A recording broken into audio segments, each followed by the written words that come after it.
Wir sind schockverliebt in meine Mannschaft. Also ich fand, das hat Spaß gemacht zu coachen. Also ich fand, das hat Spaß gemacht zu coachen. Also ich fand, das hat Spaß gemacht zu coachen. Also ich fand, das hat Spaß gemacht zu coachen. Also ich fand, das hat Spaß gemacht zu coachen.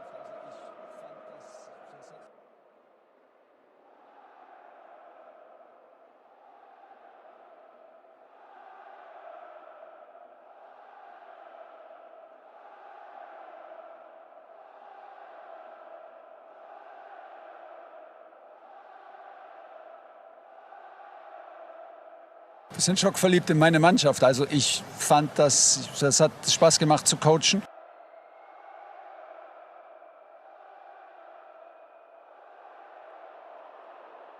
Dahin bist du eher Trainer und wenn du viele Spiele hast, bist du mehr Coach als Trainer und ich bin schon lieber Trainer als Coach. Geiler Satz.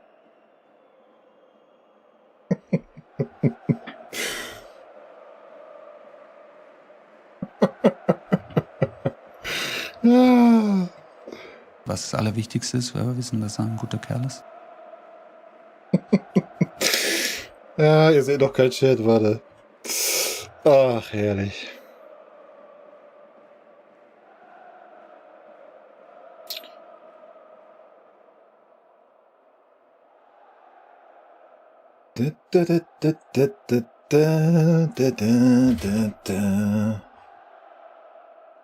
Ah, guck mal, läuft doch.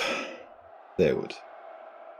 Das minimieren, das minimieren, das minimieren. Mal den Sound hier runterdrehen. Ach, Leute, wie geht's den guten Kerlen heute? Aha. Was das Allerwichtigste ist, weil wir wissen, dass er ein guter Kerl ist. Könnte ich mir stundenlang anhören, ne? Sag ich euch, wie es ist.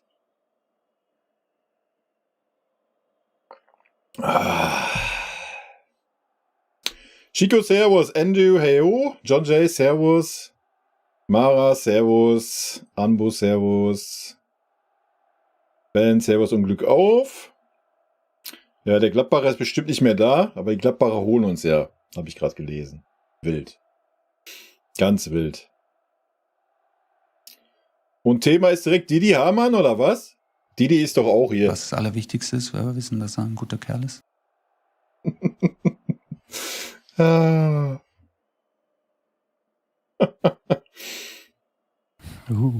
Magic. Ach ja. Ja, ich habe mir auch noch mal einen Teil von mir selber angeguckt, ne? Ich war schon on fire bei dieser PK, Alter. Junge, Junge. Das war schon echt ein Snackmonster. Erstmal Servus. Das war schon ein wilder Take, ey. Candlestick, Servus. Niklas, selber. Servus, selber. Ja, selber Servus. Wildes Oberteil, geil, oder? Heute angekommen. FC Bayern Mitglieder Collection, Alter. Wild. Musste ich kaufen, ging nicht anders. Ich wollte eigentlich dem Verein kein Geld mehr in den Rachen werfen, bis die Leistungen wieder besser werden, aber ich habe die Mitglieder Edition gesehen und da musste ich zuschlagen, ey. Das ging nicht anders. Bin schwach geworden, aber das ist wild. Mike, Servus. Stefan, Servus. Take Counter 1? Ja, dann geht's ja noch. Tom, Servus. Bei jedem Sieg schlägt er zu. Oh nee, dann werde ich arm. Das kann ich mir nicht leisten. Das geht nicht. Das wäre schön, wenn die mal was sponsern würden. Aber das haben die nicht nötig. Sei gegönnt, passt perfekt. Ja, es ist am Bauch noch ein bisschen, aber es geht. Aber da ich am Abnehmen bin, denke ich mal so in 4 Wochen passt es perfekt. Ich bin zufrieden. Also von daher alles gut. Prost zusammen, Sini. Candlesticks hatte ich schon. Rob, Servus. Auf geht's so, oder? Kahn Bayern, Servus. Ja, wir lassen mal kurz alle ankommen, wa? Und dann, ich weiß gar nicht, warum das Didi Hamann-Thema da so hochgehangen wurde, ehrlich gesagt. Verstehe das gar nicht. Was ist da wieder los? Und warum reagiert der Verein da, als wäre es jetzt irgendwie, geht die Welt unter, oder was? Wie viel Meter und Kilogramm? Wie viel Meter? Also 3,5 bin ich groß eigentlich, wenn ich sitze. Eieiei. Nein, das verrate ich nicht. Das verrate ich gerne, wenn ich abgenommen habe. 1,90 Meter bin ich. Kilogramm kannst du ja mal schätzen. Soll ich mal aufstehen eben? Komm, kannst du schätzen. Ich ziehe auch extra den Bauch ein bisschen ein, aber dann sieht man mich schon nicht mehr. Guck mal. Werde ich direkt gelöscht von Nvidia. Von der KI werde ich direkt gelöscht. Zu dick.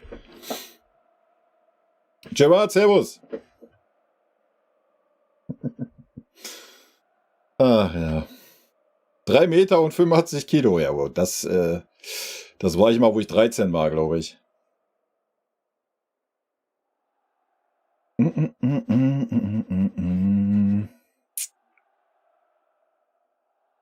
Gerade erst zu Hause. Ja, guck mal, passt doch perfekt, Ben. Dann komm da erstmal zu Hause an.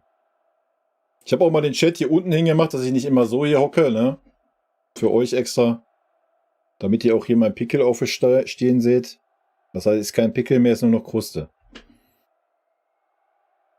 Keine Interviews mehr über Sky, beziehungsweise wenn wir müssen, schicken wir den Busfahrer an den Sky-Tisch. Wieso steht der Didi am Sky-Tisch oder was? Nee, der steht doch da nicht, oder? Steht der immer nur der Loder.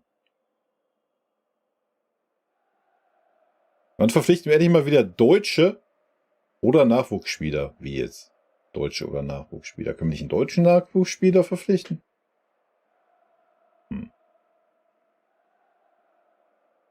Ich sehe gerade aber auch keinen wirklichen deutschen Spieler, wo ich sagen würde, den müssen wir verpflichten, Alter, weil so eine Kanone ist, mal abgesehen von Wirtz. Nenn mir einen weiteren. Ich sehe keinen. Aber hau gerne mal raus hier die Namen. Ich bin gespannt.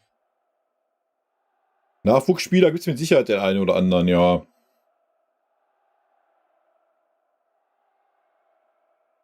Aber wir haben halt viel falsch gemacht die letzten Jahre in Deutschland, was Fußballerentwicklung angeht. Also von daher, ich meine, am besten sieht man das am FC Bayern, ne? Dass da halt mehr ausländische Spieler sind wie alles andere. Wenn wir ehrlich sind, die deutschen Nationalspieler, die wir im Team haben, die sind alle grottig. Die ziehen die Mannschaft runter. Ja? Nimm mal Manu raus, nimm mal, weiß ich nicht, Müller ist gerade schwer zu beurteilen, den sehen wir ja so wahnsinnig oft. Leroy geht auch wieder seinen altbekannten Weg. Von Kimmich will ich gar nicht erst anfangen. Von Goretzka, ja, Goretzka ist vielleicht bei 80% seines Leistungsvermögens und seit 2 Jahren spielen unsere deutschen Führungsspieler, unsere Nationalspieler nur Grottenfußball. Also ganz ehrlich, wer in der heutigen Zeit noch auf irgendeiner Nationalität was gibt, natürlich ist es schön, wenn wir deutsche Nationalspieler in unserem Kader haben, aber wenn die einfach nicht die Qualität haben, die wir brauchen, ja, dann was willst du machen? Ja? Ganz einfache Kiste. Und dafür, dass wir so ein großer Verein sind, haben wir noch verdammt viele deutsche Spieler aus den eigenen Reihen und sowas. Das ist vielleicht auch das Problem, warum wir diese Spieler so lange durchziehen, weil sie eben deutsche Nationalspieler sind. Und Ulis Traum ja immer war, dass wir so die deutsche Nationalmannschaft stellen, aber ja, wenn wir die aktuelle deutsche Nationalmannschaft stellen würden, dann würden wir ja noch nicht mehr Zweiter in der Bundesliga sein, Alter. Dann würden wir ja wahrscheinlich gegen den Abstieg spielen. Kai ist eine KI. Nee, aber mein Hintergrund wird durch die KI weggerendert. Ach ja. Direkt nicht mehr zu sehen, ne? 104 Kilo schätzt du? Ah, nee. 120, nee, auch noch. 120 ist mein erstes Abnehmziel. Ja. Man sieht mir mein Gewicht nicht unbedingt so an, aber ich bin schon ein dicker Hobbit. Ja. Aber ein großer Hobbit dafür.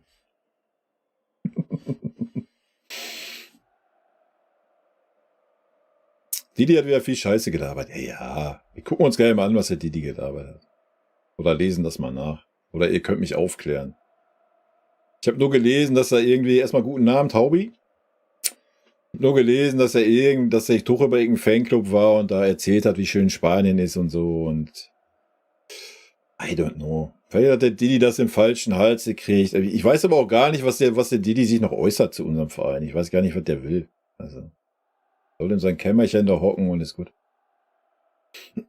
Ob er jetzt recht hat oder nicht, ich weiß nicht, was der Tuchel da genau gesagt hat. Ich war leider nicht dabei beim Fanclub. Ich tue mich immer schwer damit, keine Ahnung, wenn irgendeine Zeitung, wenn es da noch die Bild ist, ich weiß nicht, wer das veröffentlicht hat, dann brauchst du sowieso den Wahrheitsgehalt, kannst du gegen 0 rechnen. Die hauen das einfach nur raus, damit sie Aufrufe kriegen. Aber das ist mittlerweile bei jeder Zeitung oder bei jedem Medium heutzutage so. Ja. Solange da nicht ein Video existiert, dass der Tuchel irgendwelche Aussagen getroffen hat, gebe ich dem Ganzen kein Wahrheitsgehalt. Ganz einfache Kiste. Ja, das halte ich genauso wie mit Transfers. Solange da nicht auf der offiziellen Seite vom FC Bayern was steht. So, da wird so viel Scheiße geschrieben. Ja, also wer da einen Pfifferling drauf gibt, ist in der heutigen Zeit, Alter, ist auch selber schuld. Ganz ehrlich. Und wenn Didi meint, er muss sich da über angebliche Aussagen echauffieren, die da getroffen worden sind, ja, dann weiß ich es auch nicht mehr, Alter. Dann hat der hat halt auch nichts anderes zu tun. Ja, der Didi Hamann ist der Oliver Pocher des Fußballs, Alter. Ja. Labert auch nur Scheiße, damit er Aufmerksamkeit kriegt, so. Ja, wenn der Tuchel wirklich gesagt hat, ja, ich wäre gerne in Spanien, ich würde gerne mal Barcelona trainieren und so.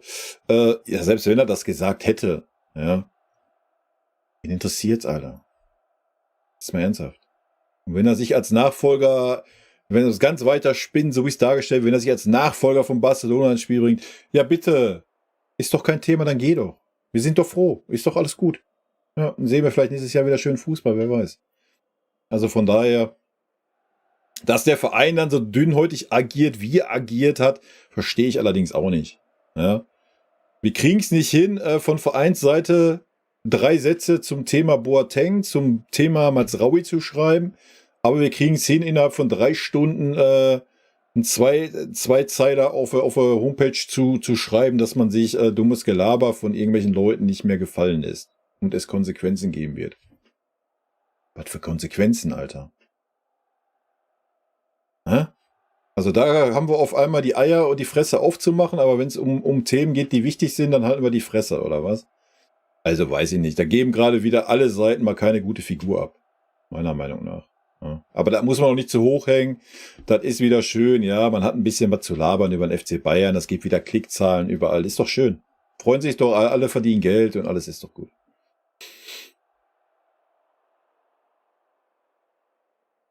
Keine Amnesie für MTV? Mhm. Für Sky. Führig zum Beispiel. Ja, weiß ich nicht, Alter. Der Führig, ja, ich hab zu wenig gesehen vom Führig. Kann ja sein, dass er sich noch entwickelt, aber der müsste bei uns, ist dasselbe wie mit dem Boyer jetzt, so der müsste bei uns ja auch erstmal seine 2, 3 Steps machen. Ja, wir haben ja gerade geredet, warum wir keine deutschen Spieler verpflichten. Welchen gestandenen deutschen Spieler willst du denn verpflichten? Mats Hummels oder was? Niklas Süle, die haben wir schon alle gehabt. Nils Schlotterbeck oder was? Also, wie gesagt, neben Wirtz sehe ich keinen. Ach, guck mal, schreibt sogar Schlotterbeck. Leck mein Arsch, Alter. Schlotterbeck, der soll sich verpissen, Alter. Wollen wir gar nicht haben bei uns. Wenn da muss so ein Spieler sagen, wenn er von Freiburg kommt, dann, ja, ich gehe direkt zum FC Bayern, dann okay. Aber wenn man anfängt, ich gehe erst nach Dortmund, ich will so einen Spieler niemals bei uns sehen, Alter. Soll da bleiben, wo er ist, so in Dortmund glücklich werden, kann er zum Weltstar werden und ist doch gut. Simmons wird zu holen. Didi hat auf Sky 90 viel Scheiße gelabert. Er hat gesagt, dass Bayern und Tuchel das größte Missverständnis ist. Ja, gut, wenn es um die Aussage geht, ja, warum hat er da Scheiße gelabert? Ich denke, das kann man wohl so argumentieren, oder nicht? Also guck dir den Fußball an, den wir spielen, guck dir das an, was der Tuchel leistet und macht und tut. Also ich glaube, ein Missverständnis Klinsmann wurde schnell geklärt. Ich glaube, das Missverständnis Tuchel wird am Ende der Saison auch geklärt werden. So, was ist daran auch schlimm? Ist ja nichts Schlimmes, Alter. Wer will mir denn jetzt hier ernsthaft erzählen, dass der Verein mit der Entwicklung der Mannschaft zufrieden ist? Kann mir doch keiner erzählen. Ja, wir können wieder anfangen. Ja, wir können wieder unterscheiden. Wie im jeden Stream kommt immer auf dasselbe Thema. Ja, die einen mögen Ergebnisfußball. Da stehen wir richtig gut da. Wir haben alle Chancen, Meister. Wir werden Champions League-Sieger sowieso. Und alles ist schön, alles ist gut, weil wir so einen klasse Fußball spielen. Das ist die eine Seite und die andere Seite kriegt das kalte Kotzen, Alter, weil nur Scheiße gelabert wird in jeder PK. Die Leistung auf dem Platz unterirdisch sind, es absolut keine Entwicklung in dieser Mannschaft gibt, nicht ein Spieler besser gemacht wurde, es gibt kein Spielsystem, was erkennbar ist. Da kommt man dann hin, wenn man sich ein bisschen tiefer mit der Materie beschäftigt. Und das ist jetzt ein Jahr Tuchel. So, dann denke ich, kann man am Ende des Tages schon davon sprechen, dass es eventuell ein Missverständnis ist. Aber das kann jeder für sich selber beurteilen. Aber wenn das der Satz ist, warum man den Hamann da gerade an die Wand nagelt, ja, da muss ich ja, tut mir leid, aber da muss ich dem Didi ja da ein bisschen beistehen, Alter. Wo ich den für einen Spacken halte. Große Götze sollten wir uns schon bemühen, ja, denke ich auch. Olli, Servus, Florian, Servus. Aus eigenen Reihen, nicht nur aus England. Was ist denn jetzt nicht nur aus England? Was haben wir denn bisher verpflichtet aus England? Ein Harry Kane, ja. Und ein Eric Dyer. Und sonst? Es ist immer viel im Gespräch aus England, ja, weil Tuchel so ein England-Typ ist. So.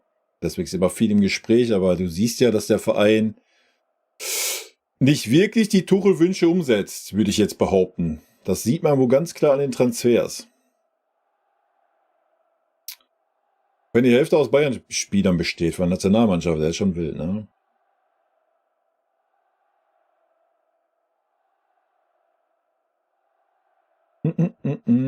Kurasi würde ich auch holen, ja.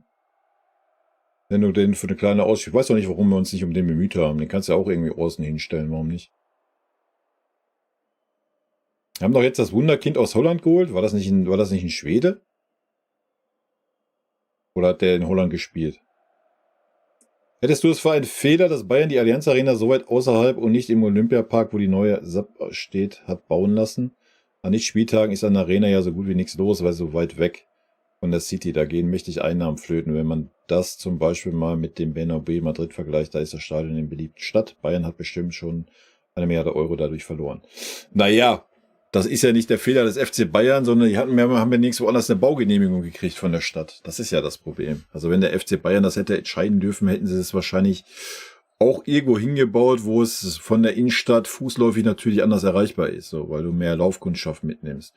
Aber ich muss sagen, wo wir da waren, wir waren dann auch noch auf dem Sonntag danach da war da schon gut was los im Stadion. Also das war jetzt nicht so, dass da nichts los war.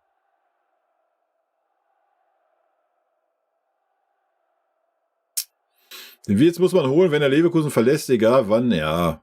Das selbe Thema hatten wir mit dem Harvards, ja, ne? Da haben wir auch gesehen, wie das geändert ist. Mal waren es Spanier, dann Franzosen und Engländer. Aber Franzosen sind wir ja immer, oder? Franzosen sind wir ja schon lange. Das ist ja so unser... Kannst ja ganz weit zurückgehen. Also mit Sagnol und Lisa Razou hat es ja angefangen, so, oder? Wer war davor noch irgendwie? Kann ich mich nicht wirklich dran erinnern. Aber seitdem haben wir immer konstant Franzosen. Der Boyer ist jetzt auch ein Franzose wieder, also.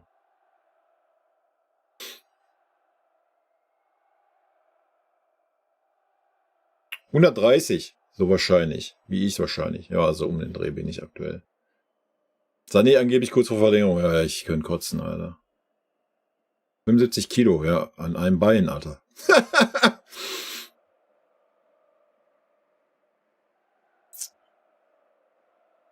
Blutdruckmussgerät brauchen wir hier nicht.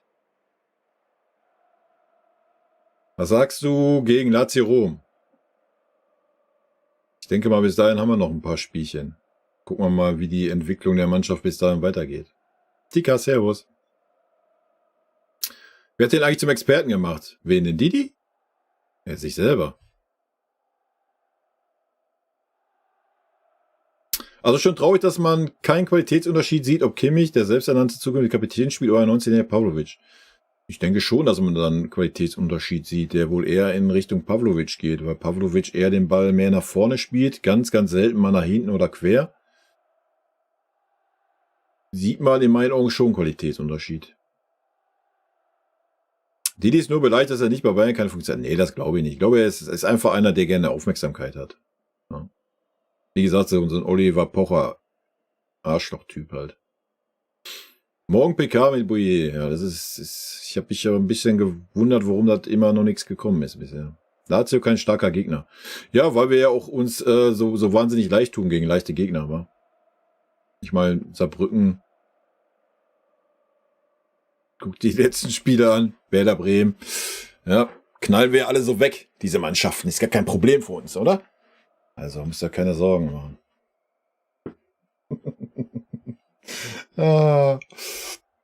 Glauben denn diese Experten, dass der Tuchel bis ans Lebensende Bayern trainieren wird, Trainer bleibt? Na, keine Ahnung. Ich weiß nicht, man weiß ja jetzt nicht mit dem Kloppo und so, ne? Man könnte ja jetzt spekulieren, der Tuchel hat ja nur 2 Jahre Vertrag. Wir können spekulieren, ob da irgendwas gemauschelt ist. Ich weiß es nicht. Keine Ahnung. Ich kann es mir nicht vorstellen, aber vielleicht hält man dann am Tuchel fest noch jetzt dieses Jahr und nächstes Jahr. Aber ob man, wenn man keine Weiterentwicklung sieht, ob wir dann bereit sind, so das Finale da home unter diesem Trainer zu bestreiten, ich wage es zu bezweifeln. Didi sagt im Großen und Ganzen alles, was du zum Beispiel auch sagst. Er macht die Spieler schlechter, wir spielen im Großen und Ganzen schlechter, etc. Jo, habe ich ja gerade schon ausgeführt.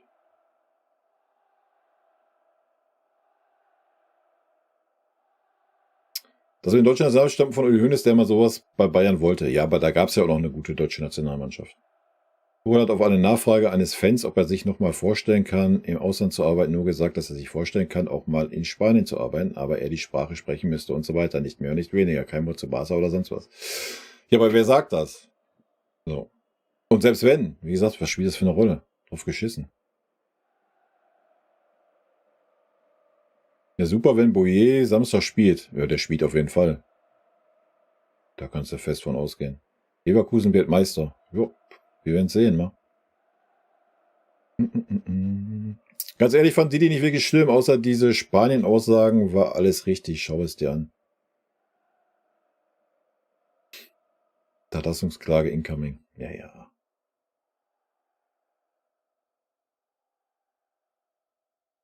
Ja, ist ja auch okay. Wie gesagt, selbst wenn er gesagt hätte, er würde ganz gern mal Barca trainieren oder sonst was, Alter, ist doch alles gut, ey. Sei ihm doch gegönnt, oder nicht? Man kann doch seine Wünsche äußern. Ist halt nicht so, dass immer alle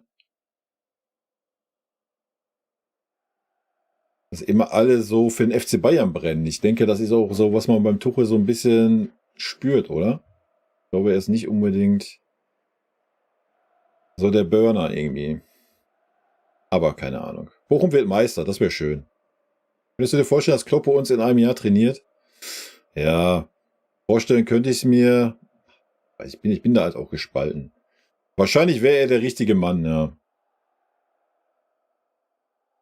Gehst du morgen online bei Boyer Vorstellung? Nö. Ja, Didi hatte recht, dass Tuchel seit Cleansy am schlechtesten Fußball spielen lässt. Ja gut, und der Kovac war jetzt auch nicht so geil, oder? Dem Ende hin. Kenne ich nicht wie Nico.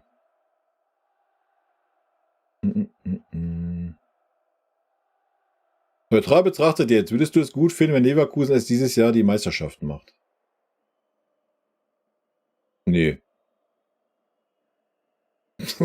Warum soll ich das jetzt gut finden als Bayern-Fan? Wenn sie besser sind wie wir und Meister werden, ja, alles gut, gönne ich ihnen. Natürlich. So, aber ich stelle mich doch jetzt hier nicht hin und sage, ich finde das gut, wenn Leverkusen Meister wird und wir nicht. Also ich bin ja eben immer noch ein Bayern-Fan, wa?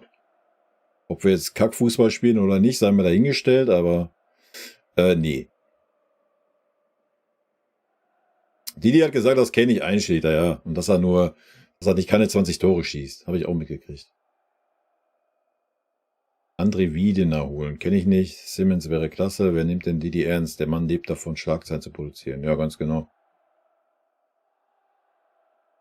Aber jedes blinde Huhn und so, ne? Findet man Korn.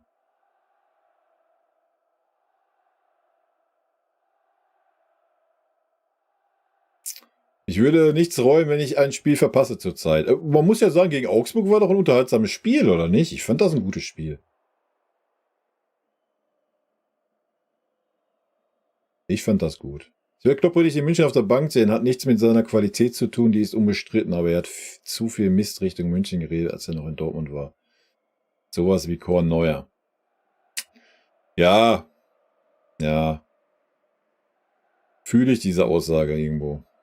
Neuhaus aus Gladbach. Ach komm, jetzt hör doch auf mit Neuhaus, Alter. Ja, der kann nach Dortmund gehen. Die Dortmunder kaufen doch immer die Besten aus Gladbach. Ist doch alles gut. Können sie verrechnen mit dem Reus, den können sie wieder zurückschicken und dann passt das doch. Die war auch ein Missverständnis. Kurasi sollte man auf jeden Fall holen. Ja. Da kannst du eigentlich nichts verkehrt machen. Zumindest wenn er wieder so liefert. Man will es ja sehen. Er hat gesagt, Tuchel hat die Spielerwerte halbiert und der Fußball ist eine Katastrophe. Ja, die Spielerwerte, was meint er, Marktwerte oder was? Ja gut, das ist schon ein bisschen übertrieben, aber ja, so ist der Didier, der labert ja immer viel in Extreme. Fußballkatastrophe ist er jetzt nicht, weil die Ergebnisse ja stimmen. Aber wir sind uns ja, oder meine Meinung auf jeden Fall, wir spielen natürlich keinen schönen Fußball aktuell. Ja. Augsburg war ein bisschen besser. Wenn auch defensiv wieder Katastrophe teilweise, aber ja, und dass er die Spieler bei uns nicht besser gemacht hat, eher ins Gegenteil. Wer will das bestreiten, Alter? Zeig mir einen, der gerade Topform hat bei uns in der Mannschaft. Upamecano, ja, der ist der stabilste. Manuel Neuer vielleicht nach seiner Rückkehr jetzt. Harry Kane, aber Harry Kane der ist halt gerade erst da. So, das wollen wir jetzt mal noch keinem anrechnen. So, ist seit einem Jahr da, wen hat er besser gemacht? Lieber, der immer eine gute Phase hatte, wie jedes Jahr, unter jedem Trainer, das spielt auch keine Rolle. Das ist ja seitdem auch schon wieder stark rückläufig. Also ich sehe keinen Spieler. Pavlovic sträubt er sich gegen, ja, der spielt nur, wenn wirklich keine Spieler mehr zur Verfügung stehen, dasselbe mit Tell. Also wen hat denn der Tuchel besser gemacht? Also von daher. Tuchel wird den Klopp machen und selber den FCB verlassen. Das glaube ich nicht. Simmons und Wirtz und wir werden nächste Saison Bombe. WhatsApp-Mahlzeit. Viele Trainer gerade offen für Bayern. Ja, du brauchst aber auf jeden Fall einen Trainer, der heiß ist, ne? Und der heiß machen kann.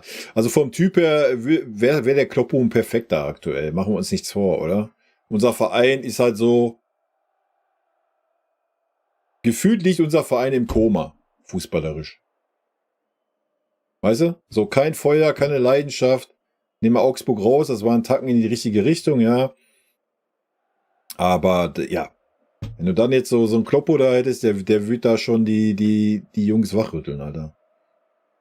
Glaub mal. Ginter, Anton und Ito. Ginter. Du haust hier ernsthaft einen Ginter raus. Schäm dich. Ito, ja, fühle ich noch. Anton kann ich gerade nichts mit anfangen. Ich finde es so Hasenhüttl als Trainer bei Bayern. Ich fand den damals gut, ja, in Leipzig. Ich weiß nicht, ich weiß nicht, was er in England bisher so gerissen oder nicht gerissen hat. Warum nicht? Lost in Thailand, Servus. Lasst alle los, Leverkusen wird Meister. Jawohl, Chaka.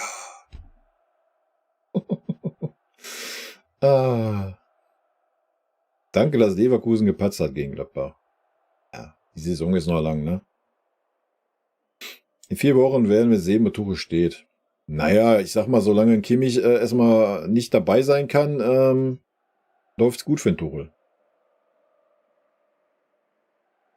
Das Gute bei uns für Boyer, er wird nicht auf der Bank versorgen, weil er gleich gebraucht wird und dann gleich zeigen, was er drauf hat. Ja, also ich glaube auch, Mats Raui wird da kein Land gegen sehen. Also ich denke, von der Spielweise ist das genauso. Ja, jetzt auch nicht super stark defensiv, aber einfach von der Spielweise her diese Art Typ, die wir gerade brauchen, Alter. Wir brauchen einfach so eine Maschine, weißt du?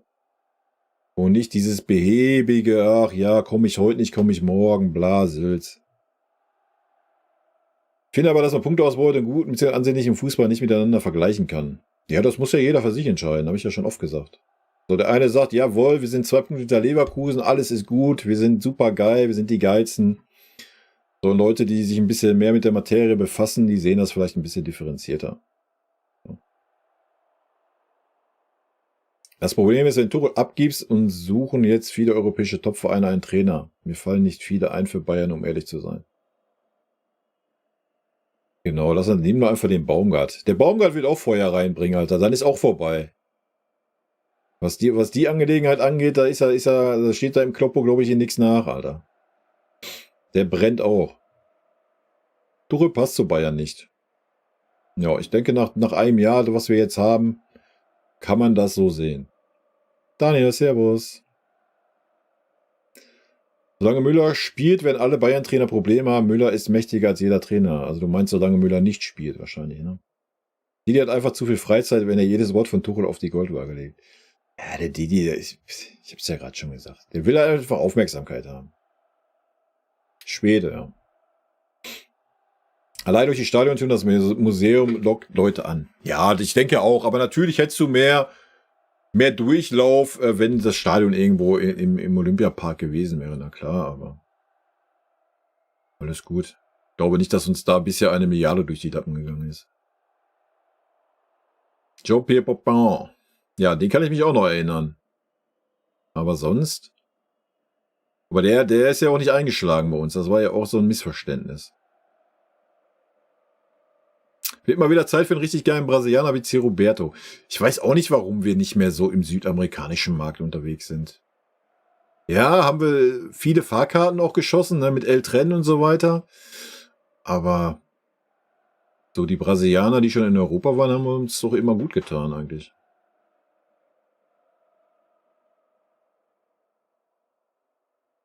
Engländer hatten wir fast nie, deswegen geil, dass Kane da ist. Und da ja, wir hatten noch nie Engländer, oder? Hatten wir das schon mal? Doch, einen hatten wir, ne? Ja, also war schon ewig her. Sonst das andere war Schotte. Waliser, glaube ich. Ja, aber so eine richtige Kanone hatten wir noch nicht, ne? Wie siehst du die kommenden Wochen bei Bayern mit der dünnen Personaldecke und den Spielen in Leverkusen in Rom bald anstehen? Ich mache mir da keine Sorgen. Auch mit dieser dünnen Personaldecke mache ich mir da keine Sorgen. Alles gut. Wenn der Tuchel dazu gezwungen wird, die jungen Spieler aufzustellen, ist das aktuell nicht wirklich schlechter als wie die Alteingesessenen. Ja. Und wenn wir uns mal so einen Fonsi angucken, der defensiv ein Graus ist aktuell. So, wir haben jetzt einen rechten Verteidiger mit dem Boyer, der spielt rechts, links spielt ein Guerrero, zur Not kannst du einen Davis eine Position nach vorne schieben auf der linken Seite. Sowieso, was er schon ewig spielen wollte. Kann er doch zeigen, was er offensiv drauf hat, ohne dass er jedes Mal bis nach hinten durchfeuern muss. Also da haben wir doch genug flexible Leute. Ja. Na klar, wenn sich jetzt noch 1, 2 verletzen, dann wird's eng, logisch. Ja. Aber da muss halt die jungen Spieler reinwerfen. Ja. Und wenn du das Spiel in Augsburg mal anguckst, da war auf jeden Fall mehr Mannschaft auf dem Feld, zumindest aus meiner Sicht, wie seit einem halben Jahr, Alter. Du hast endlich mal wieder das Gefühl gehabt, dass da jeder für den anderen läuft, dass sie miteinander reden, dass sie sich auch mal zusammenpfeifen. Da war einfach Leben in der Mannschaft so, weißt du? Hat mir richtig gut gefallen.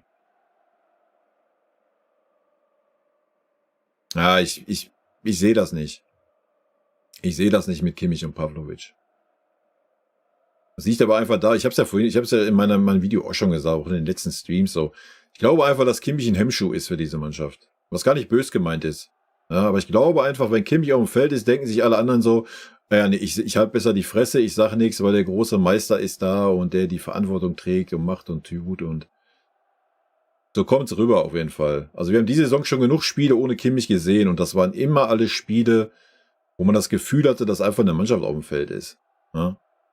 Und dass alle mehr Verantwortung übernehmen. Kimmich ja noch niemals was für kann, aber anscheinend hat das irgendwie so ein...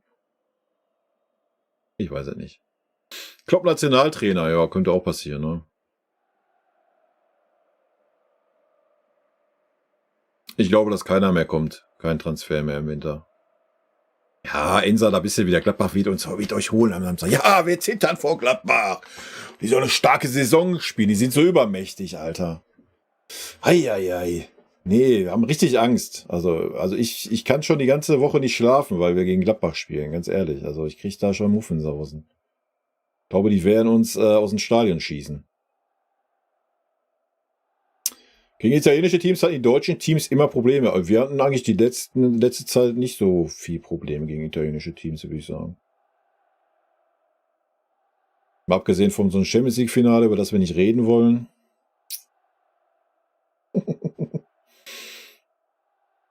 Ja, das ist ja, was ich sage. Bouillet war kein Tuchel-Transfer, es war ein Vereinstransfer. Ja.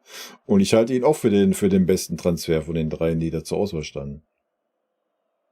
Wir müssen Hoeneß holen als Trainer, er ist geil und einfach, weil er Hoeneß heißt. Ja, vielleicht hätten dann gewisse Spieler davor Respekt, allerdings müsste der Hoeneß auch, jeder Trainer, der jetzt zu Bayern kommt, muss halt einfach durchgreifen, Alter. Muss das Leistungsprinzip aufrufen. Das ist unser großes Problem aktuell. Ich vermisse Van Gaal. Warte, habe ich. Chrisse. Kriegen wir hin. Ein dicker Kuss von der Trainer von der Meister.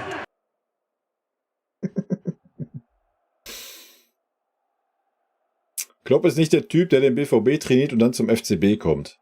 Na, das glaube ich nicht. Ich glaube schon, dass der Klopp wohl da Bock drauf hätte. Falls er überhaupt noch Bock auf Fußball hat, das weiß man ja noch nicht. Wenn er jetzt erstmal ein Jahr Pause macht und sieht so, oh jo, alles gut, ich fühle mich wohl so, ich will jetzt Familienzeit und so weiter, ja, dann ist das so. Also ich denke, aus finanzieller Sicht muss der nichts mehr tun, der gute Herr. Ihr werdet Tuchel noch hart vermissen, ja. Er ist wie Mourinho, nur besser, ja. Kann ja auch sein, dass er... Also ich werde den Tuchel nicht vermissen. Nach einem Jahr kann ich das jetzt sagen. Ich habe mich super gefreut, wo der Tuchel gekommen ist. Ich war super happy. Ich habe mir gedacht, Alter, endlich kommt er. Endlich sehen wir wieder eine Aufstellung nach Leistung.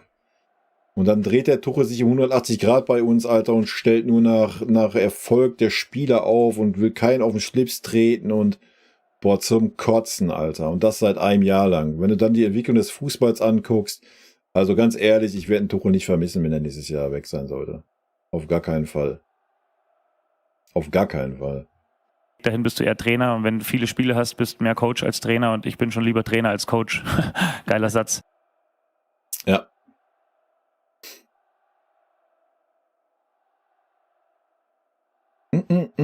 Xavi zum FCB, was willst du denn mit dem, Alter? Dabei Barca auch nichts gerissen. Oder meinst du den anderen? Meinst du den Xabi Alonso? Aber den von Barca, Alter, was wollen wir mit dem?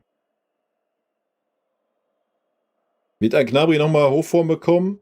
Ja, der Vertrag läuft bald aus, könnte passieren, ne? Saarbrücken war eine furchtbare Schmach, die mir immer noch wehtut. Nee, das mir nicht.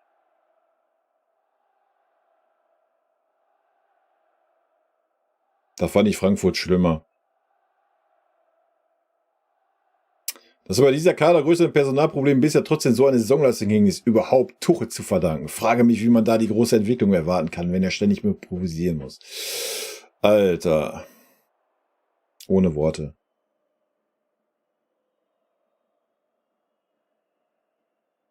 Könnte ich jetzt hart drauf eingehen, aber ja, wo muss denn Tuchel... Wir können ja mal drauf eingehen, komm. Wo muss Tuchel denn improvisieren, außer jetzt die letzten 2, 3 Spiele? Ansonsten spielt bei Tuchel immer dieselbe Kackelf. Egal, welche Leistung sie bringt. Da müssen wir doch nicht darüber reden, dass er improvisieren muss, Alter. Selbst wenn er alles zur Verfügung hat, spielen immer die 11 gleichen Leute auf den 11 beschissenen Positionen, wo sie noch nicht mal am stärksten sind. Und der Fußball ist grottig. Ja, das jetzt so zu drehen, zu sagen, ach ja, wir haben ja jetzt so viele Ausfälle, der Tuchel hat ja gar keine Wahl. Ganz genau, der Tuchel wird jetzt mal dazu gezwungen, dass wir besseren Fußball spielen, weil jetzt mal andere Spieler auf dem Feld stehen. Das ist der Grund, Alter. Und wenn du dich ein bisschen damit beschäftigen würdest, was den FC Bayern angeht, würdest du so einen dummen Satz hier gar nicht in den Chat schreiben. So, das ist einfach nur dumme Fanbrille auf, Alter. Oh ja, wir sind 2 Punkte hinter Leverkusen. Wir haben ganz schön viele verletzte Spieler. Tuchel ist ein super Trainer, der Beste der Welt. Den darf man nicht kritisieren deswegen. Alter, wir spielen Fußball, der ist zum Abgewöhnen. Das darf man sehr wohl kritisieren. Und wenn er 11 verletzte Spieler hätte, dürfte man das kritisieren, dass wir trotzdem kein Spielsystem haben. Wir fahren ins Trainingslager, wir trainieren 10 Tage durchgehend vor Frankfurt, kriegen 1,5 auf die Fresse, Alter. Und ihr wollt mir erzählen, man kann nicht über einen Trainer diskutieren, oder was? Was stimmt denn nicht mit euch? Junge, da krieg ich direkt wieder Puls hier. Junge. Ich finde es krass, in welche Richtung sich das medial gerade entwickelt gegen Tuchel. Das geht ja bei manchen schon in die Richtung Blase. Das konnte ich nicht mehr lesen. Bild. Ei. So, da. In welche Richtung sich das Medial gerade entwickelt gegen Tuchel? Das geht ja manchen schon in Richtung Hetze von manchen. Egal, was der Mann gerade so sagt oder macht, da wird den Fass aufgemacht, wie soll da Ruhe in den Verein kommen? Ja, aber warum ist das denn auch so? Warum ist das denn auch so? Ja, weil der Tuchel super dünnhäutig ist und sich in jeder Pressekonferenz dreimal widerspricht. So. Das ist doch ein Nährboden für alle Idioten und die da die Dinger rausziehen. Hier. Warte. Was das Allerwichtigste ist, weil wir wissen, dass er ein guter Kerl ist. Wir sind schockverliebt in meine Mannschaft. Also ich fand, das hat Spaß gemacht zu coachen.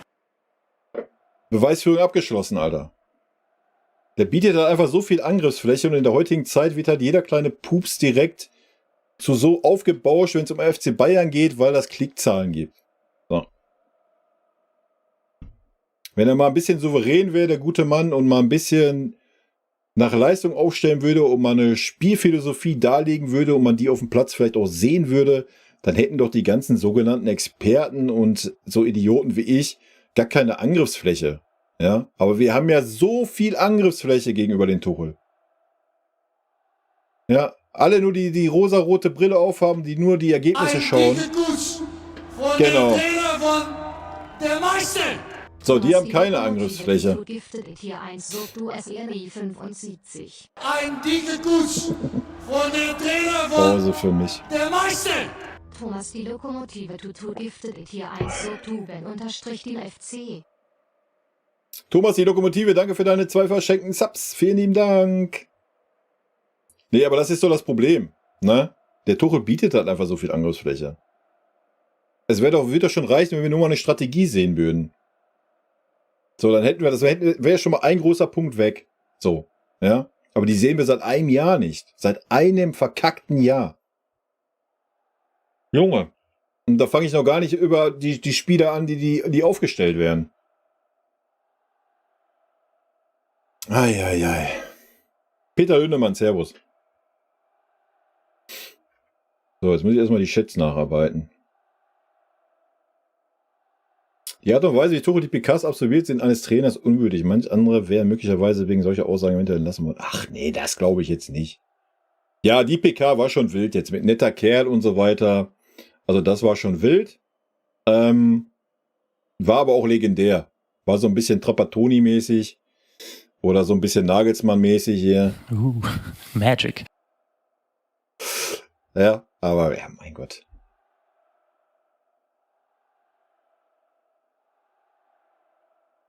Welche Mission hatten eigentlich unsere erfahrensten Spieler gegen Augsburg, als sie die Elfmeter produzierten? War schon sehr wild. Die neue Aktion war schon wild. Ich denke, er hat ein bisschen viel Handball geguckt. Und Thomas ist gerade... streich ihn einfach, Alter. Also als Einwechselspieler ist Thomas gerade eher, ja, es hat ja in dem Elfmeter gemündet. Also eher eine Katastrophe, als dass er uns hilft. Und Kane ist immer noch nicht, oder wieder nicht vernünftig eingebunden. Ja, lässt sich viel zu oft, viel zu tief fallen. Ja, also wenn Harry Kane jetzt den Spielmacher machen soll, alles gut. Ja, dann stellen Tell mit auf, der vorne in die Spitze geht. Alles gut, dann fühle ich den Take-Counter kannst du hochsetzen. Aber doch nicht, wenn sich ein Kane sich fallen lässt und entweder ist gar keiner vorne in der Spitze oder dann nümmelt da Musiala rum. Wo ist denn da der Sinn, Alter? Ja? Wie gesagt, das kannst du ja mal machen im Spiel, aber wenn du 40 Minuten siehst, dass ein Harry Kane jedes Mal irgendwie an der Mittellinie oder 20 Meter dahinter rumeiert, also dann läuft auch irgendwas verkehrt. Und da sind wir wieder bei dem Thema Strategie, Taktik. So, ist das die Strategie? Ja, ist das unsere Strategie? Dass Harry Kane dann den Spielmacher macht und sich selber vorne ins Spiel bringt, oder was? Also, wild. Barak Show, schönen guten Abend erstmal. Ich muss hier auch nochmal kurz hochscrollen. Klopp passt nicht zu Bayern. Der will schon zu Bayern passen, der Klopp. Das letzte von der Aktion, dass Tuchel geschrien, dass Pavlovic verletzt lag und der FCA-Sportler jetzt Zeitsprecher mit hat. Fand ich gut. Da habe ich gefühlt. Ja, ich fühle diese Emotionen. Kann der Tuchel auch mal rauslassen. Kann auch ruhig sagen, was hat er gesagt? Ein bisschen bekloppter oder sowas? Ja, ist doch okay. Mein Gott. Das ist Fußball, Alter. Solange er nicht einen Spieler ins Gesicht fasst, ist alles gut.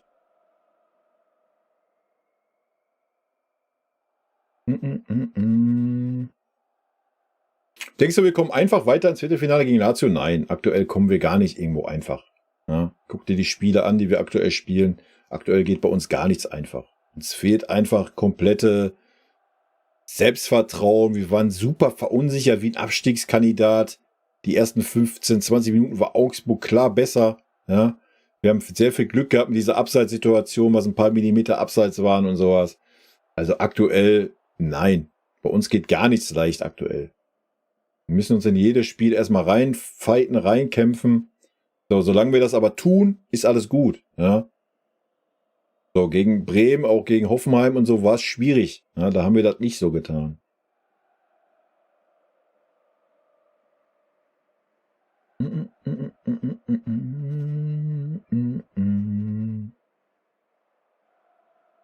Du hol den Glocken und da bleibt er noch ca. 7 Jahre. Nee, das bleibt er nicht. Es sei denn, es findet endlich eine Weiterentwicklung statt. Dann habe ich nichts gegen Tuchel. Leute, ich habe nichts gegen Tuchel. Ja? Absolut gar nichts. Wie gesagt, ich habe mich gefreut, wo der gekommen ist. Wenn er endlich die Kurve kriegt und endlich mal die Eier hätte, mal was weiterzuentwickeln, mal Spieler weiterzuentwickeln, mal eine Spielphilosophie an den Tag zu legen und nicht immer vor jedem Spiel zu sagen, ja, wir machen jetzt 3 Videoanalysen und dann stellen wir uns zu 110% auf den Gegner ein, dann kriege ich halt einfach einen Kackreiz, wenn ich ein FC Bayern-Fan bin, Alter. Wir stellen uns gegen Werder Bremen zu 110% auf den Gegner ein, oder was? Was stimmt denn nicht mit dem Mann? Ja? Also, da braucht mir keiner erzählen, dass das ein super Top-Trainer ist. Ja. Also, kannst dich ja auf den Gegner einstellen, aber du musst ja erstmal eine Spielphilosophie haben, die du umsetzt. Und dann kannst du das natürlich anpassen an den Gegner. Aber bei uns ist das andersrum im Moment. Und das seit einem Jahr. Ja, Gerdo, gut, ist doch alles gut. Du kannst doch die Statistiken rausholen. Wenn wir 10 Punkte vor Leverkusen wären, würdest du dieselben Worte von mir hören, die ich jetzt gerade hier sage. Wie gesagt, es gibt dein Lager, die sieht, oh ja, wow, wir haben super Punkteschnitt, ja, wir sind 2 Punkte hinter Leverkusen, ja, wir sind super, wir sind die Geilsten. Und dann gibt es die Leute, die sich mit dem Fußball beschäftigen und ein bisschen was anderes erwarten als nur Ergebnisse. Und dann bist du bei mir angekommen. So, aber das ist völlig okay, ich akzeptiere deine Meinung und das ist doch super, dann bist du doch wunschlos glücklich. Du freust dich jeden Samstag auf Fußball, weil du die Ergebnisse siehst oder weiß ich nicht, ob du die Spiele guckst, vielleicht guckst du auch nur aufs Ergebnis und dann ist doch alles schön. Also das gönne ich dir. Sei dir gegönnt. Für mich reicht das nicht. So, deswegen fand ich das Spiel gegen Augsburg zum Beispiel ein sehr, sehr gutes Spiel im Gegensatz zu den letzten Spielen. Selbst wenn wir das Spiel unentschieden gespielt hätten, wäre es auf jeden Fall unterhaltsamer gewesen wie die anderen 3 lahmen Kicks vorher. Und da ist mir scheißegal, ob wir 60, 44 oder 3 Punkte haben, Alter. Ja, aber das muss jeder für sich selber beantworten. Aber deswegen kann man ja trotzdem, auch wenn man 44 Punkte, du kannst ja mal die einzelnen Spiele nur mal anschauen. Aber du kannst mir auch gerne, wenn du so überzeugt davon bist, dann kannst du mir gerne mal unsere fußballerische Strategie erklären, die wir unter Tuchel haben. Markiere mich bitte mit @Zagos, damit ich den Kommentar auch finde, weil gerade ein bisschen viel los ist. Dann gehe ich da sehr gerne drauf ein.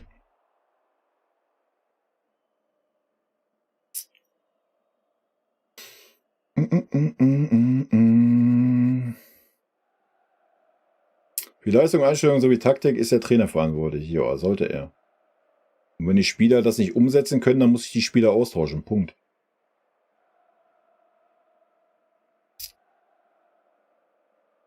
Mazraoui sah aber auch bei Ajax damals richtig stark aus und auch mit ordentlicher Offensivdrang. Bin noch ein wenig skeptisch, ob Boye so viel besser ist. Die türkische Liga ist nicht stark.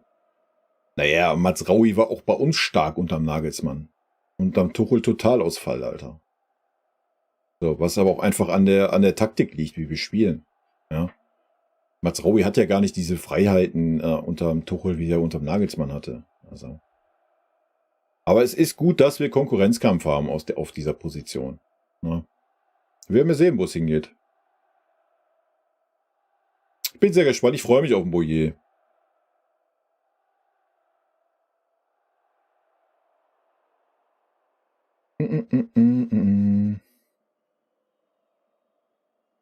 Hohenhagewies, stimmt, ja. Seit dem Brasilianer, der sein Haus angezündet hat, lassen wir die Finger davon.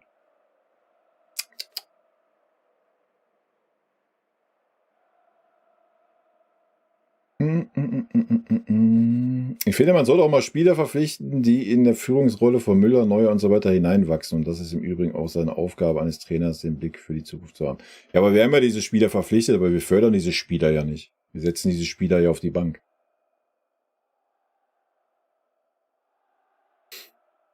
Barak Show, schönen guten Abend, falls ich es noch nicht gesagt habe.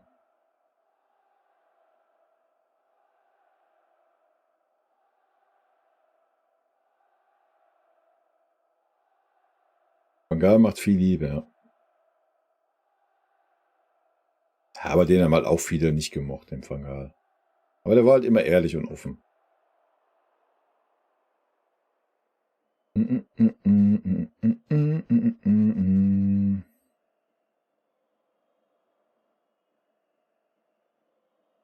Aber stell dir mal vor, man müsste Hoeneß feuern. Ja, man könnte das ja so machen, wie die Hertha das macht.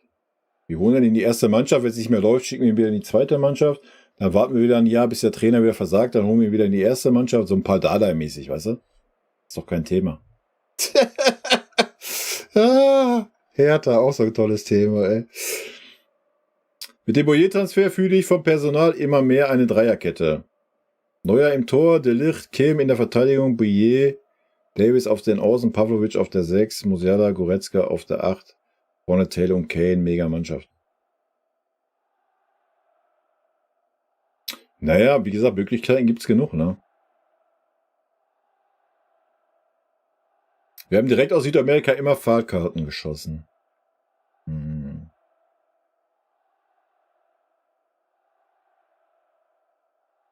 Ich überlege gerade, ob mir irgendeiner einfällt, aber ja, eigentlich ja, ne? Die einzig guten Brasilianer kamen aus Leverkusen. Lucio, Jorginho.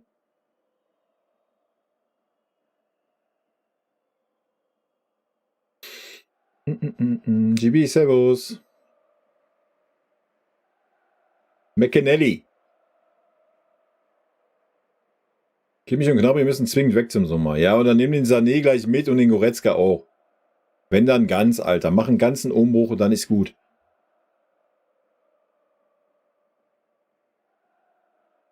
Bei deinem Karma halt besser die Goschen. Ich habe doch gar nichts gesagt. Ich habe nichts gesagt, dass wir irgendwie Gladbach wegschießen oder sowas. Gar nichts.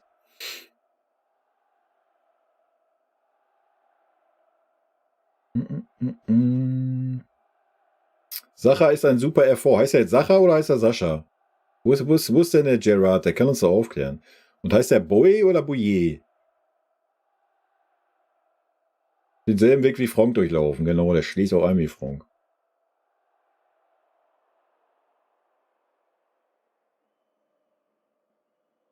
Ja, mein Gott, er muss auf jeden Fall den nächsten Step bei uns machen, ne? Da müssen wir nicht drüber reden. Das ist jetzt nicht so, dass man sagt, ja, er ist Weltklasse und sonst was. Aber ich denke, es ist ein guter Transfer. Der wird. Ich weiß nicht, vielleicht schafft es Tuchel mal einen Spieler zu entwickeln. Ansonsten wird es schwer, ja. Wenn er ihn auch wieder 10% schlechter macht, wird es eng werden. Aber wer weiß.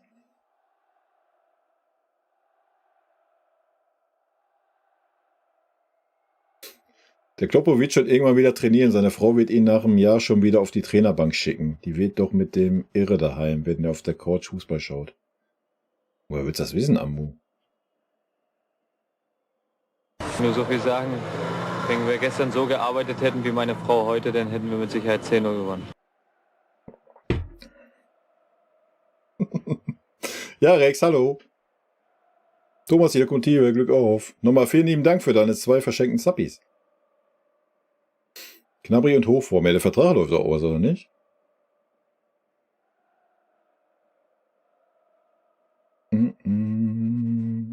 Ja, zu Zaragoza kann ich noch nichts sagen. Ne? Also kann ich was zu sagen, wenn er bei uns ist. Wenn man ein paar Spiele gesehen hat. Bei Tuchel spielen nur Kerle, nur super, ne? Nur Gute. Das Allerwichtigste ist, weil wir wissen, dass er ein guter Kerl ist. Tuchel raus. GP, Alter. Ist auch wieder böse heute.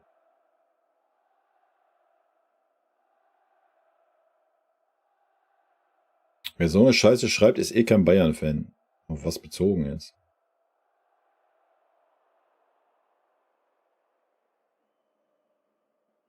So, ich hoffe, ich habe ein bisschen aufgeholt. Ich gehe auf den gemeinsamen Chat. Ist gespannt, welchen Impact Eberl haben wird. Freue mich drauf. Ich denke, ich habe es ja schon vor einem halben Jahr gesagt, wenn der Eberl kommt, wird er den Tuchel sehr wahrscheinlich, ja.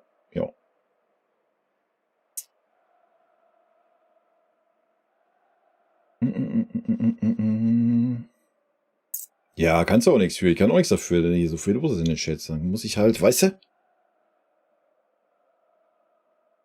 Ich finde schon, dass die ab und zu mal die Schnauze halten sollte. Natürlich sollte er das ab und zu mal.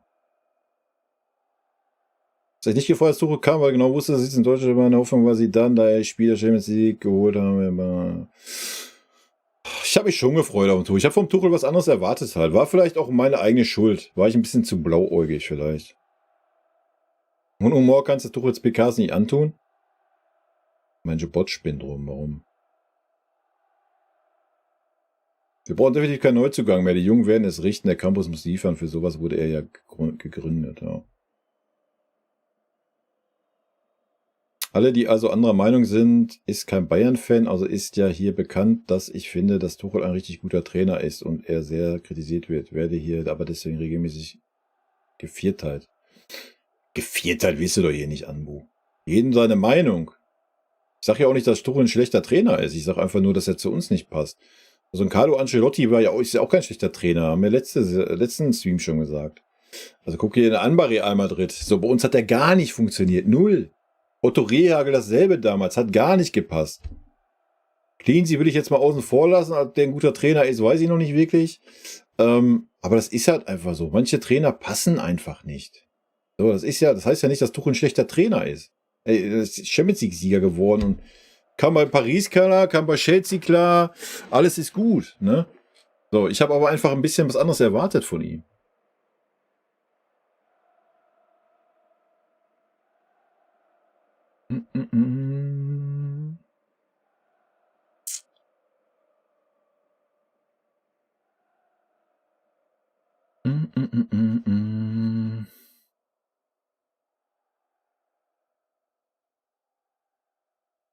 Ich schaue seit 1996 Bayern-Spiele, aber einer wie Tuchel ist mir selten untergekommen. Ja, wie gesagt, die Entwicklung ist halt nicht da, ne? Das muss man leider sagen. So. Wenn ein Ergebnis Fußball reicht, ist ja auch alles gut. Aber ich sag nichts. Darf mein Karma nicht herausfordern. Warten wir einfach mal ab, wie viele Titel am Ende der Saison rumspringen. Ob wir wieder einen Titel dieses Jahr geschenkt bekommen wie letztes Jahr, ich glaube es nicht. Müller wollte in 10 Minuten tun, was er in 80 Minuten davor nicht tun konnte. Zu viel Power. Ja, weiß ich. Müller ist einfach kein Einwechselspieler, ne?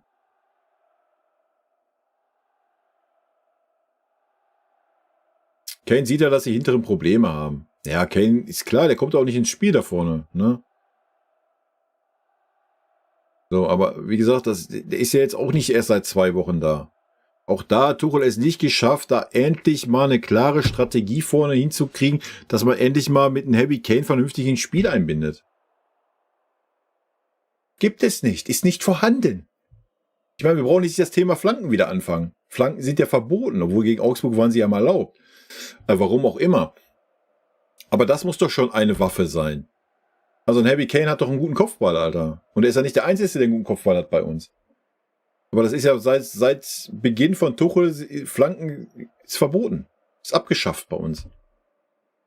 Wir haben kein Spielsystem, ganz genau.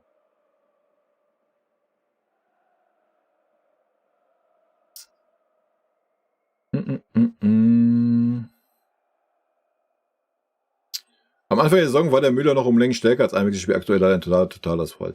Ja, aber jetzt mal ganz ehrlich, ne? Wenn du Thomas Müller bist, Alter, oder auch Tell oder jeder andere Spieler und du siehst wirklich, so, du reißt dir den Arsch auf, du gibst Vollgas und du gibst dann auch Vollgas, wenn du eingewechselt wirst und so weiter, darfst dann auch mal ein Spiel wieder spielen und dann wirst du wieder rausgekickt, obwohl du nicht schlecht gespielt hast, weil der andere, der reinkommt, einfach schlechter ist, als was du vorher gezeigt hast. Alter, dann ist irgendwann deine Motivation auch einfach im Keller. Ja? Also das kann ich voll nachvollziehen. Dass man dann einfach irgendwann sagt, weißt du was, Jetzt leck mich am Arsch. Trainer. Jetzt ist es mir scheißegal. So, irgendwann wirst du den Punkt haben. Ja? Ich meine, dass Müller überhaupt die Figur macht, die er macht draußen und die Fresse hält, da muss man auch mal Chapeau sagen. Ne?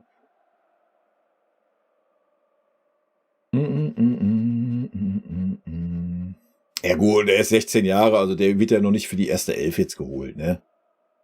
Dass der das mit Tuchel nicht funktionieren kann, sehen wir beim Tell, da brauchen wir nicht drüber reden, aber der spielt ja erstmal in der zweiten Mannschaft ein paar Jährchen. Bis dahin wird ja ein anderer Trainer da sein. Also. Der FC Bayern ist der SC Freiburg der Champions League. Aha. Ich sage nur, es hat einen guten Grund, dass unsere Trainer alle nicht lange im Verein sind. Vielleicht ist ja der Trainer nicht allein. Der Trainer ist natürlich nicht allein schuld, Anbu. Das will ich doch gar nicht sagen. So, ich weigere mich nur immer, es gibt ganz, ganz viele, immer auch in den Kommentaren, die schreiben, der Tuchel ist nicht schuld, der Tuchel ist der geilste Trainer. Alter, sie haben halt einfach keine Spielstrategie. Und der Tuchel wechselt halt einfach nicht mal einen Kimmich einfach mal aus. Ja, oder irgendeinen anderen gestandenen Spieler, obwohl die draußen sitzen, beweisen, dass sie besser sind. So, und das ist eine Trainergeschichte. Ich weiß nicht, wenn die Vorgabe von oben ist, Kimmich muss immer spielen, ja, dann Asche auf mein Haupt, Alter. Dann nehme ich alles zurück, was ein Tuchel anbelangt. Ja, aber Leute, Tuchel ist seit einem Jahr da und versucht seit einem Jahr, dass 2 und 2 5 sind anstatt 4. Also irgendwann muss es doch mal Klick machen in seinem Schädel. Was ist denn hiervon geblieben? Ich bin schockverliebt in meine Mannschaft. Also ich fand, das hat Spaß gemacht zu coachen. Ja, es hat Spaß gemacht zu coachen. Nach diesem Satz, so. Und nie wieder nach dahin gekommen. Irgendwann dann hier so stehen geblieben, so stagniert. Ja, wir haben gar keine Dominanz aktuell. Nichts. Ist doch trotzdem meist derselbe Käse. Ja, ist es auch. Ja, aber es kann doch nicht das Ziel sein. Du musst doch mal sagen, das ist unsere Strategie, Alter. Das fehlt doch. Ich verstehe es nicht.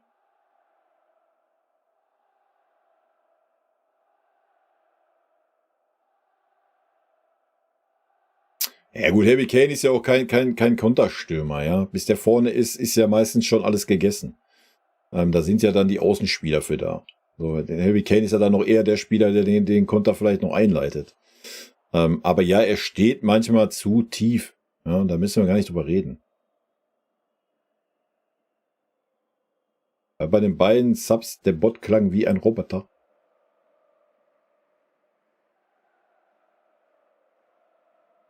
Ja, ich habe die jetzt nicht vorgelesen, das hat schon ein Roboter vorgelesen. Ne? Mit Einzelaktionen nicht spielen entscheiden, das ist Strategie. Ja, aber das ist ja keine Strategie, Alter. Was ist das für eine Strategie in der Fußballmannschaft? Ja, im Nachhinein, Football Maestro, kann man das natürlich argumentieren, ne? Aber das habe ich ja damals schon gesagt. Dann hättest du hinterm Nagelsmann stehen müssen. So, das haben wir ja nicht getan. Also Nagelsmann stand ja ganz alleine da. So wie Tuchel am Anfang auch. Darf man ja auch nicht vergessen. Auch ein Tuchel wurde ja da zum Fraß vorgeworfen und musste Gott und die Welt kommentieren. So. Und jetzt stehst du auch wieder da. Ja, jetzt kommt hier ein Statement von 2 Zeilen auf der Bayern-Seite, Alter. Fällt mir ein Ei aus der Hose. Ja? Also, aber so, man hat doch nicht das Gefühl, oder ich habe zumindest nicht das Gefühl, dass der Verein mal wirklich hinter dem Trainer steht. Das war nicht beim Nagelsmann so, das ist nicht beim Tuchel jetzt so. Das Schlimme ist, der Nagelsmann hat ja wenigstens noch eine Fußballidee, die er spielen lassen wollte. Das hat er ja auch getan. Ja? So, aber das sehe ich ja beim Tuchel gar nicht. Das sehe ich nicht. Und wenn du dann siehst, dass alle Transfers, die ein Tuchel sich wünscht, was man den Tuchel zugutehalten kann, komplett ignoriert werden vom Verein, dann fragt man sich doch, hä? So, das Thema ist doch eigentlich schon abgeschlossen. Ohne Scheiß. Von Vereinsseite ist das Thema Tuchel schon geschlossen. Entweder ist der Uli noch, der den Daumen drauf hält und sagt, nein, wir müssen, wie er gesagt hat, wir müssen Konstanz auf eine Trainerposition kriegen. I don't know. Aber nochmal, wir haben nächstes Jahr das Finale daheim. Und wenn bis zum Ende der Saison keine Weiterentwicklung in dieser Mannschaft stattfindet, ist der Tuchel weg. Es ist egal, ob wir dann Meister geworden sind, ob wir die Champions League gewinnen, wenn wir die mit Grottenfußball gewinnen, wo keinerlei Weiterentwicklung zu sehen ist, werden wir diese Titel eh nicht gewinnen. Ja, so viel Glück kannst du nicht haben. Und dann ist der Tuchel weg. Punkt. So. Ja, der ganze Verein ist eigentlich ausgerichtet auf das Finale nächstes Jahr in der Champions League. Und wir sehen seit einem Jahr keinerlei Entwicklung. Wie willst du da nur annähernd denken, dass du überhaupt in das Finale einziehen kannst?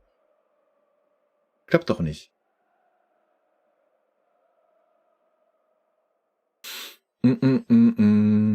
Wer war der am längsten im Amt gebliebene Bayern-Trainer?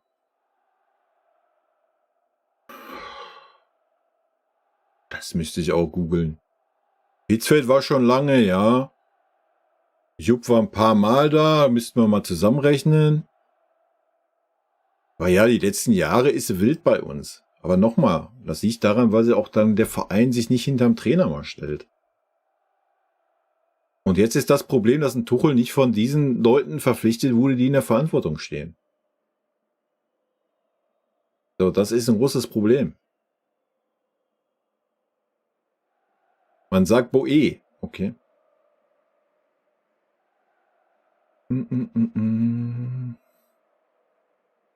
Strategie, Tuchel sich mit was halten. Ja, das ist ja auf lange Sicht nicht zielführend. Machen wir uns nichts vor. Ja, na klar, 50% der Fans sind damit zufrieden. Aber du siehst aber auch, dass 50% der Fans damit nicht zufrieden sind. Wo ich halt auch zugehöre. Dumm ist halt auch, dass dieses Jahr Vizekusen kaum Punkte liegen lässt. Die Bayern spielen bessere Punktausbeute als letztes Jahr. Ja, aber darum geht's ja nicht.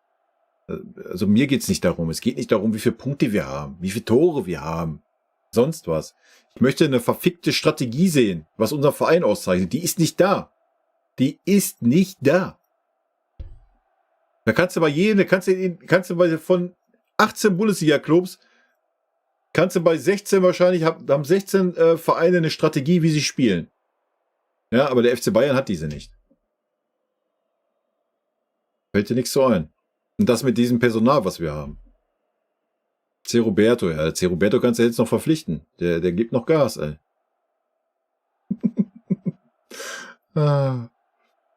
Alles Erfolgsfans. Ja, wir sind alles Erfolgsfans. Alle, die jetzt kritisieren, sind Erfolgsfans.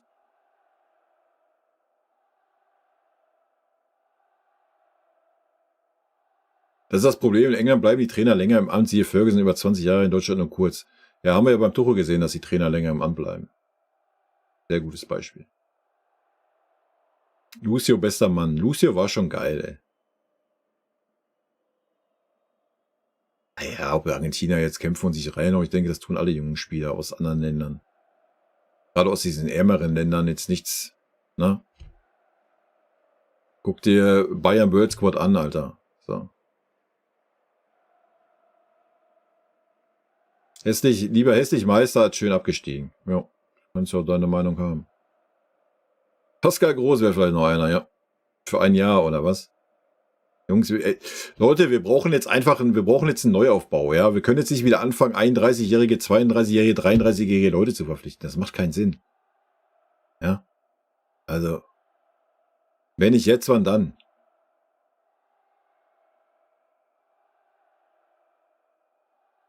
Ich denke auch, dass er sich entwickeln kann. Mit 23, er muss auch den nächsten Step machen bei uns. Ja.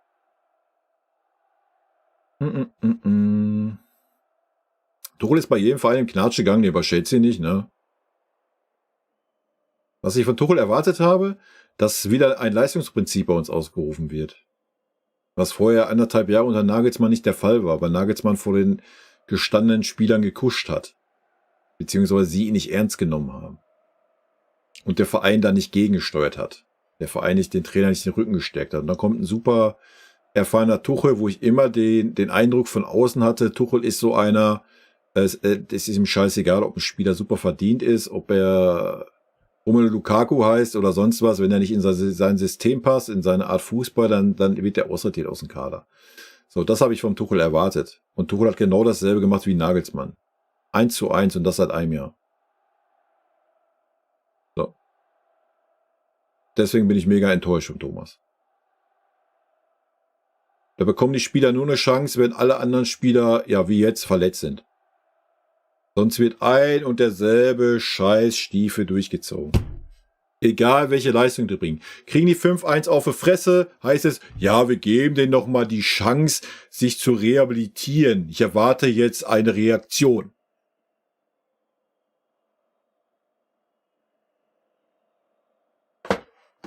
Dann kommt die Reaktion nicht. Dann kommt das nächste Argument.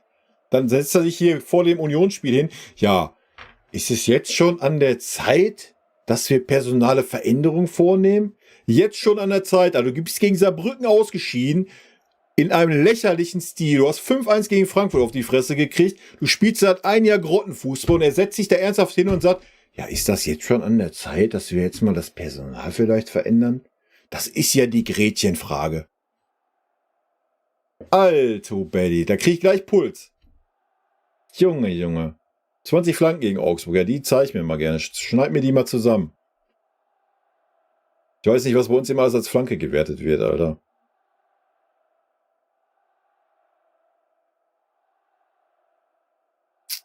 Kane und Son bei Tottenham könnte bei uns eigentlich Kane und Tell sein, könnte.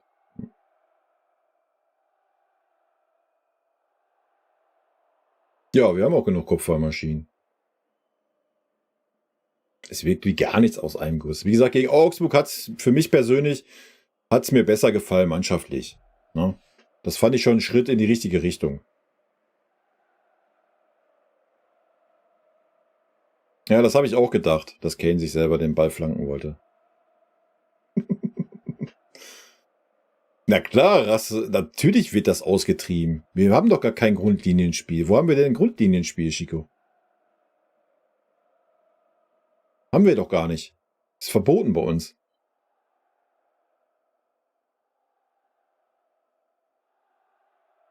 Verstehen wir als Außenstehende vielleicht nicht ganz, dass so ein Mannschaftskonstrukt zusammenbrechen kann, wenn man die etablierten Spieler rauslässt. Nee, fühle ich nicht, diese Aussage. Ja, kann sein, dass ich da vielleicht zu dumm für bin, möchte ich gar nicht ausschließen, dass ich da nicht so drin bin, aber wir reden über Leistungssport. So, wir reden nicht über eine Kreisliga A-Mannschaft, da will ich das Argument zählen lassen, so, wenn da so ein uralt eingesessener Veteran ist, dann kann der auch eine Saison scheiße spielen, der wird immer spielen, weil das wichtig ist für den Verein. So, aber als großer FC Bayern, der das Ziel hat, die Champions League zu gewinnen und die Champions League im eigenen Stadion unbedingt zu gewinnen in einem Jahr, ist es nicht an der Zeit, da Rücksicht zu nehmen und das seit 1,5 Jahren auf etablierte Spieler, die keine Leistung bringen. Mannschaftsgefüge hin oder her. So. Was soll am Mannschaftsgefüge kaputt gehen, wenn Kimmich auf der Bank sitzt oder ein Goretzka? Goretzka saß ja schon zum Anfang auf der Bank, weil da noch Alternativen da waren. So, welches Mannschaftsgefüge soll da zerbrechen? Neuer war ein Jahr raus, weil er Skifahren war. Hat ihn das Mannschaftsgefüge interessiert? Interessiert das Mannschaftsgefüge gerade, dass ein Tuchel den Müller seit einem Jahr fast durchgehend auf der Bank lässt? Was für Mannschaftsgefüge? Das ist ja nicht, dass wir Kimmich am Galgen aufhängen im Mittelkreis und er nicht mehr da ist. Er ist ja trotzdem da. Er sitzt halt nur mal auf der Bank. Ja, wo er halt hingehört, wenn er keine Leistung bringt. Wie genau 5 andere Spieler.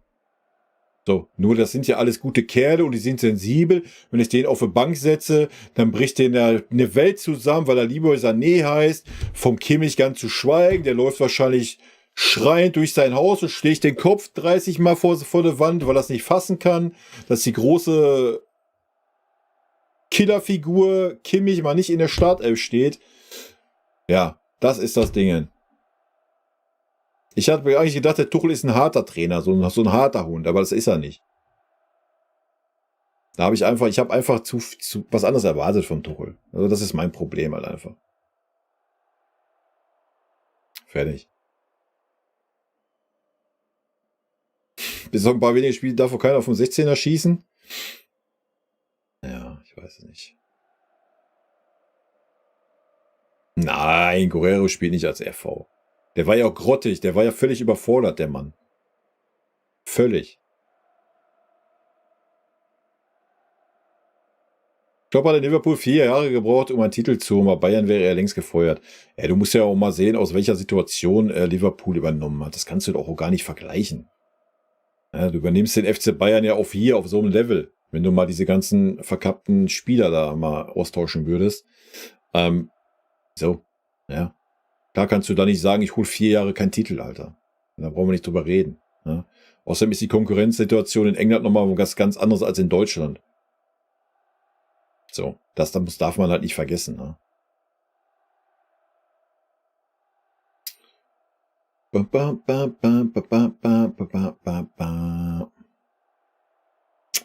Abwehr wird jetzt hoffentlich und Mittelfeld muss noch einer kommen, anstatt Gore und Kimmich und Tell von Anfang an und es wird auch mit Tuchel laufen.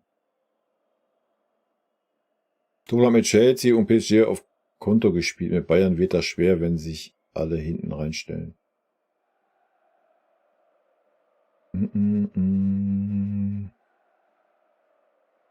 Leimer muss ins Mittelfeld, um endlich Tempo ins Spiel zu bringen. Sehe ich persönlich genauso. Nicht unbedingt, um das Tempo ins Spiel zu bringen, wo Leimer das auch kann, aber einfach, weil er eine Pressingmaschine ist und auch einen sehr guten Ball in die Tiefe spielen kann.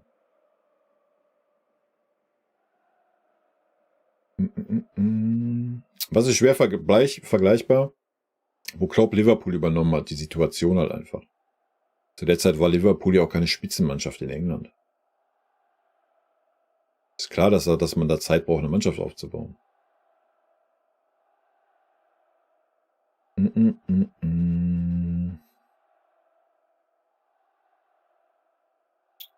Der Kartoffelpuffer, Namen, Simon, Servus. Was sagst du zu Max Eberl? Was soll ich dazu sagen? Ist der schon bei uns angestellt? Ich glaube nicht.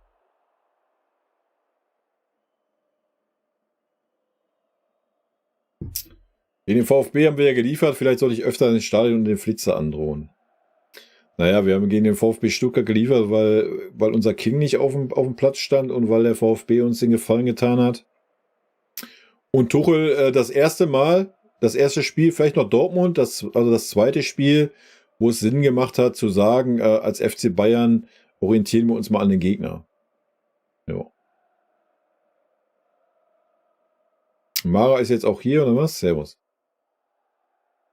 Hallo Kai, wer es nach knapp einem Jahr nicht zu Wege bringt, der Mannschaft eine Handschrift zu verleihen, wird es auch künftig nicht schaffen. Das sehe ich genauso, Manfredo. Nach einem, man muss jetzt, wie gesagt, ich habe es ja in der Hinrunde gesagt, bis zur Rückrunde kann man den Tuchel nochmal Zeit geben. Also ich persönlich war so mein Dingen. Ich habe gehofft, dass er da die Kurve kriegt.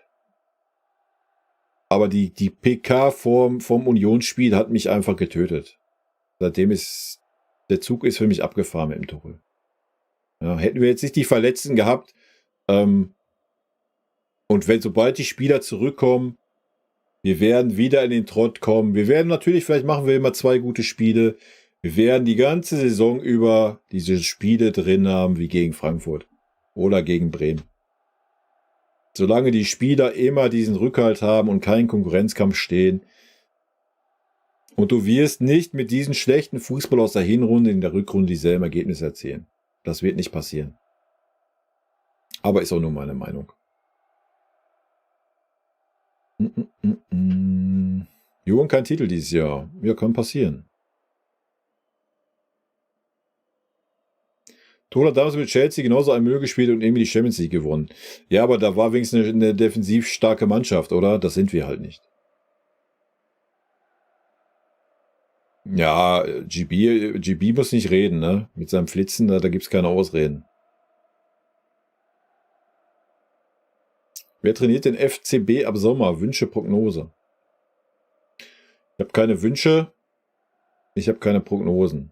Ich wünsche mir einen Trainer, der den Konkurrenzkampf zurückbringt, der Spaß hat daran, Spieler zu entwickeln, der Spaß hat, eine Mannschaft zu entwickeln, beziehungsweise eine Strategie zu entwickeln. Und das Wichtigste, der Verein muss zu dem Trainer stehen. Und das zu 100%. Von Tag 1 an. Und dann durchgehend. Und nicht wieder, sobald 3, 4 Spiele du nicht gewinnst, dass er gleich wieder in die Bredouille gerät. Ja? Wenn das so ist wie jetzt mit dem Tuchel, dass wir ein Jahr keine Weiterentwicklung sehen, ja, dann musst du nicht drum rumreden.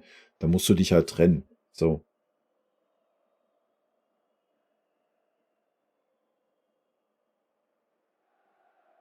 Bei Nagelsmann hat es am Anfang auch gut geklappt und wir haben schön Fußball gespielt, sogar ohne den Levi. Und plötzlich nach der WM war es vorbei und niemand weiß warum.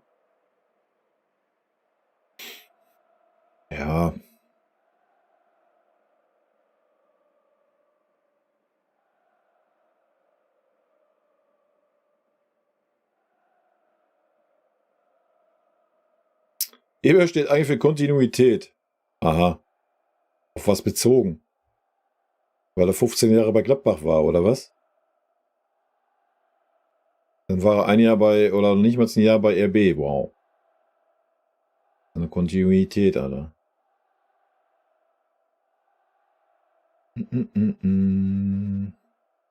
Neues Mitglieder-Shirt? Ja, geil, ne? Ich fühle das richtig. Ich mag das Wappen halt. Finde ich gut, dass sie auch die alten Wappen rausbringen, so. Das mag ich immer. Mag ich mehr wie das neue. Sätze von Xabi oder Xabi? Von Alonso, ja, kann ich mir vorstellen. Von Barca, nein. Was will der bei uns? Der spricht kein Deutsch. Nein. Junge, der ist bei Barca nicht klargekommen, dann soll er beim FC Bayern klarkommen, oder was? Nee. Nee. Boris Innos, guten Abend.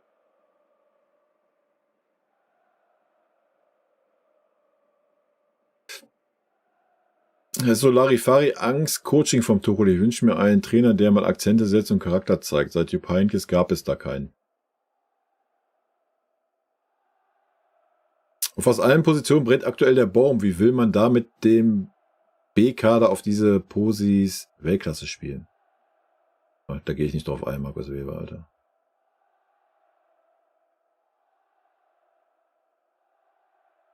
Alles Erfolgsfans außer Kai, der ist Kimmich-Fan. Ja. Sind ja Tuchel-Spieler verpflichtet worden, um mehr wäre ein Fehler. Wer ist ein Tuchel-Spieler? Minjay ist aber der Einzige.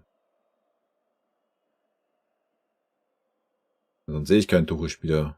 Wen haben wir sonst verpflichtet? Ein Harry Kane ist nicht gekommen, weil er ein Tuchel-Spieler ist.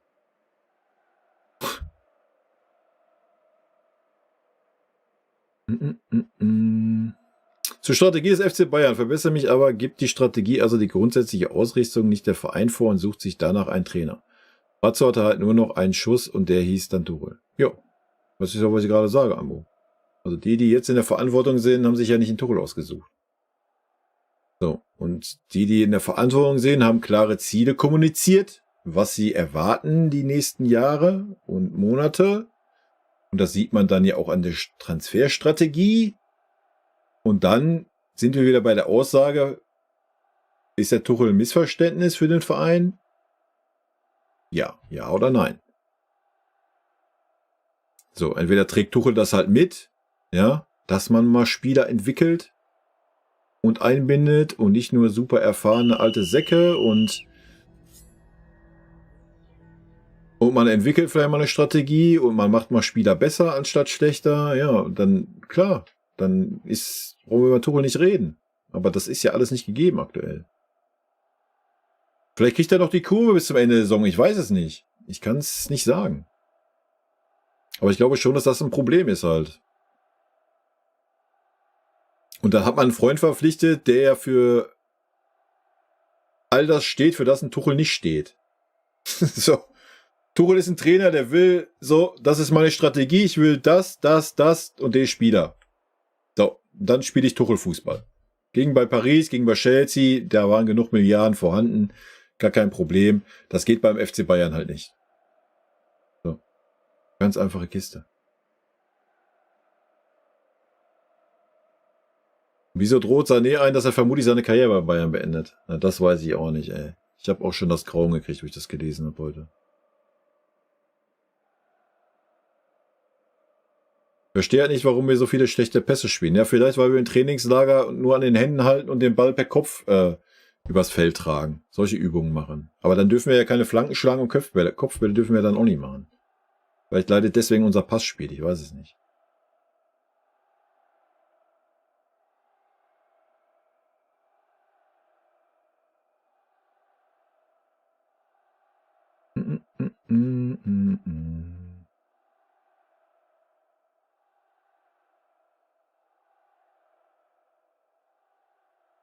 Naja, ich bin gespannt, ob das mit dem Eberl was wird, wenn er denn kommen sollte und ob dann unser Puppenspieler sich wieder zurückzieht und nur die Eberl-Puppe spielt.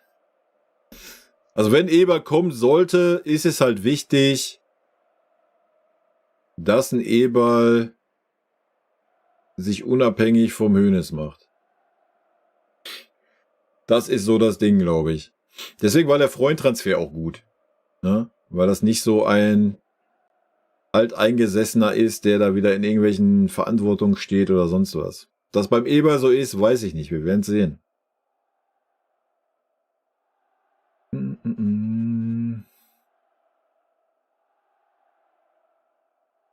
finde, Xabi Alonso ist so ein geiler Trainer, muss unbedingt zu uns. Er wird zu 100% einschlagen. Ich glaube das nicht, dass er zu 100% einschlagen wird. Ja, wir müssen generell, wir müssen ja nicht von unserem Stil reden, wir müssen nur mal einen Stil. Irgendwas, weißt du? Selbst wenn der Tore sagen würde, keine Ahnung, komm, wir machen jetzt Konterfußball. Das ist unsere Strategie. Ja, dann mach das, dann zieh den Stiefel durch, dann weißt du endlich mal, wir haben eine Strategie. So, ich kann dir nicht sagen, welche Strategie wir haben. Unsere aktuelle Strategie ist, gib den Ball irgendwie nach vorne und irgendeiner macht durch irgendeine Einzelaktion was. Das ist unsere Strategie. Alter, das ist doch kein Fußball, das ist keine Fußballstrategie. Junge, das ist zum Kotzen. Der Siam von World Squad hat in Thailand jetzt einen Vertrag unterschrieben bei einem Top-Club dort. Hat sich gelohnt für den Jungen. Okay. War das nicht der so ein bisschen abgehoben war? Und wenn er das weglässt, so die Star-Allüren, dann Potenzial hat er ja auch gehabt, oder nicht? Ich habe ein Kimmich-Tattoo, ja. Ja. Sieht man nicht, ne? Verkehrt. Das ist der Kimmich, wenn er angry ist.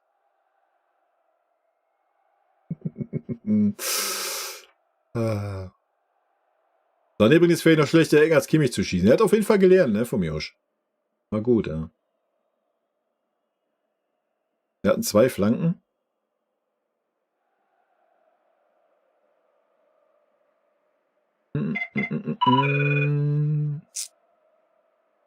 Augsburg hatte 20 Flanken. Ja, der Masraoui war halt leider komplett überfordert, Leute. Kann man leider nicht anders sagen. So, ich muss mal kurz gucken hier, weil der Olli gleich dazu stößt. Muss ich aber erstmal den Chat noch abarbeiten.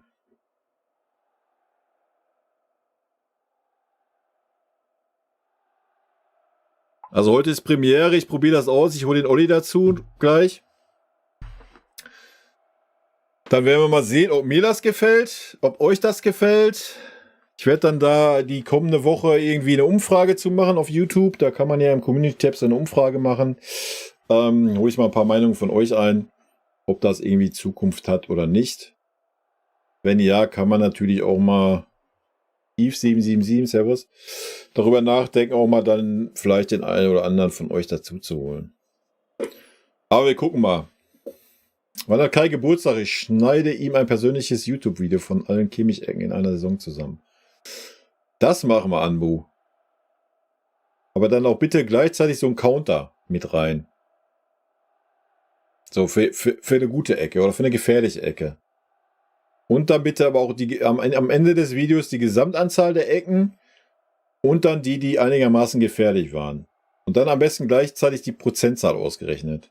Damit wir mal diesen ganzen Leuten den Zahn ziehen, die immer behaupten, der Kimmich schießt ja so wahnsinnig gute Standards, Alter. Weil wir Statistik gesehen ja die gefährlichste Mannschaft nach Ecken sind. Ist klar, wenn man 50 Ecken pro Spiel schießen darf, Alter, dann verirrt sich auch mal eine Ecke.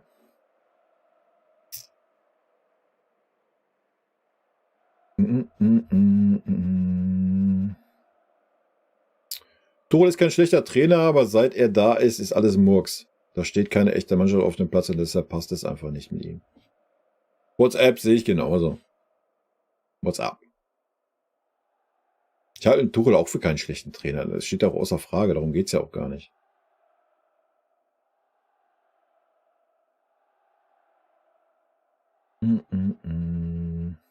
Ich glaube, Klopp hat gesehen, dass gegen Pep in den nächsten Jahren nichts zu holen ist und wollte den Club verlassen. Was ist das denn für ein dummer Take? Deswegen ist Liverpool auch gerade Erster vor City, oder was? Weil nichts zu holen ist. Was ist das denn für ein Take? Take-Counter zweimal. Ist wie im Cartoon, wenn der Kopf explodiert, wächst wieder nach oder so. Das wäre cool. Kimmich läuft überall herum, Kane läuft überall herum. Finde ich schwierig, so eine Ordnung in der Mannschaft zu haben. Position müssen besetzt sein, denke ich.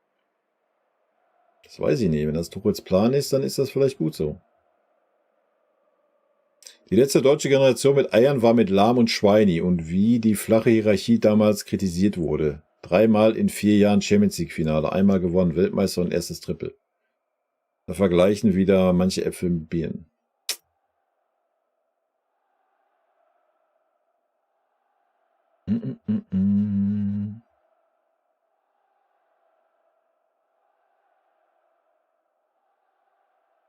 Einfach Tuchel jetzt raus, weil Alonso hat eh eine Klausel für uns. Ich weiß nicht, was die alle mit dem Alonso habt und ihr alle denkt, dass der Alonso zu uns kommt. Er hat auch eine Klausel da für seine letzten Vereine, wo er gespielt hat. So, also in Liverpool wird ein Posten frei. Ja. Wer sagt denn, dass ein Alonso nicht lieber nach Liverpool möchte? So, warum gehen immer alle davon aus, wenn der FC Bayern sagt, ja, wir würden jetzt gerne Xabi Alonso verpflichten, dass er sagt, ja, warte kurz, ich hole kurz das Fahrrad aus der Garage, dann radel ich los. Was ist denn los mit euch, Leute? Stellt euch das alles einfach vor. Der sieht doch auch die Mannschaft, die Grütze, die da passiert. Da muss er doch erstmal Bock drauf haben. So.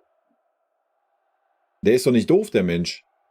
Der sieht doch, was da für satte alte Spieler spielen, die anscheinend im Verein unumstößbar sind. So, welcher Trainer tut sich das denn an? Ist ja nicht so, dass ein Alonso keine Auswahl hätte. Ne? Im Barca wird auch ein Job frei. Also, Leute, wild.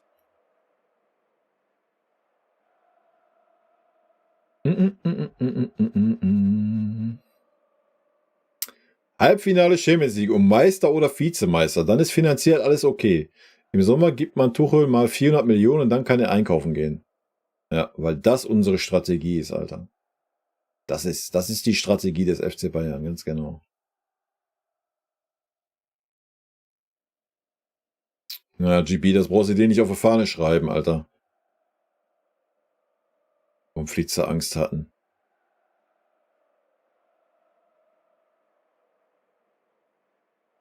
Nee, ich glaub dir nicht, Jan.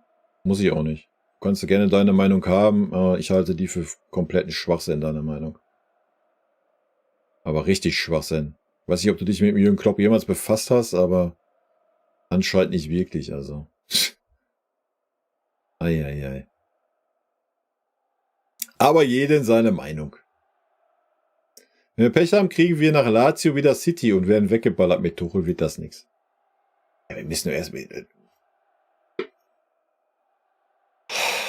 Könnte ich auch schon wieder eskalieren. Du musst doch erstmal Lazio spielen, bevor du an den Gegner danach denkst. Was ist denn los? Wir sind doch gegen Lazio lange noch nicht weiter. Das muss doch erstmal gespielt werden. Guck dir doch bitte die Leistungen der letzten Wochen und Monate an. Es ist doch nicht so, dass man sagt, ja, wir sind safe weiter gegen Lazio. Auf welcher Grundlage sollten wir das behaupten gerade? Also.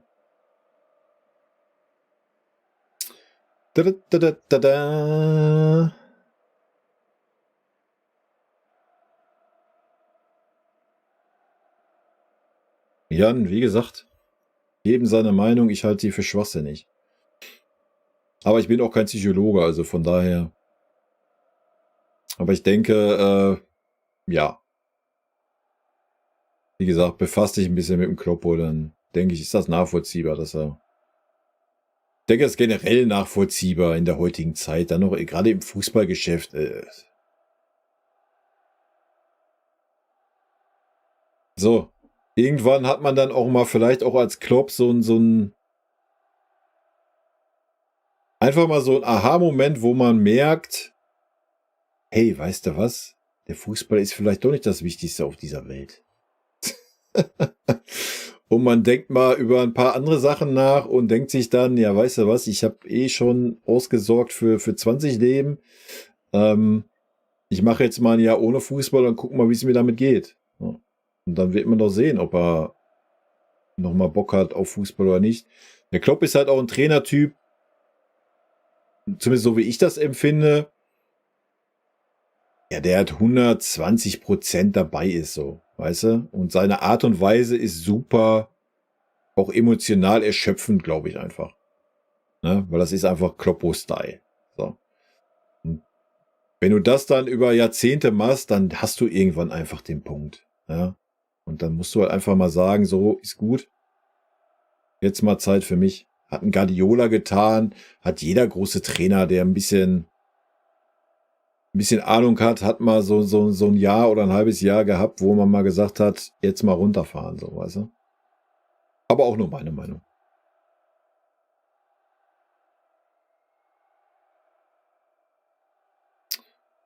Was man so hört, will der Verein im Sommer ja zu 100% auf Arayo gehen. Komplett sinnlos, meiner Meinung nach, wenn man einen Delicht.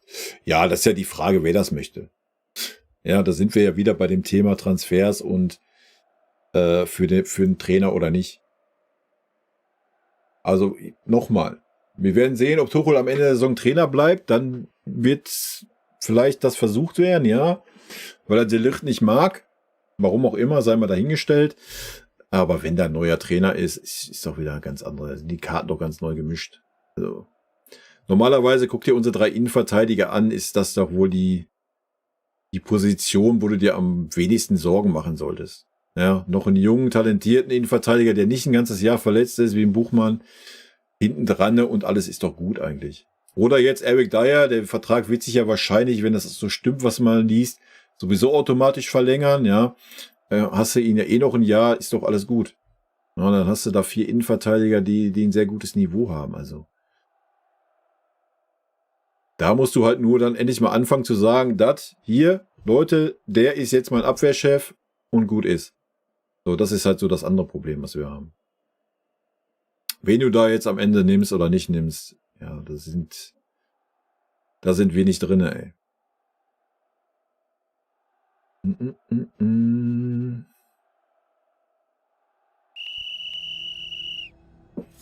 Wir haben viel zu viele Tage Zeit bis zum Spiel gegen Gladbach. Bin gespannt, ob die PK vor allem auf das Spiel für mich einen Finger zeigt. Wie das Spiel in Leverkusen laufen soll.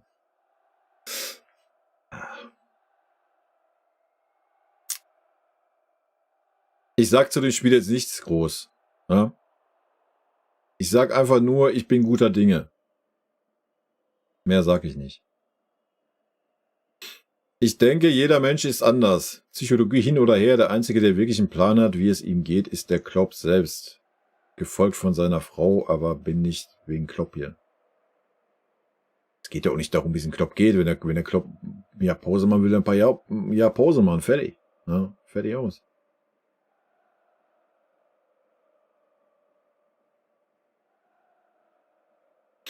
Was soll er einkaufen, wenn er diese Spieler nicht trainieren kann? Geld macht nicht alles. Schau mal PSG, was sie international schon gewonnen haben und die haben mehr als 400 Millionen zum Ausgeben.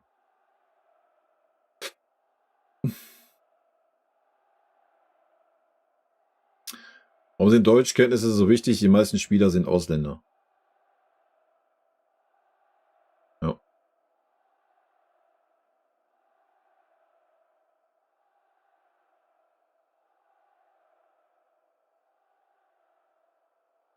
Auch wenn es am Samstag zum Schluss noch knapp wurde, fand ich die Spielanlage deutlich dynamischer. Dank Pavlovic, der hat eine Übersicht, eine Ruhe am Ball, das macht Spaß, sich anzuschauen.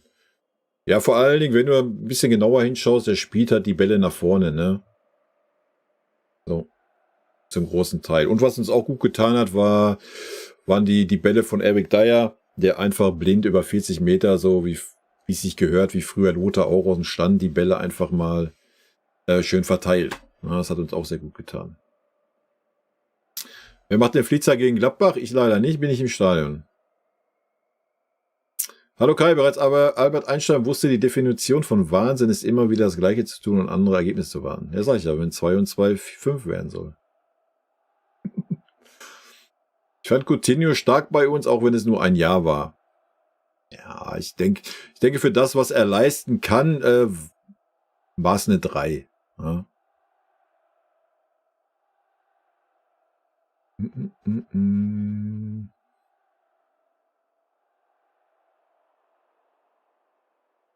Mit 5 Promille sehe ich für meine Frau auch aus wie C. Roberto? 5 Promille ist schon hart, du. Tuchel der Entwickler, nein zu Bouillet und ja zu Trippier. Ja, das sagt eigentlich alles aus. Was auch schön zu sehen war, dass etwas mehr Leben in der Mannschaft war. De Ligt, Goretzka und Pavlovic haben endlich auch mal lautstark Kommandos gegeben. Ja, hat mir auch sehr gut. Aber auch der Dyer, ne? Der ist auch direkt rein, hat direkt mal den Fonsi zusammengepfiffen. Sehr, sehr gut, ja. Hat mir sehr gut gefallen. Was mit Zidane? Eigentlich ist der verfügbar, ja. Ja. Eigentlich ist er das. Das offizielle Vereinsstatement ist auch peinlich gewesen. Es war halt unnötig. Also nochmal eben, ne, das sehe ich halt genauso, GB. Also wenn da ein Didi sitzt, das wäre ja genauso, als würde der FCB jetzt ein Statement rausmachen, weil ich YouTuber mit 2500 Abonnenten was gegen den Tuchel sage. So, wen interessiert? Wen juckt das? Ja? So, wen juckt das, was der Didi da erzählt? Da muss ich mich doch nicht als Verein da hinstellen und ein Statement machen. Und dann so ein lächerliches Statement. Ja, wenn das so weitergeht, dann werdet ihr schon sehen, was ihr davon habt. Aber nochmal, zu wichtigen Themen wie Boateng, Mazraoui. Ja, da ist ja kein Statement wert, da hält man die Fresse, oder was? Junge, war das ein Trauerspiel. Ignorier den einfach, den Didi. Und gut ist. Ja, oder ignoriert die Experten. Was willst du denn machen? Das ist halt eine freie Meinung. Jeder kann seine Meinung sagen. So. Klar, wenn der Didi da irgendwie Mist erzählt, von wegen, der Tuchel hätte das und das gesagt, dann gehe ich ja mit. Ja, dann gibt den Didi mal einen Einlauf, aber doch nicht mit so einem komischen Statement da. Ja, was jetzt? Reichen wir Klage gegen Didi Hamann ein wegen Verleugnung oder was? Ist das dann jetzt die Androhung oder wie habe ich das zu verstehen? Also da macht man sich gerade wirklich lächerlich. Also ich weiß auch nicht, seit wann wir so ein dünnes Fell haben. Was ist denn los, Alter? Früher ist der Hoeneß da hingegangen nach dem Spiel, da hat er 3 Sätze gesagt, hat die Birne so rot gehabt und dann war Ruhe im Karton. So, heutzutage, machen wir mal ein Statement mit 2 nichtssagenden Sätzen. Und was wird passieren? Nächste PK, wann ist die nächste PK? Morgen, Vorstellung von Bouillet. So, können wir uns alle ausmalen, wie viele Fragen zu diesem Thema da kommen werden, oder? Lächerlich, ey. Lächerlich.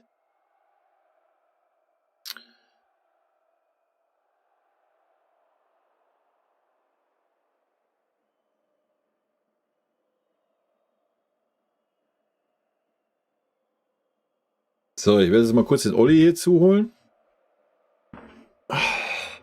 Was sagst du zu Davis? Ich hoffe sehr, dass er seinen Vertrag verlängert. Sein Interview jetzt beim Kicker gibt Hoffnung. Ganz ehrlich, Spieler, die nicht beim FC Bayern spielen wollen, sollen gehen. Punkt. Das sage ich zum Davis. Was da geschrieben wird und so, das ist mir eh Wurst. Ja.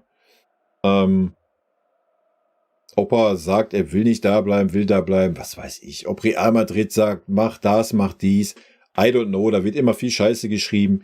Ich habe nichts Offizielles gehört von Fonsi, wenn es darum geht, er will, was weiß ich, 14 Mille haben, der Verein will das nicht zahlen. Ja, dann geh halt. Fertig. Punkt. Ja. Sportlich ist das klar.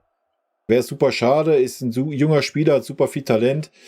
Auch wenn unterm Tuchel gerade nicht wirklich die Spielweise spielen darf, die er gerne möchte oder könnte, denke ich. Aber wenn er keinen Bock hat auf den FC Bayern, wir dürfen nicht wieder anfangen, Spieler mit Geld zu halten. Das macht keinen Sinn, so, weißt du? Wir brauchen wieder Spieler, die für den FC Bayern spielen wollen, weil es der FC Bayern ist. Und nicht, weil sie hier 2 Millionen mehr verdienen wie bei Real Madrid. So. Das ist das Thema.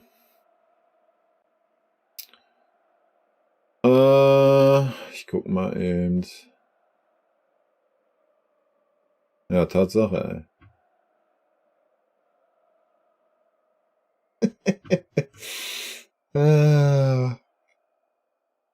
So, jetzt muss ich kurz dem Olli mal meinen hier schicken.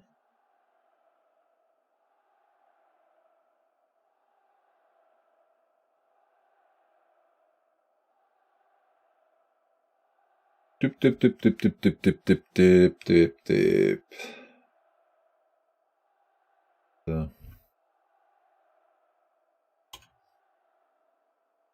Ja. Kopier doch einfach den Link, den ich habe, ey. Gut, Olli, dann guck mal, ob das läuft. Den Link, den ich dir geschickt habe, dann stelle ich das hier im Dingens, im OBS gleich um und dann gucken wir mal, ob das so funzt.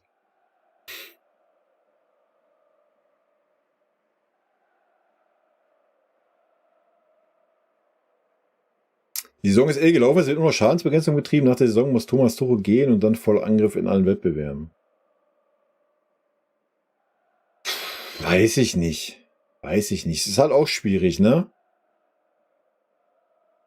Warum sollte ein Zidane ein guter Trainer sein? Hier ist nicht Madrid. Dort hat er damals Spieler trainiert, mit denen er noch gespielt hat. Warum glaubst du, dass er seit Madrid nicht mehr Trainer war?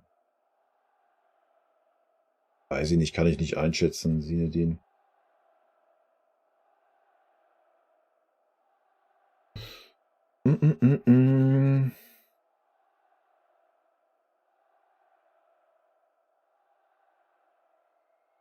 Ja, Olli, alles gut. Guck mal in Ruhe, ne? Ich habe dir die im Discord geschickt.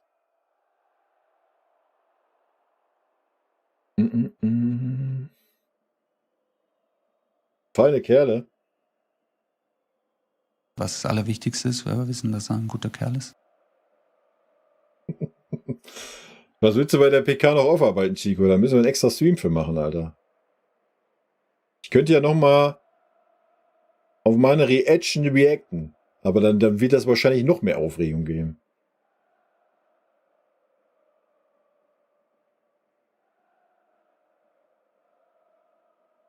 Was sagst du zu Bouillet? Ich bin gespannt auf ihn. Ich freue mich, ja. Ich denke, vom Spielstil wird er uns gut tun. Und für euch, für Galatasaray, Alter, ihr habt 1 Million bezahlt, kriegt jetzt mit ein bisschen Glück 35, also habt ihr doch alles richtig gemacht. Nein, ich hole hier gleich den Olli dazu. Der mich gerade zutextet.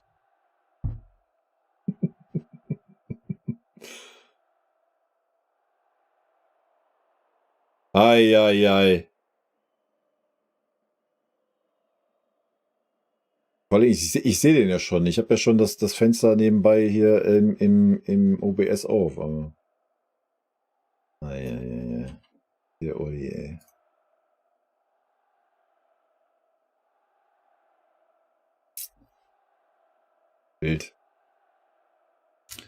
Wild. Aber ich schicke dir das auch gerne. Ich schicke dir den Link auch gerne per Mail. Ist kein Problem.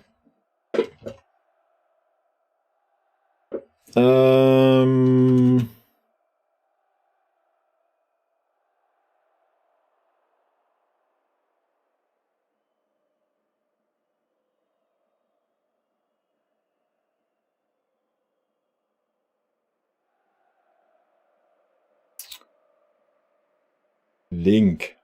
Senden. Ja, wir machen im Verein auch kein gutes Bild im Moment, ne? Die Taskforce war echt schon legendär.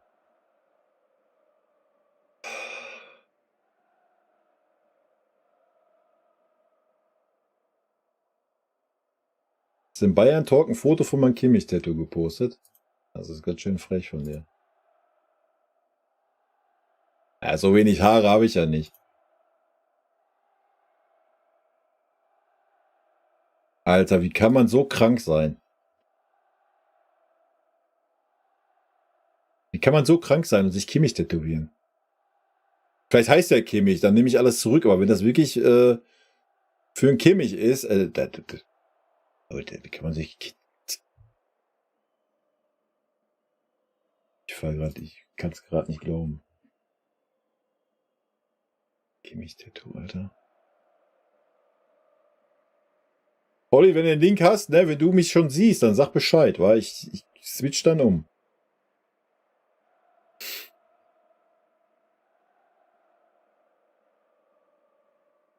Darius Querpässe hat mich echt überrascht. Ich glaube, er passt ganz gut zu uns. Hat mir wirklich gefallen. Ja, mein Gott. Wie gesagt, ich sag ja, das ist ein Transfer ohne Kopfschmerzen, ne?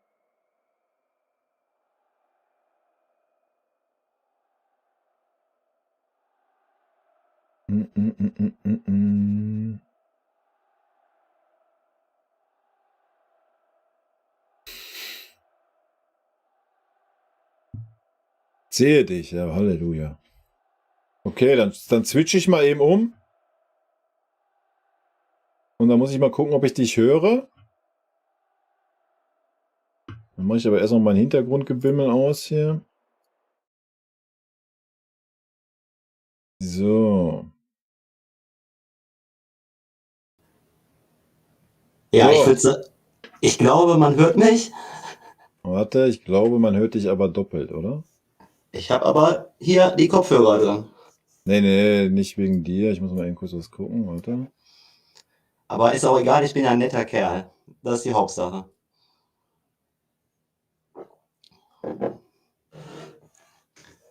Hi Chicho. Hi Chat, So, falls ihr mich hören könnt. jetzt solltet ihr nur einmal hören, hoffe ich. Ja, sagt doch mal, ob ihr mich doppelt hört oder ob ihr mich nur einmal hört. Oder auch gar kein Mal vielleicht. Und hallo an alle. Wird bei uns Stammspieler. Ja, da bin ich ja mal gespannt. Ich werde ja nach 10 Minuten rausgeworfen. Aber warte, ich muss die Kamera. Einmal, okay. So, jetzt müssen wir aber erstmal hier Ordnung reinbringen. Jetzt muss der Olli sich ja erstmal vorstellen, was hier seine Berechtigung ist, dass er hier über den FC Bayern reden darf, oder? Das solltest du, glaube ich, eher sagen, was die Berechtigung ist, ne? Ja, du, ich verfolge dich ja schon ein bisschen länger und habe dich ja dann irgendwann vollgetextet, dass ich ja immer so schreibfaul bin. Und ob es nicht mal eine Möglichkeit gäbe, dass man sich mal hier ein bisschen austauscht und auskotzen kann und wie auch immer. Oder natürlich auch mal schöne Sachen sagt über den FC Bayern und was da so alles läuft. Und ich rede manchmal auch gerne ein bisschen viel, vielleicht zu viel, dann musst du mich sofort bremsen. Aber ich bin auch ein bisschen aufgeregt heute, weil bei so einem großen Stream war ich dann auch noch nicht dabei. Ich mache ja So normal. großer Stream. Ja, da Hunderte von Leuten gucken. Ja, da, glaub ich, jetzt so. Millionen. Der Tuchel sitzt auch in der 3. Reihe hinten und der Didi auch. Ich habe eben gehört, YouTube kriegt heute richtig Probleme, weil die ihre Server nicht mehr richtig ans Laufen kriegen, weil hier so viele Leute live sich einschalten. Trimax und wie sie alle heißen, Ja, alle hauen sie ab. Nee, und sonst Berechtigung, das solltest du, glaube ich, eher sagen, ne? Also kann ich mir jetzt schwer rausnehmen, was ich für eine Berechtigung habe. Nein, ich meinte das ja so auf den FC Bayern bezogen, weißt du? Ja, okay, dann fangen wir so an. So meinte ich das doch. Ja, ich bin jetzt auch habe eben nochmal gerechnet, seit 30 Jahren FC Bayern-Fan. Ist schon eine Zeit. Ich bin jetzt 42, also schon ein paar Jährchen. Damals Bayern-Fan geworden durch das Nürnberg-Spiel, wo der Helmer das tolle Phantomtor geschossen hat.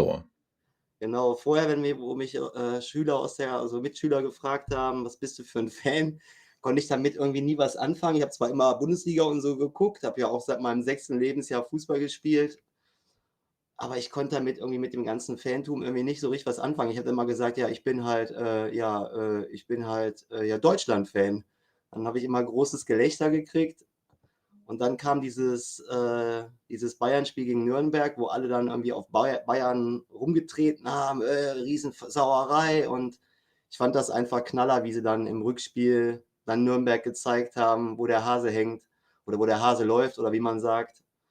Und irgendwie hat mich das gekriegt. Und dann, wie du ja auch schon mal gesagt hast, man kann sich das ja nicht aussuchen so richtig, ne? Also von meinen Eltern habe ich es nicht gekriegt oder von meinem Vater. Und dann ging das so, dann war das ja auch die einzige Mannschaft, die dann ein bisschen größer, ja. Oh, nicht zu groß. Nicht, dass ich noch größer wäre als du. Wie war das mit dem Umarmen? So, ne? Ja. Ja, und dann war ich auf einmal Bayern-Fan und seitdem ist das so geblieben. Genau. Immer auch so ein bisschen Köln-Sympathisant, weil ich da aus der Gegend ursprünglich komme. Aber da stecke ich nicht mehr so drin in dem Verein. Also einfach nur so ein bisschen. Ich will halt, dass die in der 1. Liga bleiben. Das reicht mir. Genau. Einzig wahre FCB-Liebe. Ja, genau, du sagst es. GB. So sieht's aus. Ja, GB fragt, ob wir jetzt Lego spielen. Ja, warte. Ich habe da mal ein Set vorbereitet. Ja, genau. Sonst baue ich ein bisschen Lego noch als Hobby. Ich habe da so einen ganz kleinen YouTube-Kanal, aber der liegt eher brach. Der ist eher auf Pause gesetzt. Komme da zurzeit nicht so zu. Und gucke einfach zu viel Red Munich. Und da kommt man ja zu nichts anderem mehr. Da kommt ja fast jeden Tag, kommen da gefühlt 3 Videos. hast du kaum noch Zeit für irgendwas anderes, kannst du kein Lego mehr bauen. Ja gut, dann wollen wir jetzt mal deine Meinung zu dem aktuellen Geschehen hören, wa? Du bist ja auch Tuchel-Fan, habe ich mitgekriegt. Ja. Kurz nach Kimmich kommt Tuchel, Ja. dann Gnabry, dann Sané. Und wie sie alle heißen. Ei. Ja, ich habe leider nicht so viel verfolgen können vom Livestream bis jetzt. Wir sind quer durchgegangen. Ja. Themen eigentlich wie immer. Didi Hamann haben wir. Ich weiß nicht, ob du das mitgekriegt hast. Heute. Ja, ich habe irgendwie mitgekriegt, dass er da irgendwie, dass er einfach von Spanien erzählt hat, dass er sich das mal irgendwann vorstellen könnte. Ich habe jetzt nicht rausgehört, in dem, was ich gelesen habe, dass er da jetzt hinwechseln möchte. Und dass der Hamann da irgendwie drauf reagiert hat. Ich habe aber ehrlich gesagt nicht ganz verstanden, wie der Verein da jetzt reagiert hat drauf, warum da direkt so ein großes Tetereté draus gemacht wird. Das kapiere ich nicht ganz. Wahrscheinlich, Also erstmal, weil der Tuchel das nicht gesagt hat, was der Didi da hingestellt hat. So von wegen Spanien. Also, wie ich das gelesen habe, der Didi hat es ja so dargestellt, als hätte Tuchel gesagt, ja, ich kann mir das schon vorstellen, nächstes Jahr die FC Barcelona zu übernehmen, so durch die Blume gesagt. Und ich denke, das kam nicht so gut an. Dass er jetzt gesagt hat, dass wir kein Spielsystem haben und so, ich meine, das ist ja offensichtlich.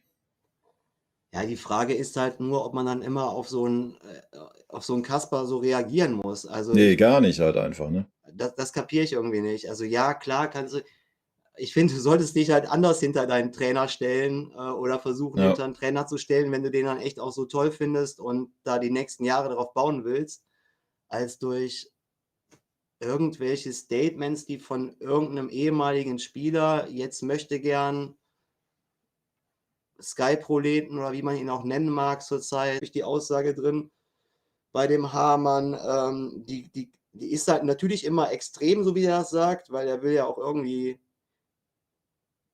Ich habe bei dem immer so ein bisschen das Gefühl, dass er gerne in den Schlagzeilen auftaucht. Das kann ich mich auch täuschen. Also FC Bayern, bitte schreibt mich jetzt nicht an. Das ist nicht böse gemeint, ne? Oder Didi Hamann schreibt mich jetzt nicht an, aber ich habe bei ihm immer so ein bisschen das Gefühl, dass er extra diese Knaller-Statements raushaut, damit er bloß auf der ersten Seite bei der Bild oder sonst wo erscheint. Ja, ist ja auch so. Kann ich auch mit daneben liegen, ich weiß es nicht. Vielleicht ist es auch nur Zufall. Und da kam ja, glaube ich, von ihm das Statement irgendwie, dass das mit Bayern ein Missverständnis oder sowas war. Das habe ich zumindest gelesen. Ich habe jetzt nicht die Live-Aussage gehört, wenn das so stimmt.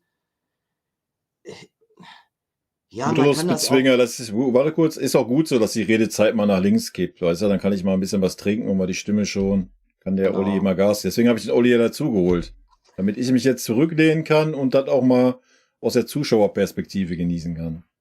So sieht's aus. Ja. Wem ich hier zu viel quatsche, der weiß ich auch nicht. Seht ja, wann ich rede, einfach Mute drücken und dann ist gleich Kai wieder dran. Wenn ich schon gefragt werde, dann antworte ich halt auch. Richtig. Ja, mit dem Missverständnis, ja, du kannst das auch netter umschreiben und kannst da jetzt die ganze Entwicklung sagen und so weiter, aber ich sage jetzt einfach, wenn du jetzt die letzten 9, 10, 11 Monate, seit wann ist er genau da? Wann hat er übernommen? Kriegst du das jetzt aus dem Kopf hin? Nee. Kannst du sagen, ja, jetzt. Ja, ungefähr ein Jahr ist er da. Der hat eine komplette Vorbereitung mit denen gemacht. Ob du da jetzt vom Missverständnis reden willst oder nicht, aber für mich hat er nicht das bis jetzt gebracht, was ich mir erhofft habe, wo er da hingekommen ist. So, und wenn ich dann auch eben, habe ich mal kurz reingeschaltet, aber nur so 5 oder 10 Minuten, wenn ich da so Kommentare lese. Ich habe leider deine Reaktion nicht darauf gehört, weil du ja ein bisschen nachhängst manchmal, logischerweise bei den ganzen Kommentaren. Wenn ich dann so Kommentare lese, ich kriege jetzt nicht mehr einen O-Ton hin, dass er ja aber auch bei dem ganzen Verletzungspech und so weiter und so fort, da muss ich mich total zurückhalten, weil ich denke mir so, ja, ist es doch gerade das Beste, was passieren kann, weil wir doch 7 Monate haben wir doch die Spieler zur Verfügung gehabt, wo er doch hätte dann mit der Top 11 seine Ideen umsetzen können und er hat es meiner Meinung nach nicht auf die Kette gekriegt bis jetzt, bis auf kurz kleine Ausnahmen. Da ist aber dann auch wieder die Frage, ob das unbedingt eine Trainersache immer ist. Ja, okay, für den Erfolg und für den Misserfolg muss man beides den Trainer verantwortlich machen. Aber wenn ich mir angucke, dass dann so ein Pavlovic jedes Mal, wenn er gespielt hat, Tell jedes Mal in der Vergangenheit, wenn er gespielt hat, und sie waren wieder auf der Bank. Und das nächste Spiel, wo sie gespielt haben, waren sie wieder gut und sie waren wieder auf der Bank.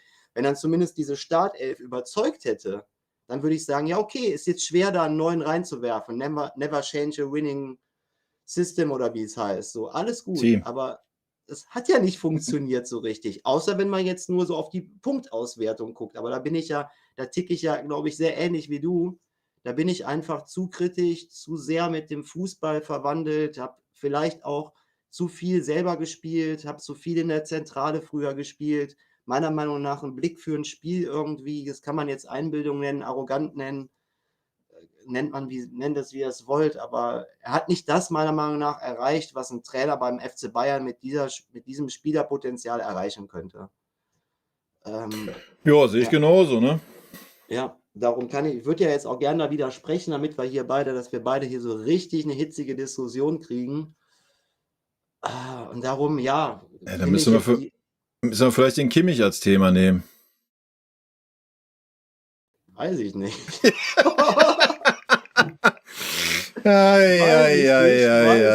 Weiß ich nicht. Ja, können ja gleich auch den Chat mit einbauen, da ist ja schon einiges geschrieben worden. Naja, der Anmu hat geschrieben, dass er uns noch dazu kriegt, dass wir Tuchel-Fans wären. Weiß nicht, wie er sich das vorstellt, aber dann kann er ja jetzt mal anfangen. Ich glaube, das kann nur einer schaffen. Ein Herr Tuchel kann das nur schaffen, ne? Und kein Anbu. Also müsste man ein System entwickeln bei uns, ja. Ja, das ist ja auch das Nächste, ne? Dann, ups, da fällt mir schon vor Schreck der Kopfhörer raus. Ja, genau. Das ist ja auch das große Ding. Für was steht diese Mannschaft? So. Dann muss ich mir von einem guten Kumpel anhören, ja, wie Olli, aber wenn ich dann irgendwie über Kimmich mich aufrege, dass er das Spiel zu langsam macht, dass es irgendwie nicht funktioniert in der Zentrale, dass er diese Defensivarbeit nicht leistet, dann muss ich mir Kommentare anhören wie, ja, aber du fandst den vor 3 Jahren auch total knaller, weißt du das nicht mehr? Und ich denke mir so, ja, ich habe auch mal früher eine Freundin gehabt und 2 Jahre später hatte ich die nicht mehr. Hä? Also, was ist das jetzt für eine Begründung? Nur weil ich ein Spiel von einem Spieler mal gut fand, kann ich ja trotzdem ein Spiel bemängeln, wenn es gerade nicht so funktioniert. Und das hat ja auch nichts mit dem Menschen Kimmich zu tun. Das kann doch ein total netter Kerl sein. Das wird immer total schnell so in einen Topf geworfen, als ob man einen Menschen Kimmich da irgendwie verurteilen würde. Nein, das Spiel funktioniert einfach nicht mit ihm. Und er ist auch nicht der Einzige. So, da können wir direkt noch ein paar Leute, die ganzen Sané-Leute, die Sané gelobt haben, wo er da mal diese 6, 7, 8 Spiele ja, ein gutes Spiel gemacht hat, weil er ja es waren schon so 10, ne? Ja, dann lass es 10. Nehmen wir mal 10. Ja, komm, dann gehen wir doch in die Diskussion. Er hat dann 6, 7, 8, 9, 10 drauf gepupst, aber im Endeffekt war es doch in dieser Spielphase ist er ja aufgefallen, weil wir auch da noch keine funktionierende Spielstrategie, kein funktionierendes Spielsystem hatten. Ja, aber haben wir jetzt ja auch nicht. Sich da die Gegner noch nicht auf uns eingestellt hatten. Wir waren da immerhin noch in der Hinrunde und ein Sané nicht durch Mannschaftsleistung geglänzt hat, sondern weil er an 2, 3 Spielern vorbeigezogen ist, seine Türchen oder seine Vorbereitungen gemacht hat. So, jetzt haben sich die Gegner darauf eingestellt, die wissen jetzt, wie sie gegen uns zu spielen haben, wie sie einen Sané rauszunehmen haben. Da wird der einfach mal gedoppelt auf Außen, dann wird einfach mal gewartet am 16er und dann muss wieder zurückgepasst werden oder ein Querpass gemacht werden. Weil unsere Spieler können ja auch zurzeit kaum noch sich in einem 1:1 durchsetzen. Und wenn es ein Sané schafft, ist ja keiner da, den er abspielen kann, weil ja ein Kane von 15 Meter weiter hinten noch angelaufen kommen muss, weil der ja jetzt irgendwie einen vorgeschobenen Zehner spielt. Harry Kane muss erstmal den Ball zum Sané bringen, damit der Sané überhaupt im Spiel ist. Das ist das Thema aktuell. Ist ja mehr der Spielmacher wie alles andere. Ja, ich glaube, ich weiß auch gar nicht mehr, ob das überhaupt eine Anweisung von Tuchel ist oder ob einfach ein Kane aufgrund seiner Spielerfahrung irgendwie in diesem Spiel System merkt, dass da vorne ja sowieso nichts reinkommt an Bällen. Ich mache nur diese Bewegung, ne? Da so Flanken, nicht so viele. Oder ich bin dann immer gerade in dem Moment auf Toilette, wo die Flanke kommt. Und vielleicht ist das auch einfach so ein Spieler, der einfach merkt, ja, dann kann ich mich auch fallen lassen und versucht so das Spiel anzutreiben. Ich weiß es nicht. Ich kann mir irgendwie nicht vorstellen, dass ein Tuchel jetzt auch noch so stumpf ist, zu einem Kane, zu unserem einzigen Neuner, den wir haben, sagt, ja, du lass dich mal fallen, weil wir haben ja in der Mitte nur einen Musiala und unseren Achter. Ja, aber wenn da eh kein Ball ankommt, dann muss er da ja auch nicht rumstehen, ne? Ja, also, ihr Ist ja so. dachtet, Kai wäre kritisch. Ja, bei mir ist das jetzt das Problem, dass das jetzt geballt alles auf einmal rauskommt. Ne? Ich baue das ja nicht strukturiert auf, indem ich jetzt auf die Kommentare gerade drauf eingehe. Darum kommt das natürlich gerade alles sehr, sehr krass kritisch rüber. Und weil ich natürlich auch noch Erinnerungen habe an eine Mannschaft, an Spielsysteme, die wir gespielt haben, wo wir auch mal verloren haben, wo wir auch mal Glück hatten in der 90. oder sonst was. Und wenn ich mir jetzt das letzte Spiel anschaue, das hätte doch auch schon wieder komplett anders laufen können. Ja, aber immerhin war es unterhaltsam. Ja, genau. Wenigstens hast du mal Torchancen gehabt vorne und auch bei dir natürlich hinten und Elfer und sowas. Also wenn du das mal siehst, wie die letzten 10 Spiele super lahmarschig, super langweilig waren, mal Stuttgart ausgenommen, war das schon ein Schritt in die richtige Richtung. Wenn auch mit viel Luft nach oben, ja, na klar. Ne? Ja, die Frage ist nur, warum es spannend war, ne? Weil der Gegner natürlich auch was dafür getan hat. Ne? Also, wenn die Augsburger waren die ersten 20 Minuten die bessere Mannschaft wie wir. Ich wollte gerade sagen, wenn du da Pech hast, da liegst du da hinten. Und dann ist halt wieder die Frage, weil ich habe immer das Gefühl, wenn wir das erste Tor schießen, dann gehen so ein bisschen die Cojones, die werden dann so ein bisschen dicker wieder. Und dann ist wieder ein bisschen mehr Mut da. Aber lass uns das 0-1 fangen. Und diese Mannschaft fängt an zu flattern. Darum verstehe ich jetzt auch nicht die ganzen Aussagen. Oder was hatte ich, glaube ich, eben auch mal im Chat gelesen, wo dann schon über die nächste Runde in der Champions League gesprochen wird. Wild. Also ja, Lazio Rom, natürlich ist Lazio nicht Liverpool, Man City, Real Madrid, wie auch immer. Aber vorsichtig, ganz, ganz vorsichtig, weil wenn du dir zurzeit die Mannschaft anguckst, wenn wir da nach 10 Minuten das 1-0 schießen, dann kann das ein 4-0, 4-1 für uns werden. Alles gut, gebe ich die Unterschrift. Aber lass uns da einen blöden Konter laufen, lass uns eine Ecke reinkriegen oder einen Freistoß oder sonst was. Und wir liegen nach 20, 30 Minuten 1-0 hinten und gehen damit in die Halbzeitpause. Da bin ich mal gespannt, weil unser Trainer reagiert ja auch immer so viel in der Halbzeit. Nicht? Weiß ich nicht. Also ich finde, wir sollten erstmal das oder die beiden Spiele sehen. Ist ja auch das letzte Mal, dass man, glaube ich, so diesen Modus überhaupt so genau. Nee, der bleibt ja gleich. Ab Achtelfinale ist er gleich. Ja, vorher ist nur das Gemurks. Genau. Anders, ne? Ja. Okay. Und die Gegner stehen dann schon fest. Das wird komplett schon ausgelost. Also du weißt im Achtelfinale, wenn du weiterkommst, auf wen du dann treffen kannst und so. Es wird nicht wieder jede Runde ausgelost. Ja, man schreibt schon einer, der Stream war kurz weg bei Twitch. Ja, habe ich gesehen. So viele Zuschauer. Ja. Ich habe nochmal nachgeguckt, ist alles gut. Darum, warte mal kurz, ich gehe mal auf den Anbu ein hier. Frag mal ganz provokativ, ist der Tuchel und der Kimmich eigentlich auch schuld, wenn der Neuer einen den Kopf rasiert und der Müller mit seinen Kreten die Augsburger fällt? Durch so einen individuellen Miss kippen Spiele und das von so erfahrenen Spielern. Ja, der Kimmich ist natürlich schuld, weil der Kimmich nicht da war. Deswegen musste der Müller da in den 16er hin. Sonst hätte der Kimmich sich da fallen lassen und hätte einen Freistoß gekriegt.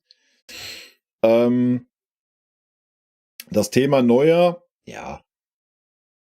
Was ist da denn jetzt provokativ gefragt? Das ist ja keine ernst gemeinte Frage, die du gerade stellst. Also, dass der Neuer da dumm hingegangen ist ja gar keine Frage.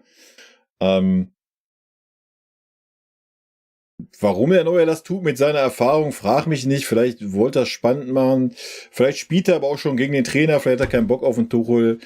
Ich denke, dass der Müller nicht gerade für den Trainer spielt, sollte auch klar sein.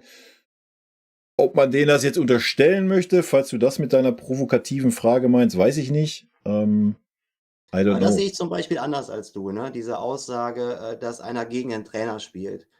Also wir haben damals auch, ich habe in meiner Zeit, wo ich ein bisschen besser noch war in der Jugend, haben wir auch mal einen Trainer gehabt, der eine absolute Pfeife war. Also wenn du dann von der Kreisauswahl zurückkamst, wo ein richtig guter Trainer war, und dann kamst du wieder in den Verein und dann hast du gedacht, ei, was macht der wieder für eine Aufstellung? Was erzählt er da mit Taktik? Das hat irgendwie vorne und hinten keinen Sinn gemacht, zumindest für die Spieler, die so ein bisschen mehr, glaube ich, schon in der Materie drin waren. Und trotzdem haben wir nicht gegen den Trainer gespielt. Du spielst immer für einen Sieg. Das Einzige, was passieren kann, ist, dass du vielleicht mit einer Faust rumläufst in der Hosentasche, dass du manche Sachen nicht so für voll nimmst, nicht so für ernst nimmst und vielleicht wie wir damals, ich weiß nicht, ich könnte mir vorstellen, dass Profis sowas auch machen, dass du schon mal interne Umstellungen machst im Spiel. Das hat ja auch ein Effenberg schon mal erzählt, dass die auch schon mal dann entgegengesetzt des Trainers schnell nach 10, 15 Minuten gesehen haben, das funktioniert so nicht. Und dann haben sich so die 2, 3 Führungsspieler auf dem Platz kurz abgesprochen und dann wurde da intern quasi, also in der 11 umgestellt. Aber da geht doch kein Spieler hin und sagt sich jetzt beim Neuer, ja, ich hau dem jetzt mal die Hand vom Kopf oder ich mache jetzt mal hier einen Fehlpass. Das sehe ich nicht. Nein, natürlich, das war jetzt auch nicht ernst gemeint, das war ja genauso auf Anbu seine Geschichte, ne, reagiert. Aber das mit den Führungsspielern, wie du das sagst, sehe ich ja auch so. Und klar war das früher mal so, aber das ist ja heutzutage nicht so. Also wo siehst du denn mal das? Also wir haben Spiele, wo wir 90 Minuten ein und denselben Stiefel spielen, wo du einfach die Haare rausreißt und sagst, Alter, spiel doch jetzt den Ball mal nicht wieder zum 300. Mal durch die Mitte, sondern spiel die mal nach außen. Du siehst doch, da ist kein Führungsspieler, der jetzt mal sagt, nee, wir machen das jetzt mal anders, scheiß drauf, was der Trainer da draußen sagt. Das haben wir doch gar nicht in dieser Mannschaft. Ist doch nicht vorhanden. Ja, ich weiß nicht, ob, ja, sehr wahrscheinlich hast du nicht diese Typen da drin oder die Typen, die es vielleicht sind, die denken sich, ja, ich spiele ja sowieso immer, warum soll ich jetzt hier irgendein Risiko eingehen im Spiel? Mache ich einfach so, wie der Trainer sagt. Ich weiß es nicht. Ja, aber ist ja dann auch nicht der Anspruch eines Profis, oder? Ist ja nicht der Anspruch zu sagen, ich mache das nicht, weil ich Angst habe, dann nicht zu spielen. Oder ich meine, gerade so ein Kimmich spielt eh immer. Der kann ja eigentlich machen, was er will. Könnte sich auch die Hosen runterziehen und nackig über den Platz laufen.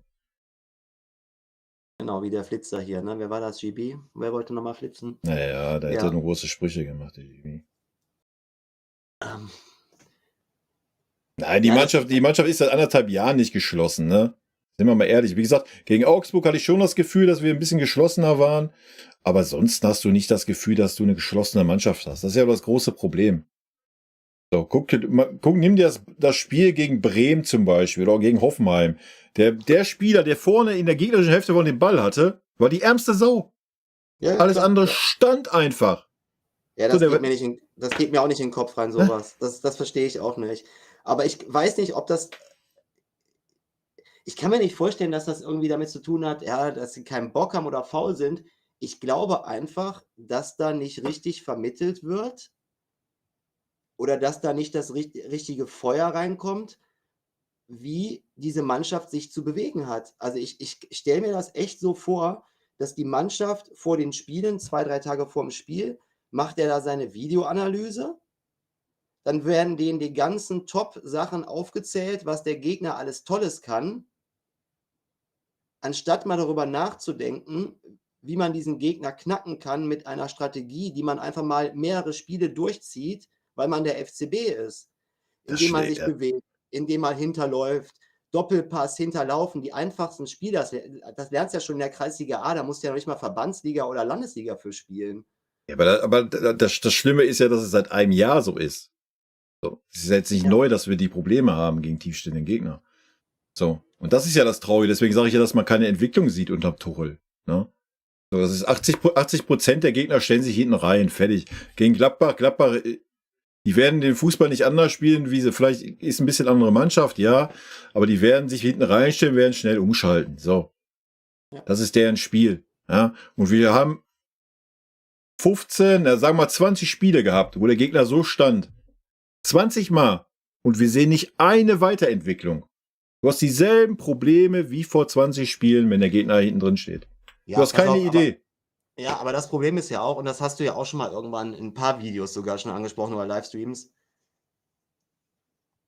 wenn du schon als Trainer vielleicht, ja, sagen wir jetzt mal, setzen wir mal voraus, der geht entwickelt mit denen eine Strategie im Training. Vielleicht sehen wir den nicht, vielleicht sind wir auch einfach beschränkt und haben zu wenig Ahnung, was das angeht. Ja, Alles mag gut, sein. nehmen wir das jetzt mal einfach so hin und setzen das jetzt mal so fest. Wir sehen das einfach nicht, weil wir nicht diesen Durchblick haben, weil wir nicht im Stadion sind, vielleicht nicht das Verschieben so erkennen können, weil wir es nur im Fernseher gucken. Aber Fakt ist doch nun mal, dass diese Spiele sauknapp immer sind und dass viele Spieler nicht die Leistung zeigen, nicht an ihre Leistungsgrenze kommen. Und warum stellst du dann als Trainer, ich meine, das haben doch selbst schon meine Jugendtrainer damals gemacht, wenn da ein Spieler, ein guter Spieler, 3, 4 Spiele, neben mir, Marcel hieß er, super Sechser gewesen, er hat 4, 5 schlechte Spiele in Folge gehabt, ja, dann hat der Trainer den entweder in die Innenverteidigung gestellt oder der saß mal 1, 2 Spiele draußen, aber nicht irgendwie, um dem Spieler zu zeigen, du bist ein Blödmann. Da wurden dann Gespräche geführt, da wurde am Training noch mal ein bisschen was gearbeitet, am taktischen Verständnis, dem Jungen wurde wieder ein bisschen Selbstbewusstsein eingetankt im Training, weil wenn er im Training läuft, dann läuft es auch meistens, ja gut, es heißt ja bei uns auch nicht immer was, aber ne, meistens holst du dir ja über das Training das Selbstbewusstsein. Aber wenn du gar keine Veränderung mal in eine Mannschaft bringst, gar keinen Konkurrenzkampf schürst, Ja. Davis, Alfonso auf links, ich laber dir danach, ich will es eigentlich nicht, aber ich sehe es einfach genauso. Bis auf kleine Ausnahmen. Aber warum reden wir jetzt schon von Ausnahmen bei einem FC Bayern? Das ist doch eigentlich auch traurig. Eigentlich sollte doch eher die Ausnahme sein, dass du mal ein paar Spiele in der Saison nicht gut spielst. Ribéry und Robben haben auch nicht von 45 Saisonspielen, 45 Saisonspiele overperformed. Die hatten auch mal ihre Hänger dabei. Ja, aber du hast ja da aber auf jeden Fall nie so eine lustlos Geschichte gesehen wie beim Sané zum Beispiel oder auch beim Gnabry. Das sind ja auch so die Sachen, die man, wenn du schon die Spieler auf den Plan rufst. Coman sehe ich das auch so, ja, der tut wenigstens immer, versucht, reißt sich den Arsch auf, da hast du nicht das Gefühl, dass er lustlos ist. Und klar waren Ribéry und Robben nicht immer gut, ja, aber die haben halt immer auf ihrem Level, was sie hatten und haben es versucht wenigstens, weißt du? So. Und bei den anderen hast du das Gefühl, ja, eigentlich ist mir das gerade scheißegal. Ja, Ja, genau, das glaube ich halt nicht, dass dieses Denken im Kopf ist scheißegal, aber ich glaube, da fehlt ein gewisses Feuer in einem, um sich zu sagen, ey, ich muss hier einfach abliefern, ich muss hier alles geben, ich muss hier Bewegung reinbringen, weil sonst sitze ich nächstes Spiel, das habe ich damals auch gehabt in der Auswahlmannschaft. Ich wusste ganz genau, wenn ich jetzt nicht überzeuge, wenn ich jetzt hier nicht beim Sichtungsturnier überzeuge oder sonst wo, ja, bist du raus. dann sitze ich erstmal für 1, 2 Spiele auf der Bank oder muss wieder hinten scheiß linker Verteidiger, Außenverteidiger spielen, was ich gehasst habe. Ja, genau. So, da wurde ich dann meistens noch eingesetzt. Aber wenn du dieses Ding da gar nicht reinbringst, und dann hast du ja sogar Spieler, wenn jetzt dann Pavlovic, dann kommen dann die Kommentare, ja, kannst du dann Pavlovic nicht mit Messi vergleichen. Ja, nee, vergleicht ja auch keiner. Es geht doch einfach nur darum, da ist ein junger Spieler, lass den von mir aus auch 3 Jahre älter sein, mir ist eigentlich scheißegal, wie alt dieser Spieler ist. Der kann von mir aus 27 sein. Aber wenn der reinkommt und da in der Mitte schon mehr redet als ein 28-Jähriger, schon mehr zuteilt als ein 28-jähriger erfahrener Spieler und schon mehr sich anbietet als ein erfahrener Spieler, ja, scheißegal, ob erfahren oder nicht, aber dann muss der einfach gesetzt sein. Und dann kann es auch nicht sein, wenn dieser Spieler dann mal ein paar Fehler macht, dass der dann schon wieder sofort draußen sitzt, weil andere Spieler kriegen doch auch die Chance, über 10, 20, 30 Spiele immer den gleichen Rotz abzuliefern. Also, ja, du hättest doch was sie Kimmich heißen. Du hättest doch damals auch keinen Badstuber und Müller entwickelt gekriegt, wenn du diesen Spielern nur 2 Chancen gegeben hättest. Nee, da hieß es unter einem Van Gaal, Müller spielt immer. Ja, okay, musst du so nicht sagen, aber das war halt Van Gaals, er hat ja sowieso gesagt, was er gedacht hat. Aber dann setz doch mal ein paar Spiele auf die Leute. Und wenn dann im Training wieder der andere überzeugt, dann bring ruhig wieder den anderen. Aber wenn er dann wieder 2, 3 Spiele Rotze macht, ja, dann raus wieder. Oder auf eine andere Position, vielleicht auf die Position, wo er besser spielen kann. Zum Beispiel. Aber das ist ja das Problem. Im Training sind die ja alle top. Ruhig, Olli. Deswegen spielen sie ja. Ja, das Tuchels Aussage. Da brauchte ja Tuchel 11 Monate für, um das einzusehen, dass er so einen Kommentar dann besser demnächst sein lässt. Das hat er ja in der vorletzten Pressekonferenz oder in der letzten, ne? wo er gesagt hat, dass er das jetzt nicht mehr sagen wird. Aber gut, dann kommen andere Nee, Blödsinns, Sascha, hab ich auch nicht hier. Wenn der Olli loslegt, ist vorbei. Aber ganz kurz hier, zum Ambu nochmal, ne? Wenn man dem Tuchel was Positives abgewinnen will, weil er möchte uns ja überzeugen von dem Positiven vom Tuchel, ist das in der Saison die Mannschaft nicht mehr komplett auseinanderfällt nach einem Gegentor. Das war ja zum Schluss beim Nagelsmann ganz schlimm. Anbo, stimme ich dir zu, aber ist das jetzt der Anspruch unseres FC Bayern? Das ist jetzt der Anspruch, dass wir sagen, als großer FC Bayern, ja, es ist super, dass der Tuchel das hingekriegt hat, dass wir nicht mehr nach einem Gegentor auseinanderfallen. Oder auch der Anspruch zu sagen, wir feiern die zweite Halbzeit in Köln, die war so bärenstark. Hat der Tuchel ja richtig abgefeiert, dass wir 80 oder 95% Ballbesitz hatten mit dem Quergeschiebe und zu 0 gegen den ersten FC Köln gehalten haben. Das ist jetzt der Anspruch des FC Bayern, oder was? Das kann ja nicht der Anspruch sein. Also, wie gesagt, wir sehen halt keine Entwicklung. Oder ich sehe keine Entwicklung. Ich meine, wenn du eine Entwicklung siehst, du kannst mir gerne weiter positives Feedback zum Tuchel geben. Vielleicht siehst du ja eine Strategie, die wir nicht sehen. Ich weiß es nicht. Dann soll er dann Anbu, sorry, wir haben ja schon häufiger mal Diskussionen im Chat gehabt, aber dann schreib's auch mal bitte hin. Du stellst die ganze Zeit so Fragen oder sagst jetzt das mit dem, dass wir nicht mehr so auseinanderfallen, aber das ist doch genauso, also das kommt bei mir nicht richtig an, weil ich sehe das echt ähnlich wie Kai, weil ja, bei Nagelsmann war echt Kuddelmuddel in den letzten Spielen. So, dann hast du den rausgefeuert und dann hast du einen Trainer gehabt, der dann halt erstmal sein Mittelfeld gefühlte 20 Meter nach hinten gestellt hat. Die Außenverteidiger trauen sich gefühlt gar nicht mehr so nach vorne zu laufen. Also ein Davis kann gar nicht mehr diese Stärken ausspielen, die er damals ausgespielt hat. Ich glaube, auch deswegen ist bei ihm das Selbstbewusstsein nicht mehr so da, weil er gar nicht weiß, was er machen soll. Und dann stehst du hinten sicherer. Aber gegen was für Mannschaften reden wir denn jetzt hier eigentlich? Dass wir jetzt gegen Real Madrid nicht mehr so auseinanderfallen und gegen Man City und gegen Liverpool? Wir reden doch jetzt hier hauptsächlich von der Bundesliga, oder nicht? Gegen Wolfsburg, gegen Augsburg, gegen sonst was für Gegner. Und wenn ich mir dann Augsburg angucke, die ersten 20 Minuten, sorry, wenn das da ein bisschen anders läuft und das Glück ein bisschen auf der anderen Seite liegt, dann kann ich genau das Gegenargument bringen. Dann steht es nämlich nach 20 Minuten 2-0 für Augsburg. Und dann möchte ich mal sehen, wie der ruhmreiche FC Bayern das Ding noch 5-2 nach Hause schaukelt. In der Situation, in der sie gerade sind. Also da bin ich vielleicht echt zu kritisch, dann tut es mir leid. Ja, Kimmich war nicht da. Wir hätten eine Chance gehabt, denke ich, nochmal zurückzukommen. Aber ja, das Spielglück war in Augsburg auf unserer Seite. Da müssen wir nicht drüber reden. Halt auch mit dem Tor da, was von Kane, was dann da anerkannt wurde und sowas. Also, wenn wir als Verein gegen solchen Gegner, nichts gegen Augsburg, ja, aber wenn wir als großer FC Bayern auf solche Momente angewiesen sind und man auch sieht gegen Augsburg, wie verunsichert wir waren in den ersten 20 Minuten. Das war ja so, als wären wir Union Berlin die gegen den Abstieg spielen, ja. Die haben uns ja an die Wand gespielt, Augsburg. So, wir haben ja gar nichts auf die Kette gekriegt. Und das einzig Gute war, wo wir das Tor gemacht haben, dass Augsburg einen Schalter umgelegt hat. So, ach scheiße, wir haben doch keine Chance gegen Bayern. So war das Gefühl so. Die haben abgeschaltet, wir haben mehr Zuvertrauen gekriegt und so weiter. Ne? Also wir haben Spielglück gehabt, auf jeden Fall. Also, und dann haben die von dem Trainer, haben die eine gute Ansage gekriegt in der Halbzeit und dann hatten sie auf einmal wieder mehr Mut in der zweiten Halbzeit. So sieht's aus. Da ist dann ein Trainer, der dann auf seine Mannschaft einwirken kann. Sowas gibt's? Ja, in der ersten Liga? Ist ja wild. So provokativ. Ja, anscheinend. Wir haben vorhin über einen Club geredet. So, ich habe so manchmal, wir bräuchten mal, ich weiß nicht, der Tuchel müsste mal so 10% vom Kloppo kriegen, was Motivation angeht. Weißt du? So, ich habe so manchmal das Gefühl, der kriegt die Spieler einfach nicht motiviert. Die kommen aus der Pause und spielen die gleiche Rotze wieder runter.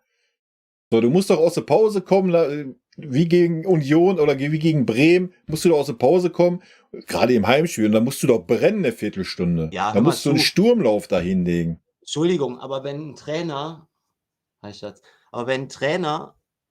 schon im Spiel, in der ersten Halbzeit, mit seinem Co-Trainer am Laptop sitzt und sich Spielszenen während dem Spiel anguckt, dann weiß ich aber schon, wo der Hase langläuft. Das hat er doch letztens irgendwie sogar gesagt, dass er da irgendwas, Mann, ich kriege das nicht mehr zusammen, aber wie ich das verstehe, bitte korrigiert mich im Chat, analysieren die schon im Spiel Spielszenen, die im Spiel passiert sind vor ein paar Minuten, um zu gucken, wo da ein Fehler lag. Und ich stelle mir das nämlich genauso vor, eine Halbzeitansprache vom Tuchel geht nur rein auf diese taktischen, individuellen Sachen ein. Ja, wir müssen aufpassen, da kommt der Sechser immer, der Achter von der gegnerischen Mannschaft, der zieht immer über einen halblinken Raum. Laptop-Trainer. Nein, ich glaube echt, dass das ganz viel, ich glaube, der quatscht die so voll mit irgendwelchen taktischen Anweisungen oder sonst was, anstatt die mal einfach aufzurappeln, aufzuwecken, einzelne Spieler sich vielleicht rauszunehmen. Das bringt manchmal mehr, als wenn du die ganze Mannschaft da irgendwie, denen da irgendwie eine Philosophie da wieder erzählst. Und darum passt das für mich alles nicht. Das Ja, sind aber da diese- musst du ja aber auch, aber dann ist ja richtig, ne? Sehe ich ja genauso. Du reichst vielleicht die ganze Mannschaft nicht, aber normalerweise hast du so deine 3, 4 Spieler als Trainer, so, man redet ja immer vom verlängerten Arm, Blasülz, so, Aber welcher? die du dann zur Seite nimmst, die du sagst, pass mal auf, so und so, ihr seid hier die Mannschaft steuern, denen gibst du das mit, die legen das um auf dem Feld. Aber das hat der Tuchel ja gar nicht. Den De Ligt hat er abgesägt, der das tun könnte, ja. Der Müller spielt nicht, der das perfekt tun könnte. Kimmich ist sein verlängerter Arm oder was, den er auch absägen wollte vor der Saison. Ich weiß es nicht. Wer ist sein verlängerter Arm? Ist das denn, ich habe da auch schon mal drüber nachgedacht, irgendwie, manchmal, das könnte man wieder sagen, Zufall, aber warum also ich habe genau das Gefühl, dass irgendwie dieser Trainer mit diesen Spielern, die wortlaut vielleicht sind, nicht nur neben, sondern auch auf dem Platz, dass der damit nicht zurechtkommt. Und das verstehe ich irgendwie nicht so richtig. Weil genau über diese Spieler, die brauchst du ja, um eine ganze Mannschaft zu erreichen. Wenn du vielleicht nicht den Dreier und Fünfer in deiner Mannschaft so erreichen kannst, weil die irgendwie ein bisschen anders ticken oder sowas, dann brauchst du doch genau diese Spieler, die ihre Mitspieler erreichen. Und das verstehe ich noch nicht so ganz beim Tuchel. Ist das so ein Ego-Ding bei dem? Ich rall das nicht. Sieht er das nicht? Will er das nicht sehen? Ist ein De Ligt echt so schlecht beim Training, dass er denkt, boah, den kannst du nicht bringen. Den kannst du nicht machen. Das kannst du vor den anderen Mitspielern nicht verantworten. Und wenn ich mir dann die letzte Saison angucke, die letzte Rückrunde, war doch echt ein De Ligt. Alleine deswegen, wenn wir doch immer danach, ruhig, Olli, wenn wir doch immer danach aufstellen, was schon für Spieler, für Leistungen für den FCB gebracht haben, dann müsste doch ein Tuchel am besten bewerten können, welcher Spieler denn in der Rückrunde einigermaßen konstante Leistung gezeigt hat. Das waren nicht viele Spieler, aber es war ein De Ligt, der da immer wieder in die Bresche gesprungen ist, der da zumindest ein bisschen Ordnung reingebracht hat, der dafür gesorgt hat, damit, wie Anbu schon sagte, dass wir da nicht auseinanderfallen. Und was wird mit dem Spieler gemacht? Der fehlt verletzt und kriegt danach Wir können natürlich jetzt, um das alles mal zu erklären, also wir diskutieren ja jetzt schon ein paar Wochen oder Monate darüber. Wir können natürlich jetzt mal die Verschwörungstheorie aufmachen, ja, so wie es die Mara mir mal gesagt hat. Der Tuchel ist gekommen, um den FC Bayern zu vernichten.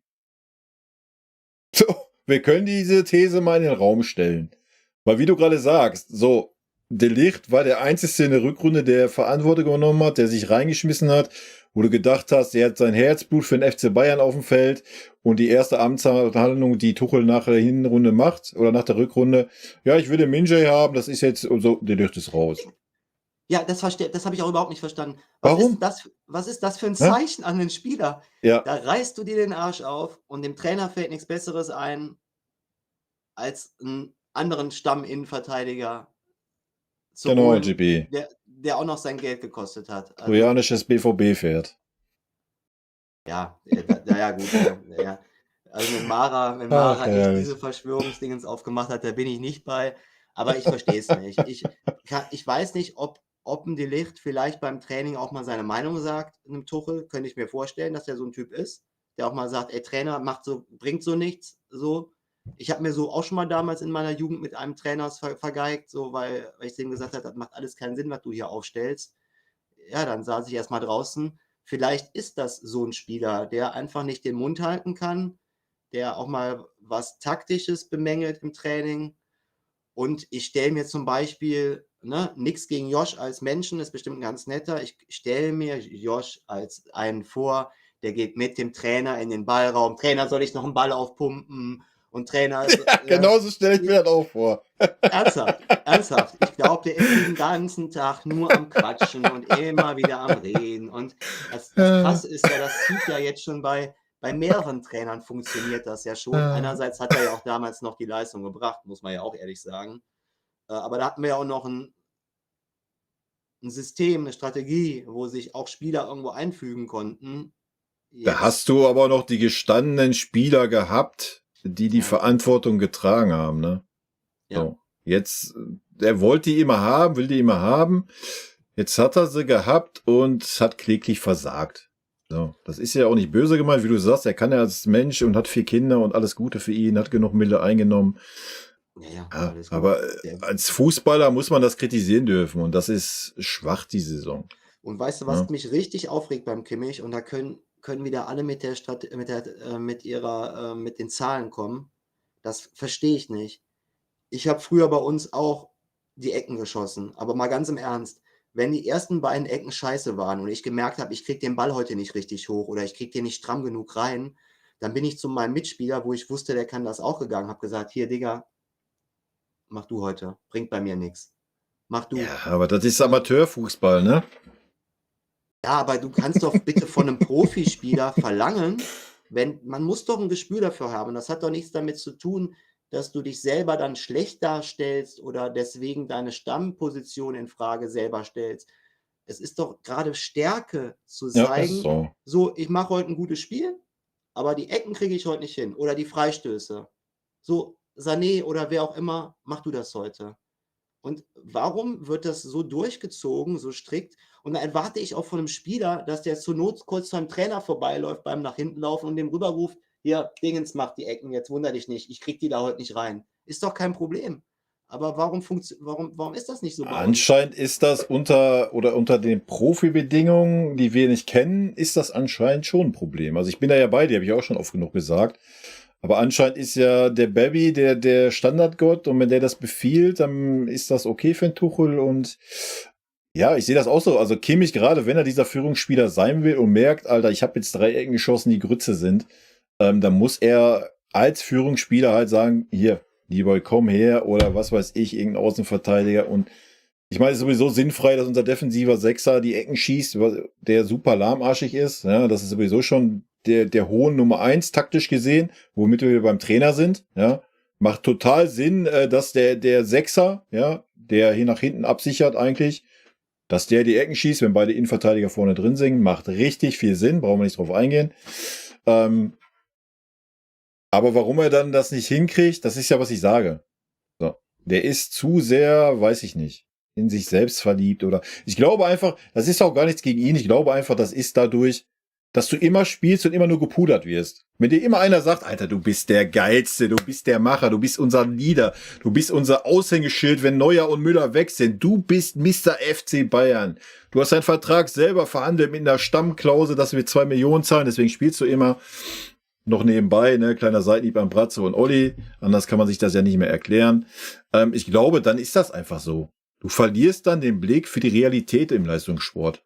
Ne? Warum sollst du an deine Grenze gehen oder warum an dein Limit kommen, wenn du nicht gepusht wirst? Aber du hast doch trotzdem noch, ja, sehe ich irgendwo aus, aber dann frage ich mich, aber du hast doch trotzdem noch Freunde, eine Partnerin, mit denen du bestimmt auch, also gut, außer er schafft es, dass er das komplett ausblendet im privaten Bereich, was vielleicht auch ganz gesund ist, aber ich kann mir trotzdem nicht vorstellen, dass das ein Profi hinkriegt und du sprichst doch trotzdem mit deinen Leuten. Mir hat doch damals mein Vater, der bestimmt nicht so eine Ahnung von Fußball hatte, da hat er auch zu mir gesagt, wenn er ein Spiel sich angeguckt hat, Olli, was hast du noch für eine Scheiße gespielt?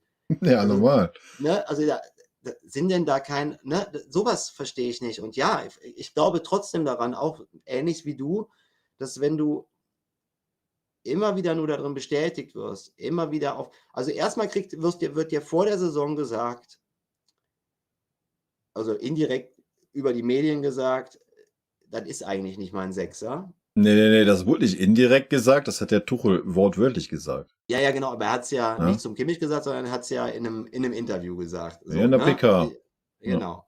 Ich weiß nicht, ob er sich jemals vor den Kimmich gestellt hat und ihm das so gesagt Das hat. weiß meine ich auch damit. nicht. Ich hätte das auf PK So, gesagt aber und dann hat er im der Zone-Interview noch gesagt, dass Goretzka und Kimmich keine Führungsspieler sind und er eine neue Achse bilden will und er lehnt sich weit aus dem Fenster, das sind keine Führungsspieler. Das hat er auch noch gesagt. so, dann kriegst du erstmal so einen kleinen Seitenhieb. Jetzt kann das mit einem Spieler Folgendes machen, dass dich das doppelt und dreifach anstachelst. Vor allem merkst du dann auch, oh krass, gut, Glück gehabt. Der Palinja hieß er, glaube ich, ist nicht gekommen. Jetzt zeige ich es dem Trainer. So, das hätte passieren können. Das passiert aber nur dann, wenn du ein Spieler bist, der das strategisch und taktisch und vom Spielerpotenzial hinkriegt auf dieser Position. Also ich kann auch nicht sagen, ich zeige jetzt mal, dass ich der Torwart bin. Ja, toll. Nee, ist das Ding schon drin. Hat er nicht hingekriegt. Aber dann hat ja auch keine Reaktion darauf stattgefunden. Ein Tuchel hat ja in keinster Weise, also widerspricht sich ja selber. Er sagt, erst Ja. sehe ich nicht als Sechser, sehe ich nicht als Führungsachse, indirekt gesagt. Ihm fällt aber dann nichts Besseres ein, als genau diese Spieler auf diese Position wieder zu setzen. Dann zeigen sie wiederum aber keine Leistung. Ist ja okay, wenn du die da hinsetzt und die hätten die Leistung gezeigt. Nach 6, 7 Spielen hätten sich langsam eingespielt. Okay, dann kommt irgendwann die Leistung. Die steigert sich dann normalerweise im Verlauf einer Saison. Dann kommt mal wieder eine kleine Delle zwischendurch. Dann bist du wieder oben. Aber im Endeffekt ist das ja eingeschwabbelt schon die ganze Zeit. Dann hast du mal ein Spiel dabei, wo der mal ein paar Pässe mehr an den Ball kriegt, dann macht er wieder einen Chipball, dann ist es wieder der tolle Kimmich. Aber du kriegst keine Reaktion. Du spielst trotzdem wieder da. Und dann, glaube ich, kann das passieren, was du gerade gesagt hast, dass das unbewusst sich festsetzt und dass du immer denkst, ich meine, was bei mir immer noch im Kopf bleibt, dieses Interview von Kimmich nach der WM, wo die da rausgeflogen sind, kläglich. Und er sagte, er möchte nicht später in Verbindung gebracht werden, dass ich krieg's nicht mehr O-Ton hin, aber dass er quasi mit dem Misserfolg verknüpft wird und ich glaube, da hat sich was in den Jungen eingebrannt und seitdem will der irgendwie zeigen, dass er der Effenberg sein kann, dass er der Schweini sein kann. Aber Kann sowas er muss aber sich nicht. sowas muss sich von alleine entwickeln. Schweini ist nie hingegangen und hat sich gesagt, ich mache jetzt dieses Finale gegen Argentinien. Das hat sich entwickelt über Jahre hinweg. Ja. Aber das Das ist hat auch eine sich auch andere mit einer Generation. Niederlage. Ne? Ein Das hat sich dicker auch mit einer Guss Niederlage im von eigenen der Stadion, Trainer von Finale der der Meister. Home Thomas, die dass du da einen auf den Sack gekriegt hast, wo du... Olli, man hört dich gerade nicht. Man hört Ein mich nicht. dicker Guss Nee, weil hier gerade von den Trainer Alerts von laufen. Muss kurz der warten. Meister. Okay, die höre ich nicht. Thomas, die Lokomotive Deswegen. So, ich bin jetzt erstmal, wir können ja mal den Chat abarbeiten, da ist ja bestimmt einiges Ein geschrieben worden. Ich habe dicker mal Guss geschrieben, wo ich von herkomme, den Trainer wo ich herkomme, kann ich der ganz schnell Meister. beantworten. Thomas, die Komme ursprünglich aus Poldi City, wo der Lukas Podolski war mit mir im gleichen Verein aus von den Trainer bei von Köln der Meister. und wurde dann Ja, Olli zieht durch, Leute. Macht euch keine Sorgen. Ein dicker Guss Wollte von den Trainer von Bielefeld der verpasst, Meister. zu studieren. Und hier bin ich irgendwie versackt, weil dann die Freundin hier hinterher kam und so weiter und so fort. Jetzt bin ich in Bielefeld, aber habe noch immer das Kölner Herz in mir. Thomas, die Lokomotive, vielen, vielen lieben Dank für deine 5 verschenkten Subs. An Jarix Anbu. Oh, guck mal. Der Anbu. Der Tuchel-Liebhaber. Sehr gut. Vanir, Chico und Tom. So, Olli, jetzt kannst du dasselbe nochmal erzählen, was du gerade erzählt hast. Dass du aus Poldi City kommst. Genau, aus Bergheim bei Köln und bin dann im Jahre 2000 nach Bielefeld zum Studieren und studiere jetzt immer noch, nein Quatsch, habe dann irgendwann das Studium fertig gekriegt und bin hier versackt einfach, Arbeit gefunden, Frau In der Stadt, die es gar nicht gibt, ne? Oh. Jetzt werden wir Aber richtig ich war da lustig. schon im Stadion, die es nicht gibt. Was es nicht gibt. 2-mal sogar. Ja, ist ja auch eigentlich ein ganz gutes Fußballstadion. Ich habe da auch ein paar Spiele gesehen, aber die waren meistens grottenschlecht. Darum, aber ich bin auch nicht so der Stadiongänger irgendwie. Ich liebe Fußball, aber Stadiongänger, ich werde da nicht mit warm. Ich weiß auch nicht. Ich kann es nicht erklären. Hört sich voll lame an, voll langweilig. Was für ein komischer Kerl. Redet so viel, guckt Fußball, aber ist kein Stadiongänger, aber ist irgendwie nie meins geworden. Das ist schon wilder. Ja, ich verstehe es selber nicht. Ich hasse mich selber dafür. So, Mike, welcher Trainer will aktuell zu Bayern? Deshalb ist Tuchel noch bei Bayern auf der Bank, meine These. Und sonst wird es teuer für Bayern. Ganz ehrlich, ich glaube, da kannst du auch einfach irgendeinen aus der Jugendabteilung nehmen. Ich glaube, dass alles andere, du brauchst ja nur mal einen Trainer haben, der eine Strategie einimpft. Oder der sagt, Männer, so wie es der Flick getan hat, Männer, was ist die beste Strategie? Was spielt ihr am liebsten? Ja, wie immer, 4-2-3-1, perfekt, macht mal. Ich bin da, wenn was ist, ich hab euch alle lieb, läuft. So, und bei Tuchel war das Problem, wie gesagt, vor der Saison wollte er Kimmich und Goretzka absägen. Warum auch immer, wissen wir nicht. Wahrscheinlich vielleicht hat er die Aussagen nur getroffen, damit er unbedingt einen Sechser kriegt, den er dann nicht gekriegt hat. Wie überraschend. Pavlovic war schon in der Vorbereitung stark, ja. Hätte er wirklich gesagt, so Kimmich ist nicht mein Sechser, hätte er ihn da aufstellen können, hat er nicht getan. Von daher ist meine These, er hat diese Aussagen nur getroffen, damit er den Verein unter Druck setzt, damit er die Spieler kriegt, die er gerne haben möchte. Was ja nicht geklappt hat mit der tollen Taskforce, die wir haben.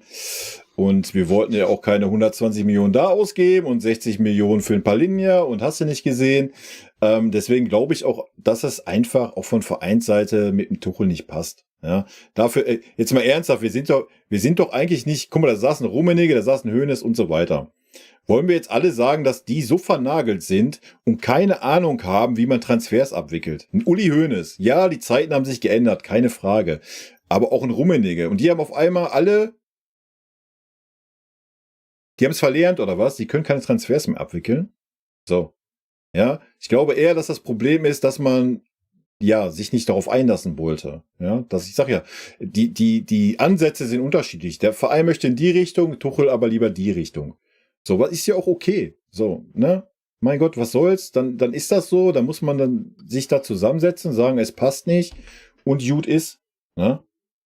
Also da sind so viele Baustellen unterm Tuchel, die ich sehe. Das ist unglaublich. Ja, Anbu schreibt das gerade, aber du bist da noch nicht, aber es passt da gerade zu. Na, hat er ja auch recht mit. Najakai, der Sechser, den Tuchel wollte, hatte schon das Bayern-Trikot an, über das Trainingsgelände gelaufen und so weiter und so fort. Bin ich bei dir, Anbu. Ich glaube, dass da auch noch, da hat man genau das gleiche Problem wie mit dem Kane. Du hast alles auf den Kane gesetzt, dann hast du noch kurze Zeit, nur noch Zeit und bist dann auf den Palinja gegangen. Alles auf Palinja, alles auf Palinja. Okay, wir müssen unserem Trainer diesen Wunsch erfüllen. Das hat dann aus bekannten Gründen nicht geklappt. Aber ich ganz glaube, ehrlich, wenn die Bayern den unbedingt hätten haben wollen, dann hätten die an dem letzten verkackten Tag gesagt, komm hier, ihr kriegt 20 Mille mehr. Dann wäre der Drops gelutscht gewesen. das kann gut sein. Da kann ich jetzt 100 gegen Pro. sprechen. Kann gut sein. Hä? Ich weiß jetzt nicht, wie doll da der andere Verein gesagt hätte, nee, hör mal zu, dann haben wir gar keinen mehr in der Zentrale. Da bin ich zu wenig drin im gegnerischen Verein. Aber ich glaube, was ich glaube ist, dass dieses Vertrauen, wenn es da noch da gewesen ist, wo ich jetzt mal einfach von ausgehen will, dass Tuchel das die Monate darauf zerstört hat, weil er es nicht geschafft hat, dann in dieser Saison, weil der wäre ja am Anfang der Saison gekommen, der ist ja jetzt nicht in der Winterpause, Ja. dieses Palinja-Ding. Er hat es ja nicht geschafft, seinen Chefs zu zeigen, ich bin der Trainer, der dafür steht, ich impfe der Mannschaft das und das ein und deswegen brauche ich die und die Spieler. Hat er ja nicht geschafft. Aber du musst ja jetzt aber, wir können jetzt auch mal eine Lanze für den Kimmich brechen, wa? Mache ich jetzt einfach mal. So, wir haben ja gehört, was der Tuchel vor der Saison gesagt hat. Dann haben wir riesen Trara gemacht über einen Rice, ja, der ja Kimmichs Position gespielt hätte. Für 100 Mille war uns einer zu teuer. Dann machen wir einen riesen Trara um Palinja. So, jetzt mal ernsthaft, der Kimmich ist ja nicht doof in der Birne. Ja? Der Kimmich spielt doch in einer Mannschaft, wo er weiß, ja, sobald hier der Tuchel nur ansatzweise das bekommt, was er will, spiele ich hier nicht mehr. So, was erwartet man dann? Ja, wie du sagst, na klar könnte er dann sagen aus Trotz, oh ja, komm, ich zeige den Trainer, was ich für ein geiler Spieler bin. Ja, aber dafür ist er gar nicht in der Lage, weil es gar nicht seine Position ist, die er spielt. So, weißt du, man hat doch die Spieler auch schon rausgenommen. Mit dem Goretzka dasselbe. Ja, beim Goretzka hat es ein bisschen geklappt, ist dann wieder ein bisschen besser in Tritt gekommen, aber dann hast du ihn auch wieder nur auf der Bank. So, und dann sagt Tuchel indirekt in der PK, ja, der Guerrero, ja, der spielt ja jetzt rechter Verteidiger, deswegen darf dann der Goretzka im Mittelfeld spielen. Wenn das wieder andersrum ist, dann spielt der Goretzka eh nicht. So, was erwartet man dann von diesen Spielern? Ja? So, sollen die dann super Leistung bringen, weil sie wissen, ja, der Trainer setzt voll auf mich, ich bin hier voll drinne, weißt du? So, ich verstehe dieses ganze Gehabe halt nicht, was da gelaufen ist. So, und er lässt die Spieler dann spielen. So, dann zieh den Stiefel doch durch. Dann sag doch, ja, Kimmich ist nicht mein Sechser, pass auf, ich habe keinen gekriegt, hier, Pavlovic, bam, fertig. Entweder packt er das oder er packt das nicht. So, aber warum dann gleichzeitig wieder? Kimmich spielt immer. Egal welche Leistung, der spielt immer. Ja, was ist der Grund? Um den Verantwortlichen unter die Nase zu reiben, guck mal hier, das ist der Sechser. Wow, der kann das gar nicht. So, einen anderen Grund sehe ich nicht. Aber wenn das so wäre, ja, was ist das denn dann für ein Verhalten vom Trainer, Alter? Passt doch nicht. Ja, und anscheinend hat es der Trainer ja auch nicht wie damals ein Heinkes geschafft, die Vereinsbosse davon zu überzeugen. Und er gesagt, für mich gibt es hier nur einen Neuzugang, der mir wichtig ist. Und das ist Martinez. Und da muss ja alles drauf gesetzt werden. Thiago oder nix? Genau, da sind wir dann bei Pep. Weil aber auch diese Trainer schon irgendwie was mitgebracht haben, warum sie diesen Spieler brauchten. Aber wenn du so eine Rückrunde ablieferst wie ein Tuchel, wo nichts zu erkennen ist, außer eine Duselmeisterschaft, weil wieder unsere Hauptkonkurrent in der Saison einfach zu dumm war, muss man ja mal so sagen. Darum sind wir ja Meister geworden, nicht weil wir da irgendwie alles noch weggehauen haben oder ein super System gespielt haben und gedacht haben, ach krass, ey, das ist ja hier, das geht ja ab wie Zäpfchen. Ich glaube, da ist einfach dann irgendwann das Gefühl Und du darfst auch nicht vergessen, dass wir das ja auch nur knapp dann noch geschafft haben, obwohl die Dortmunder das gespielt haben. Ne? Musiala musste das Tor ja auch erstmal noch machen. Das war ja nicht so, dass wir schon 3-0 vorne waren oder sowas. Das kommt auch noch dazu. Das kommt auch noch dazu. Ja. Das ist schon wild gewesen. Ja, Der Chico gerät in Rage. Ja, hol doch mal den Chat da rein. Ich bin auch wieder zu viel am Quatschen. Können wir in der Kimmich-Diskussion den Tuchel rauslassen und darüber reden, wie ein Kimmich beim 1:0 gegen Man City völlig falsch gestanden ist, wie 1000-mal, wie oft er eine Schwalbe macht und weil er Kimmich ist, ein Foul erwartet? Chico, darüber können wir gerne reden. Ich sage ja, der Kimmich ist halt kein Sechser. Ja. Also, und das Verhalten mit dieser Schwalbengeschichte, frag mich nicht. Ich verstehe das auch nicht. Aber das betrifft ja nicht nur Kimmich, das hat ja auch der eine oder anderen schon bei uns betroffen. Also, dass man aber am Chico, 16er sich fallen lässt, Alter. Aber Chico, du kannst einen Tuchel nicht rausnehmen, weil ein Tuchel dann nach so einem Spiel seine Konsequenzen ziehen muss. Und da sind wir wieder. Natürlich ist das Kimmichs Fehler in der Situation. Genau wie Neuer jetzt letztens den Fehler gemacht hat und nicht Tuchel. Aber du musst doch als Trainer dann auch mal eine Reaktion zeigen. Dann muss dann halt mal wieder ein anderer Spieler da spielen oder dann musst du mit dem mal richtig ins Gespräch gehen oder sonst was. Das ist doch genau das, was die Aufgabe von einem Trainer ist. Natürlich machen die Spieler auf dem Platz die Fehler. Aber ein Trainer hat nun mal die Hauptverantwortung. Wenn ich bei der Arbeit Kacke mache, kriegst du trotzdem meine Teamleitung drüber vom Hauptchef. Also, weil der für mich die Verantwortung hat. Und der muss mir beibringen, wie ich richtig zu arbeiten habe. So, und wenn ich das nicht richtig mache, dann werde ich gefeuert und ein Spieler sitzt auf der Ersatzbank. So, oder spielt hinten rechts. Also, finde ich, kann man einen Tuchel dann nicht 100%ig rausnehmen. Meine Meinung. Sodass ja auch wieder ein Verlauf ist. Und das ist ja genau das, wovon wir reden. Da ist ein Spieler, der zu viel von sich überzeugt ist und nicht mehr klar sieht, das fange ich schon zu spucken, nicht mehr klar sieht, was eigentlich Aufgabe ist auf dem Platz. Der turnt irgendwo vorne rum, wo er gar nicht rumzuturnen hat. Wobei er ja die letzten Spiele, wo er gespielt hat, war er ja schon, ne, hat er sich ja schon, vielleicht haben da Freunde mit ihm gesprochen, kann ich mir eher vorstellen, als dass ein Tuchel mit ihm geredet hat. Finde ich schwierig, ihn da komplett rauszunehmen. Ja, aber sorry. Ich trinke erstmal einen Schluck Wasser. Mach das mal. Aber Kai, auch das ist ein Thema, die in erster Linie der Verein verursacht hat. Wenn die Verantwortlichen zum Tuchel sagen, der Kimmich und Goretzka sind unsere Doppelsechs, damit haben wir die Champions League gewonnen. Wir kaufen kein für 100 Millionen plus. Die Verhandlungen haben aber öffentlichkeitswirksam stattgefunden. Das war verkorkst von Anfang an. Gebe ich dir vollkommen recht. Ja, also der Verein, da brauchen wir gar nicht drüber reden, also die letzten 2 Jahre waren Katastrophe. Ja, Olli Brazzo, wie man mit denen dann umgegangen ist, war Katastrophe.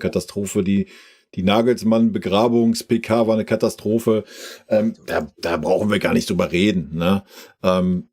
Ich glaube, warum das so war, weil, ja, der Tuchel wollte halt nur mit dem Sechser spielen, glaube ich. Ich glaube nicht, dass ein Tuchel eine Doppel-6 spielen will. Ja?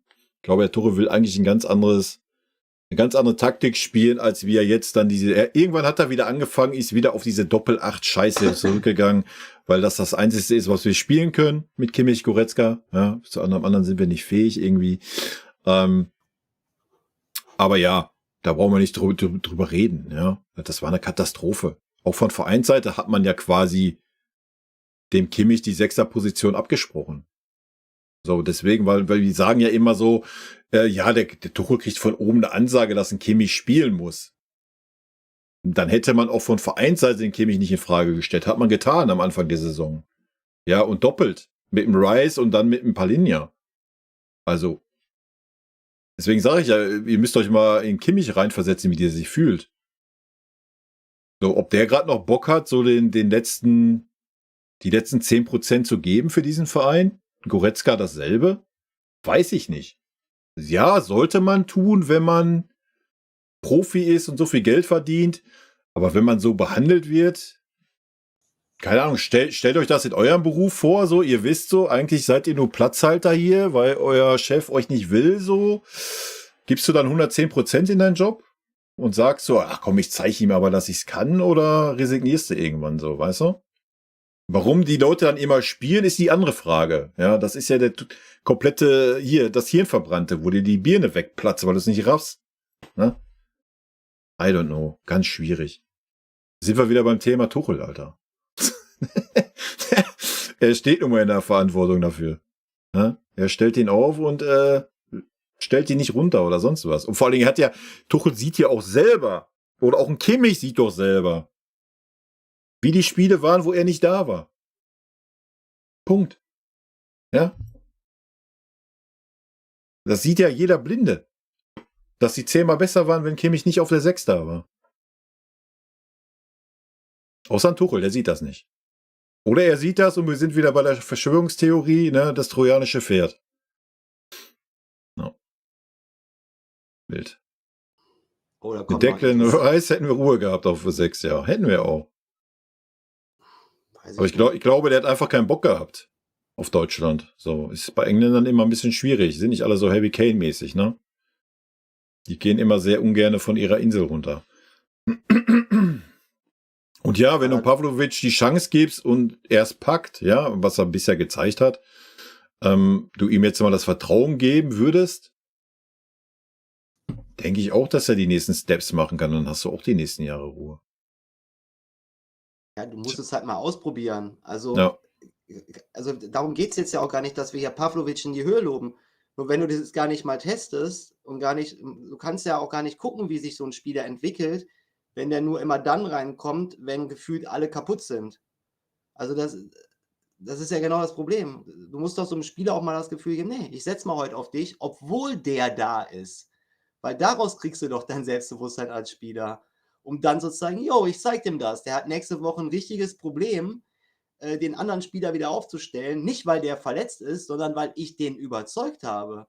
Aber dann sitzt du ja schon wieder auf der Bank. Und wenn der dann nicht zündet und 3, 4 scheiß Spiele macht, ja, dann setz ihn doch raus. Mir geht es doch nicht darum, stumpf auf junge Spieler zu setzen. Darum geht es doch gar nicht. Also das wird immer ja. Ja, die sprechen doch miteinander, also das Trainerteam und die Vereinsführung, hoffe ich zumindest mal. Wenn die Philosophie so sehr auseinanderdriften, frage ich mich, warum entlassen sie Tuchel nicht? Warum verhandeln sie mit Mukiele oder Trippier? Und Palinja oder sonst wem? Der Trainer muss doch sagen, hört zu, Leute, ich will so spielen und dafür brauche ich folgende Spielertypen. Und der Verein sagt, sehe ich ein und verhandelt oder sagt, nee, fühlen wir nicht oder geht finanziell nicht oder was weiß ich. Ja, und da sind wir dabei wieder. Deswegen sage ich ja, der Verein und Tuchel sind nicht auf einer Wellenlänge. Wenn dem so wäre, hast du es ja perfekt geschrieben. Ja, dann wäre es halt so. Genau. Ich denke aber, ein Problem wird auch sein, dass ein Kimmich und Goretzka sich halt auch hingestellt haben vor der Saison. Sie standen ja in Frage, haben wir ja gerade gesagt, ne? Von wegen, wir haben uns mit anderen Spielern beschäftigt, dass beide gesagt haben, nee, wir gehen nicht. So, beide haben gesagt, nee, wir gehen nicht. Wir bleiben hier beim FC Bayern. Punkt. So. Und deswegen bist du dann nicht bei so einem Rice und hast nicht gesagt, ich zahle mal 120 Millionen. Hättest du gehört, so Kimmich und Goretzka wären abgangsbereit, ja, dann hättest du für beides zusammen vielleicht 80 Mille kassiert und dann hättest du den gekauft, den Rice, und dann wäre gut gewesen. Ja? Ich glaube, das war auch so ein Problem. So, wenn die Spieler nicht weg wollen, was willst du machen? Ja? Ja, und du musst halt auch als Trainer deine Vereinsführung überzeugen, warum du diesen Spieler unbedingt willst. Das ist halt auch das Ding. Anscheinend kriegst du halt einen Tuchel auch nicht hin mit seiner Art und Weise, wie er eine Mannschaft trainiert und so weiter. Und ich glaube, ja, lass die miteinander reden. Aber ich habe auch das Gefühl, dass neben den Gesprächen mit Tuchel auch im Hintergrund noch andere Gespräche stattfinden, wo ein Freund und so mit beteiligt ist. Man sieht ja ganz klar, und das war ja auch die Ansage, dass man eine andere Strategie fahren will. Zumindest mittelfristig, wenn nicht sogar schon kurzfristig. Und die Transfers zeigen es ja, warum jetzt die alten Säcke nicht gekommen sind. Also ganz im Ernst, wenn du die echt hättest haben wollen, dann hättest du jetzt nicht diese 30 Millionen für Bourier oder wie man ihn ausspricht bezahlt, sondern hättest dann die 8 Millionen für die anderen da bezahlt. Naja, die wollten 15 haben wir schon geboten, die wollten aber mehr haben. Newcastle. Ja, und dann musst du dir einfach als Verein, da kannst du einfach nicht stumpf einem Trainer folgen, weil ein Trainer hat es ja bis jetzt auch nicht geschafft, da irgendwas zu installieren. Also du musst ja auch, und darum, ich glaube für mich, ich bin ganz sicher, also ja, ich habe da keine Kontakte und nichts, aber ich bin mir ganz sicher, egal wie diese Saison ausgehen wird, dass, glaube ich, Bayern München daraus gelernt hat und so schlau ist, dass Tuchel nach der Saison nicht mehr da ist. Das zeigen zu viele Sachen einfach auf. Die Transferstrategie, die Art und Weise, wie du jetzt überhastet da sofort in die Verteidigung gehst für einen Tuchel, da jetzt einen auf, ja, Hamann, das zeigt genau das Gegenteil von dem, also tut bei mir sich genau das andere Gefühl auf, was eigentlich aufkommen müsste. Also das ist... Ich glaube auch, dass der Eber, wenn er wirklich kommen sollte, dass der schon einen gewissen Auftrag gekriegt hat. Ich glaube, wenn der kommt, dann haben sie halt wieder so, weißt du, dann ist die Ausrede auch da, ja, der Eber, der hält den Tuchel nicht für geeignet und so weiter, und dann wird man den aufgrund dessen in die Wüste schicken. So, ich muss mal ganz kurz die Frage vom FC Bayern Fan Forever beantworten. Wer wird am Wochenende für Coman spielen? Tell oder Müller? Komm, Olli, hau raus. Moment, ich war gerade noch am Lesen. Wer wird für Coman spielen? Tell oder Müller? Choupo-Moting. Ich sag Serge Gnabry. Der Verband ist runter, der läuft wieder, ist gar kein Problem. Und der war gut im Training und ist ein netter Kerl. Nein, natürlich wird ein Tell spielen, weil sonst müsste Tuchel schon von seiner Strategie abweichen, weil die Strategie wird ja sein, schnelle Außenspieler. So, das ist ja der Grund, warum Müller nicht spielt. Und vor allem hat Tuchel ja auch gelernt, dass Müller vor allem dann gut ist, wenn du ihn einwechselst. Da ist er ja besonders stark und überzeugt fast zu 90%. Nee, aber mich würde es auch für einen Tell freuen. Also mich würde es für einen Müller auch freuen. Das ist halt krass, dass wieder sich Spieler verletzen müssen, die zurzeit nicht in Topform sind. Ja, aber guck mal, das ist ja auch noch ein Take. Ja, Take, Konter, ein hoch. Will man jetzt nicht unterstellen, aber ich denke immer so, wenn ich ein Spieler bin, der seit Wochen keine Form hat, ja, dann fühle ich immer eher, dass man sich eher verletzt, als wenn ich irgendwie Topform und befreit bin. Das ist halt noch so ein Argument, warum ich nicht verstehe, dass man solche Spieler dann durchgehend spielen lassen muss. Ich verstehe das einfach nicht. Wenn man keine Form hat. Keine Ahnung. Ich habe... Junge. Weiß ich nicht, keine Ahnung. Finde ich schwierig. Guck mal, wie oft sich ein Robben damals verletzt hat. Keine Ahnung. Ja, der Robben ist aber super verletzungsanfällig gewesen. Ja, Coman hat aber jetzt auch schon einiges mitgenommen, glaube ich, ne? Ja, der hat auch schon einiges gehabt. So, und der kriegt ja genug Selbstbewusstsein vom Trainer insoweit auf jeden Fall verabreicht, dass er der hat kein Selbstbewusstsein gehabt, ey. Der ist ja nicht an einem Gegner vorbeigekommen. Nein, aber er müsste es ja eigentlich kriegen, weil der Spiel hat ja immer gespielt. Also das war ja jetzt nicht so, ne? Aber da hat sich dann auch vielleicht im Kopf schon sowas festgesetzt, dass du gar nicht mehr dieses Feuer so zum Brennen bringen musst, weil du spielst ja. Also da ist ja keiner, der nachschieben kann. Gnabry ist verletzt, der macht schon mal gar keinen Druck. Der Tell, ja, Der macht doch sonst keinen Druck. Ja. Okay, ich muss kurz zu J.R. Berger hier. Du kannst doch als Trainer nicht zu einem Verein wie den FC Bayern kommen und verlangen, die halbe Mannschaft zu wechseln. Der wusste doch, wer da spielt. Und dann musst du mit diesen Spielern auskommen. Also, erstmal ist genau das, was ein Tuchel gemacht hat in den Stationen vorher. Ja, bei Paris und Chelsea hat er jeweils die halbe Mannschaft geändert. Und man weiß ja nicht, was Brazzo und Olli mit ihm besprochen haben. So, das ist ja auch das Thema.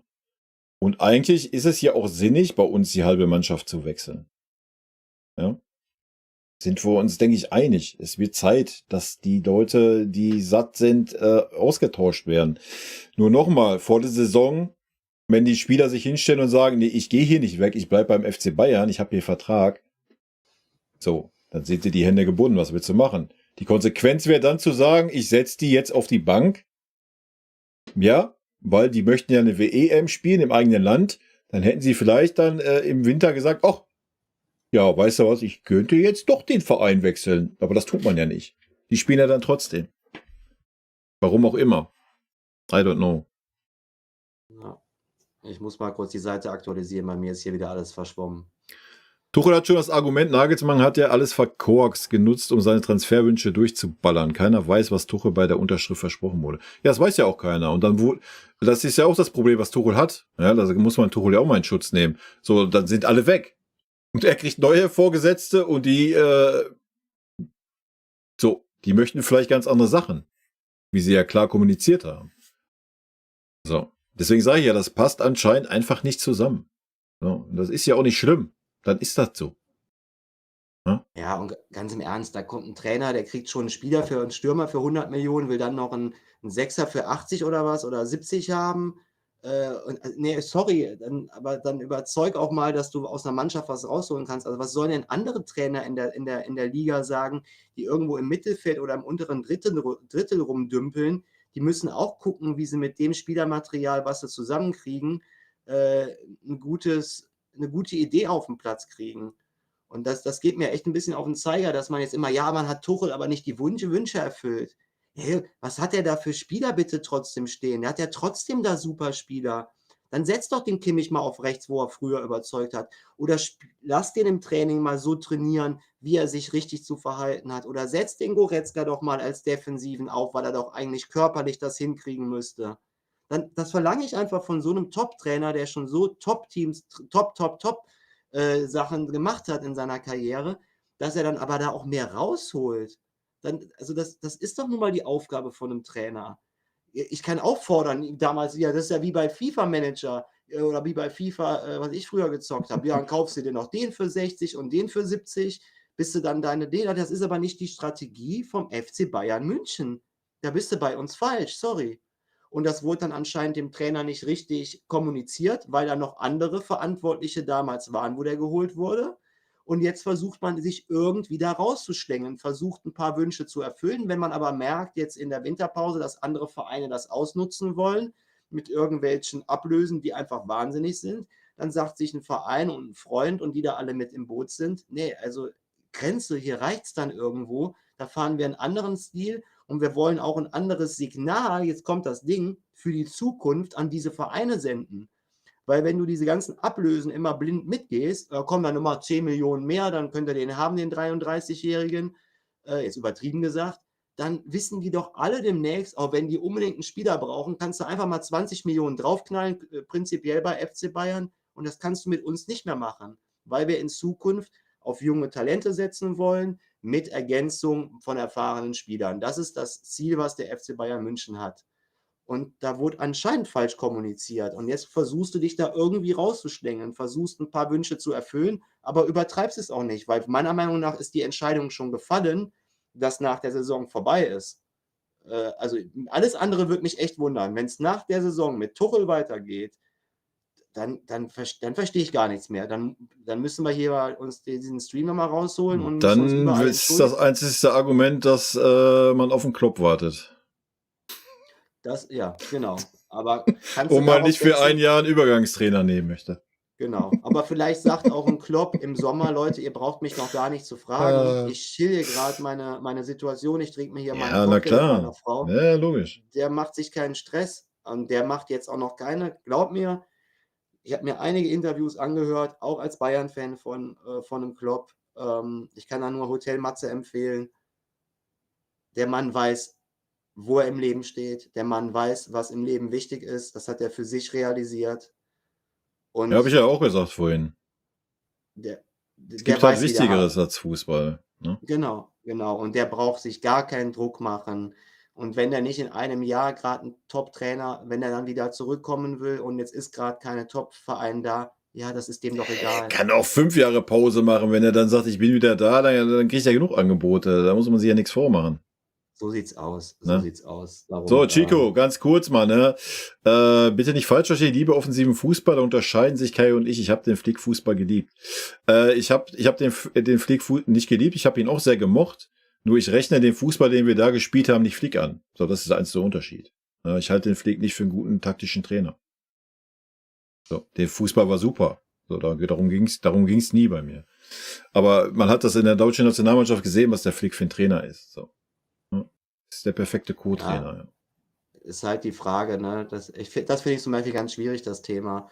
Weil natürlich immer Vereinstrainer von Nationalmannschaftstrainer echt unterscheiden muss. Das ist ja komplett anders. Ne? Er wird ja bald mal wieder in der Mannschaft trainieren und dann werden wir ja sehen, was er kann. Genau. Gehe ich von aus. Ich finde auch, weil lass uns ehrlich sein, alle, die auch Nagelsmann loben, guckt euch an, was er bis jetzt gemacht hat bei der Nationalmannschaft. Das ist auch nur ein Riesengegräpel. Also da war ein Rudi Völler, der kam für ein Spiel, auf einmal hat diese Mannschaft wieder funktioniert, da war Feuer drin, da wurde gebrannt und dann ist da wieder einer, der, glaube ich, zu viel mit dem Laptop und zu viele Aktionen wieder rumprobieren will, anstatt einfach den einfachen Ball spielen zu lassen. Das wäre auch nochmal ein Thema für den ganzen Abend. Aber du bist ja in der Nationalmannschaft nicht so drin, sagst du, ne? Nee, aber du kannst das ja auch kurz und knapp machen. Dem Nagelsmann wurde beim FC Bayern von den Spielern kein Respekt entgegengebracht, ja, weil er zu jung ist, zu wirde Ideen hat, zu viele, was weiß ich, wie du sagst, zu viel Laptop-Trainer vielleicht. Jetzt soll das in der Nationalmannschaft auf einmal anders sein, oder was? Nee, da müsste er da halt auch anfangen und nicht die ganzen alten Säcke da zurückholen, sondern auf junge Spieler gehen. So. Aber da er nur Notnagel ist und nur für 4 Monate da ist, weil er danach zum BVB geht, was soll er machen? Ja, ich bin mal gespannt. Ich muss mal die Katze reinlassen, die kratzt gerade. Dauert einen Moment.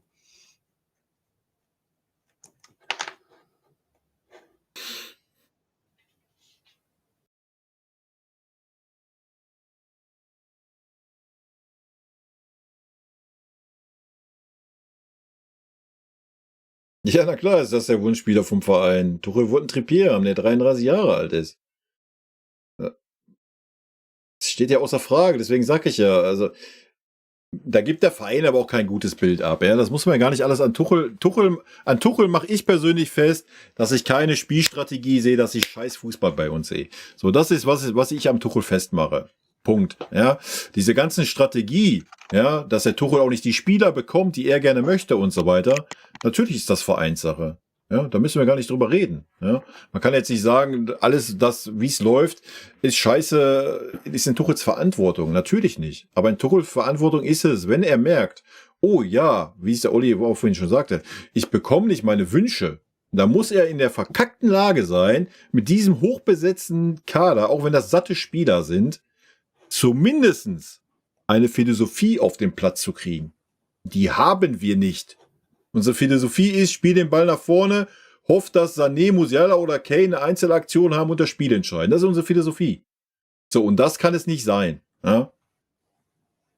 Punkt.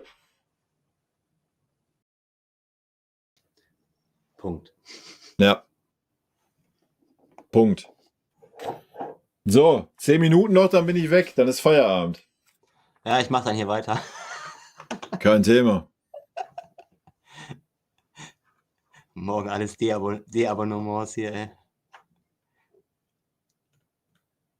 Ja, aber der Nagelsmann hat ja auch wenigstens eine Spielidee gehabt. Ja? So, guckt euch mal an, wie wir gegen tiefstehende Gegner unter Nagelsmann gespielt haben. So, und das war nur ein Schuppu, der da stand, Alter. Ja? Was wir da für einen Kombinationsfußball gespielt haben. Was wir für ein hohes Pressing hatten. Ja, natürlich super riskant. Ich meine, der Kimmich war auch da kein Sechser. Ja, da müssen wir uns auch nicht wundern, dass in der Mitte alles offen und wir so hoch standen, dass wir super anfällig waren auf Konter. Aber das sind wir jetzt, obwohl wir tiefer stehen, immer noch. Ja, guckt euch die letzten Spiele an. Also daran hat sich nichts geändert. Es sieht ein bisschen besser aus, weil wir tiefer stehen, ja. Aber am Ende des Tages sind wir immer noch genauso anfällig, wenn der Gegner schnell umschaltet. Warum ist das wohl so? Komisch, oder? Weil vielleicht der Sechser derselbe ist und die Räume nicht da sind? Oder die Spieler nicht in den Räumen, wo sie hingehören? Mann, Mann, Mann.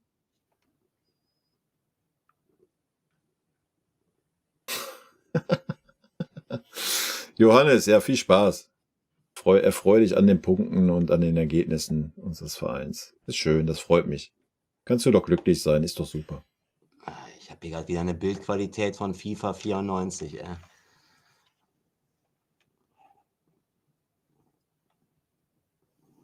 Ja, das ist ja auch, also, ne, wie Gerard ja auch nochmal, wenn du es dann nicht verleihst, ja dann es verkaufst, Pavard abgibst und kein Ersatz besorgt außer Minjay, da muss man sich halt auch nicht wundern.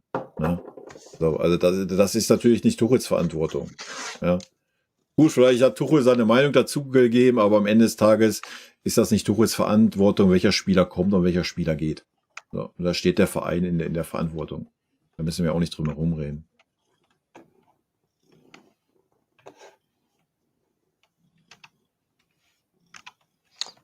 Ich glaube, den Klopp sehen wir im Fußball nicht mehr. Ja, kann sehr gut passieren. Oder wenn vielleicht irgendwie nach so einem Jahr Pause sagt er, ich mache nur noch Schidi-Midi, den Bundestrainer, alle paar Monate, mal 3-4 Wochen oder so. Der Flick hat die Mannschaft damals einfach laufen lassen. Ja, und die Mannschaft wollte halt. So, das ist das Ding. Und er war kein Trainer, die Trainer danach haben alle versucht, diese Mannschaft in ihre Vorstellung, in ihre Konzepte zu pressen. So. Und da haben die Spieler keinen Bock drauf. Das haben sie dann klar gezeigt.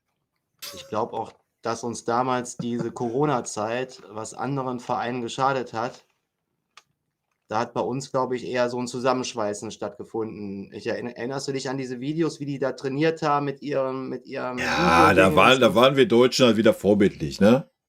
Ja, da In der waren wir im Umsetzung. Gegensatz zu unseren Pressekonferenzen mit dem Mikrofon, da haben wir es hingekriegt, Genau. was die Technik angeht. Ja. Und ich glaube, dass da so ein Zusammenschweißen war. Man darf aber auch nicht vergessen, dass die Champions League war doch da ein bisschen anders, der Modus. Da gab es doch, glaube ich, ab der Gruppenphase gab es da immer nur ein Spiel, ne? Du hattest Ja, es nicht gab dieses ja dann dieses Turnier da in. Genau, du hattest Ja. aber kein Hin- und Rückspiel, glaube Nee, ich, nee, ne? nee. Ja, das war alles ein bisschen anders und ich glaube, da Ja. war so jedes Spiel musstest du Aber jetzt da sein. trotzdem muss man das ja nicht schmälern, ne? Also der Erfolg Nein, war ja nein. trotzdem da. Der Erfolg war da. Ja. Die Spieler hatten Selbstbewusstsein ohne Ende und haben einfach dann ja auch dem Trainer zeigen wollen, wir belohnen dich dafür, dass du uns einfach machen lässt. Schönen guten Abend, ich hoffe, es geht dir gut. Könntest du eventuell meinen Kollegen Bernhard Yilmaz aus Mainz-Hartenberg grüßen? Er ist Dortmund-Fan. Ja, Grüße gehen raus. Läuft ja wieder bei den Schwarz-Gelben. Der Messias ist ja zurück. Schaut mal, wie wir unter Pep aufgetreten sind. Jeder Gegner wurde geschlachtet. Ja, aber da haben wir ja auch eine Philosophie gehabt. So, jeder Trainer hat ja irgendwo seine Philosophie. Selbst ein Kovac hat eine Philosophie gehabt. Selbst ein Cleansey hat eine Philosophie gehabt, wie er spielen lassen will. Tuchel hat einfach keine. Oder er zeigt sie nicht. Oder er verrät sie nicht. Oder ich weiß es nicht. Ich habe beim Tuchel einfach das Gefühl, Tuchels Philosophie ist, wir gucken, was der Gegner macht und versuchen, ich verstehe es nicht. Du hast ja kein Argument. Wenn du dir Spiele anguckst von Bremen zum Beispiel. Die Bremer spielen doch ganz anderen Fußball, wenn die gegen Bayern spielen, als wie in ihren allen anderen Spielen. Vielleicht noch Leverkusen, Dortmund dabei. So, aber du kannst doch nicht dir angucken, wie spielen die Bremer denn? Wie können wir die Bremer denn am besten knacken? So, die spielen doch gegen Bayern ganz anderen Fußballer wie als in 80% ihrer anderen Spiele. Und das macht jede Mannschaft. Ob das Frankfurt ist, ob das Gladbach ist, ob das wer ist, scheißegal. Selbst Leverkusen und Dortmund spielen anderen Fußball, wenn die gegen uns spielen.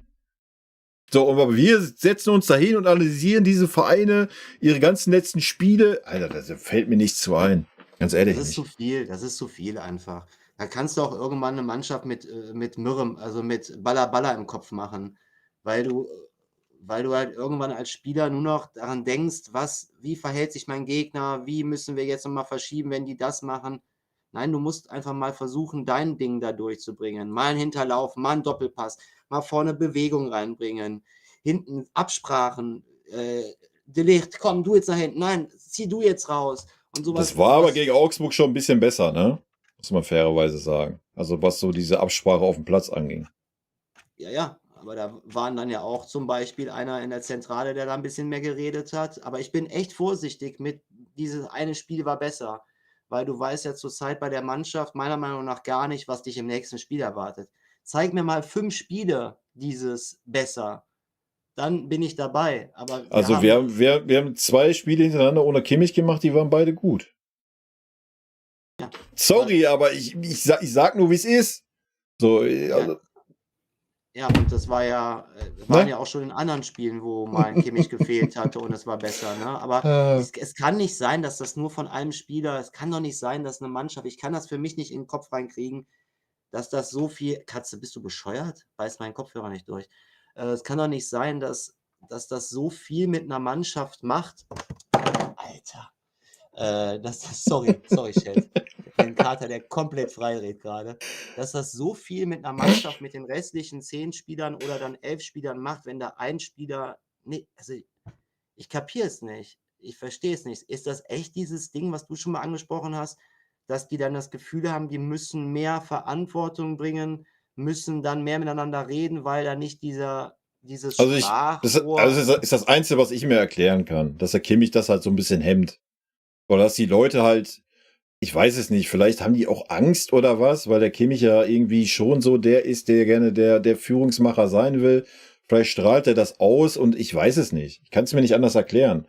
Aber wenn man sieht, wenn er nicht auf dem Platz ist, ja, wie die Spieler halt einfach mehr Verantwortung übernehmen und sich gegenseitig coachen, sich gegenseitig mehr helfen. So, das ist halt, wenn Kimmich auf dem Platz ist, nicht da. Ja, das kann man ganz einfach mal vergleichen. Das ist nicht da. So, warum das so ist, weiß ich nicht. Das ist auch gar nicht gegen Josh. Ich weiß es nicht. Vielleicht hat sich das so eingebrannt. Vielleicht saugt er die Verantwortung auf oder wie wir immer sagen, er muss ja auch alle Ecken schießen, alle Freistöße. Er muss ja alles machen. So. Und dann denken sich die anderen vielleicht so, ja, alles gut, der Josh ist da, alles gut. Ja, lass ihn mal machen, so, weißt du? Ich weiß es nicht. I don't know. Aber er zeigt es ja eigentlich nicht mit seinem spielerischen Verhalten, dass er diese Verantwortung auf den Platz bringt. Das ist ja das Widersprüchliche daran, ne? Ja. Weißt du, was ich meine? Also er zeigt es vielleicht im Training, das sehen wir ja nicht, aber er zeigt es ja dann nicht auf dem Platz. Oder ich sehe es einfach nicht. Vielleicht bin ich da auch einfach zu beschränkt. Ich sehe es nicht. Vielleicht sieht das dann, ich weiß nicht, ob das Anmu war. Vielleicht sehen wir das alle nicht, ich weiß es nicht. Ich glaube, der Anmu ist auch kein Kimmich-Fan, der ist nur Tuchel-Fan. Ja, stimmt. Aber kurz, die eine Frage muss ich noch beantworten, bevor wir Feier mal. Würden wir mit Flick wieder Erfolg haben? In der aktuellen Situation denke ich ja. Weil Flick würde wieder die Leute pudern, würde wieder die Standardaufstellung reinballern, die wir immer haben. Könnte ich mir schon vorstellen. No? Ich glaube, jeder Trainer, der gerade kommen würde Erfolg haben. Ich glaube schon, weil jeder Trainer irgendwie eine Philosophie haben wird, oder nicht? Die fehlt mir beim Tuchel. Ich weiß nicht warum. Ja, das Schlimme daran ist ja, dass die Ergebnisse passen. Ne? Das ist ja das Verrückte an der ganzen Sache. Dass du als Bayern-Fan da sitzt und dann hast du ein Spiel gewonnen, aber bist eigentlich als kritischer Fan nicht zufrieden damit. Und es bestätigt sich ja, also das ist ja das Problem, das hast du ja mal früher gesagt, ja, ich habe kein Argument gegen Tuchel, weil wir gewinnen ja und wir gewinnen ja. Ja, ist ja auch so. Ja. Aber es wird in der Rückrunde nicht so weitergehen. Es sei denn, er hat das Glück, ist jetzt böse, so wie es gerade ist, dass so ein Kimmich ja gerade mal nicht kann. Ja? Ich weiß es nicht. Vielleicht wird aber ein Tuchel wach. Aber jetzt haben wir einen Rechtsverteidiger verpflichtet. Ich hätte ja gesagt, stellen Kimmich nach rechts einfach. Wäre gut gewesen, hätte sie keinen verpflichten müssen. Aber keine Ahnung. Was sagst du denn zu Sané-Verlängerung, wenn da jetzt eine Verlängerung im Raum spielt? Bist du da auch direkt Dann kriege ich einen Kackreiz. Aber warum? Der war doch so klasse in der Vorrunde. Hat Weil doch der seine 10 20 Spiele Millionen gemacht. jetzt schon kriegt und der will nochmal wahrscheinlich 2 oder 3 mehr haben. Dann hast du einen Durchschnittsspieler, der 1/3 die Saison stark ist, dafür rumhocken, der 22, 23 Millionen von diesem Verein kassiert. Und dann kriege ich einfach einen Kackreiz. Weil für diese 22, 23 Millionen kannst du 4 andere junge, hungrige Spieler wie den Saragossa holen, wo 4 Spieler dasselbe Gehalt bekommen. Ja, vor allem, was willst du So. eigentlich mit einem Saragossa oder mit einem Boyer, wenn Tuchel weiter Trainer ist? Weil da haben wir doch, also tut mir leid. Du hast eben, glaube ich, gesagt mal irgendwann, dass Boyer jetzt das spielen wird am Wochenende, ne? Ja, gehe ich schon aus. Weil wer Gehe ich nochmal alles fest von verletzt aus. ist, Ich wer ist denke noch mal- auch, dass ein Guerrero links spielen wird und er sägt einen Goretzka wieder ab oder er sägt einen Pavlovic ab. Bis beim Tuchel ja, kann ja auch sein. Ne? Hat ja ein Tor gemacht, da kann man ihn ja schon mal wieder rausnehmen. Kennen wir ja vom Tell. Oder Tuchel bringt den Take-Counter ein hoch, dass er den Davies nach vorne zieht. Ne? Auf die linke Seite. Und kein Müller und kein Tell. Also ich sage, Boyer spielt nicht am Wochenende. Warum? Der wird nicht spielen. Er wird sich irgendwas anderes da hinten einfallen lassen. Der wird nicht spielen. Das passt nicht zu Tuchel. Dass ein Spieler kommt, 2 Tage mittrainiert gefühlt, Eine Woche. 23 oder eine Woche, 23 Jahre alt ist und dann direkt spielt, das passt für mich Der nicht. spielt. Lassen wir uns überraschen. Ja. Aber ne, ob er es dann rausreißt, warten wir es ab. Gut, Leute, wir nehmen jetzt noch eure Tipps auf fürs Spiel am Wochenende. Olli, dein Tipp gegen Gladbach? Du weißt, ich mag Tippen nicht. Ist Finde ich es- immer ganz blöd. Ist 1-1. egal. 1-1! Ja. Das ist aber frech. Ja. Aber ich hasse es, ich mag es nicht. Kann auch ein 4-0 werden. Was? für uns. 0-5. 0-5-5-0, ja, das läuft ja. Ist schon mal ein Unentschieden, wa? 5-5. 2-1. Okay. 2-0. Müller-Kane. Oh, da muss der Müller ja erstmal spielen dürfen. Ich wollte gerade sagen. 3-1. Ach so, Anbu, für den nächsten Stream, ne, erwarte ich eine Antwort dann auf die Tuchel-Strategie. Oder hast du die geschrieben und ich habe es überlesen? Dann musst du es im nächsten Stream nochmal wiederholen. 2-1 Gladbach. Eieiei. 3-2, 2-0. Ich sag meinen Tipp nicht, oder? Doch, ich sag ihn. Ich sag 3-0, sag ich. Oh. Für uns. Oh. Ganz klares Spiel. Weil Kimmich ist nicht dabei, ganz klares Ding wird das.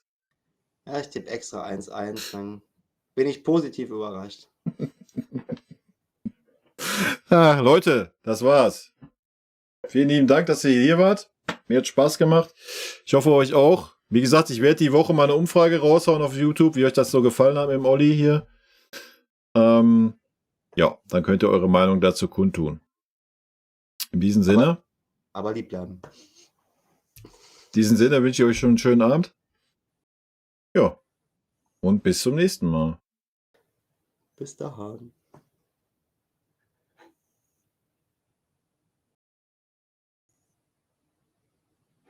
Zack. Ja, das Sind wir war's. allein? Sind wir allein? Sind wir noch kurz allein. Allein. Herein. Und ich muss noch Ja. auf YouTube den Manuel. Ging wenden. klar Warte. für dich oder was?